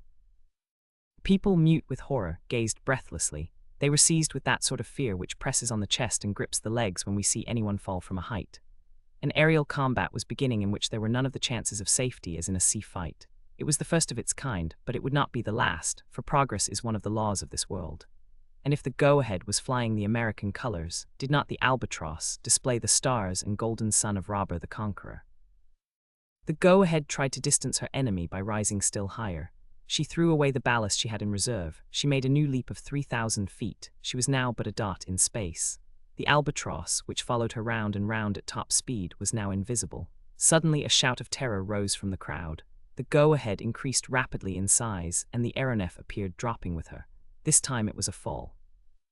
The gas had dilated in the higher zones of the atmosphere and had burst the balloon, which, half-inflated still, was falling rapidly. But the aeronef, slowing her suspensory screws, came down just as fast. She ran alongside the go-ahead when she was not more than 4,000 feet from the ground. Would Robur destroy her? No, he was going to save her crew, and so cleverly did he handle his vessel that the aeronaut jumped on board. Page 83. Would Uncle Prudent and Phil Evans refuse to be saved by him? They were quite capable of doing so, but the crew threw themselves on them and dragged them by force from the go-ahead to the Albatross. Then the aeronef glided off and remained stationary, while the balloon, quite empty of gas, fell on the trees of the clearing and hung there like a gigantic rag.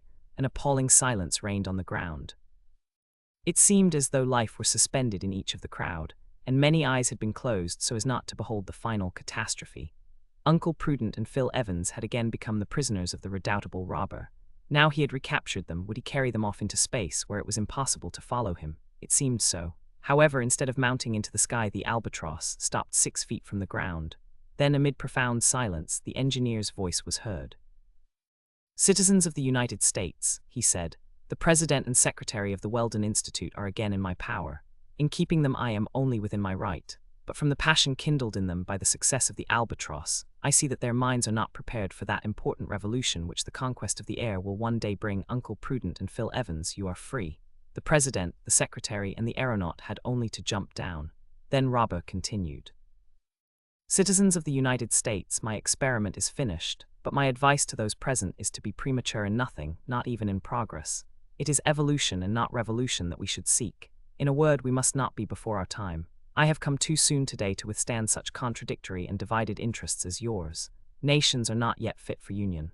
I go, then, and I take my secret with me, but it will not be lost to humanity. It will belong to you the day you are educated enough to profit by it and wise enough not to abuse it. Citizens of the United States, goodbye." And the Albatross, beating the air with her 74 screws and driven by her propellers, shot off towards the east amid a tempest of cheers. The two colleagues, profoundly humiliated, and through them the whole Weldon Institute, did the only thing they could. They went home. And the crowd, by a sudden change of front, greeted them with particularly keen sarcasms, and at their expense are sarcastic still. And now, who is this Robur? Shall we ever know? We know today. Robur is the science of the future, perhaps the science of tomorrow, certainly the science that will come. Does the Albatross still cruise in the atmosphere in the realm that none can take from her? There is no reason to doubt it. Will Robur the Conqueror appear one day as he said? Yes. He will come to declare the secret of his invention, which will greatly change the social and political conditions of the world. As for the future of aerial locomotion, it belongs to the aeronef and not the aerostat. It is to the Albatross that the conquest of the air will assuredly fall. End of voyage extraordinaire. Robur the Conqueror. End of the project. Gutenberg et ext of Robur the Conqueror by Jules Verne. Page 84.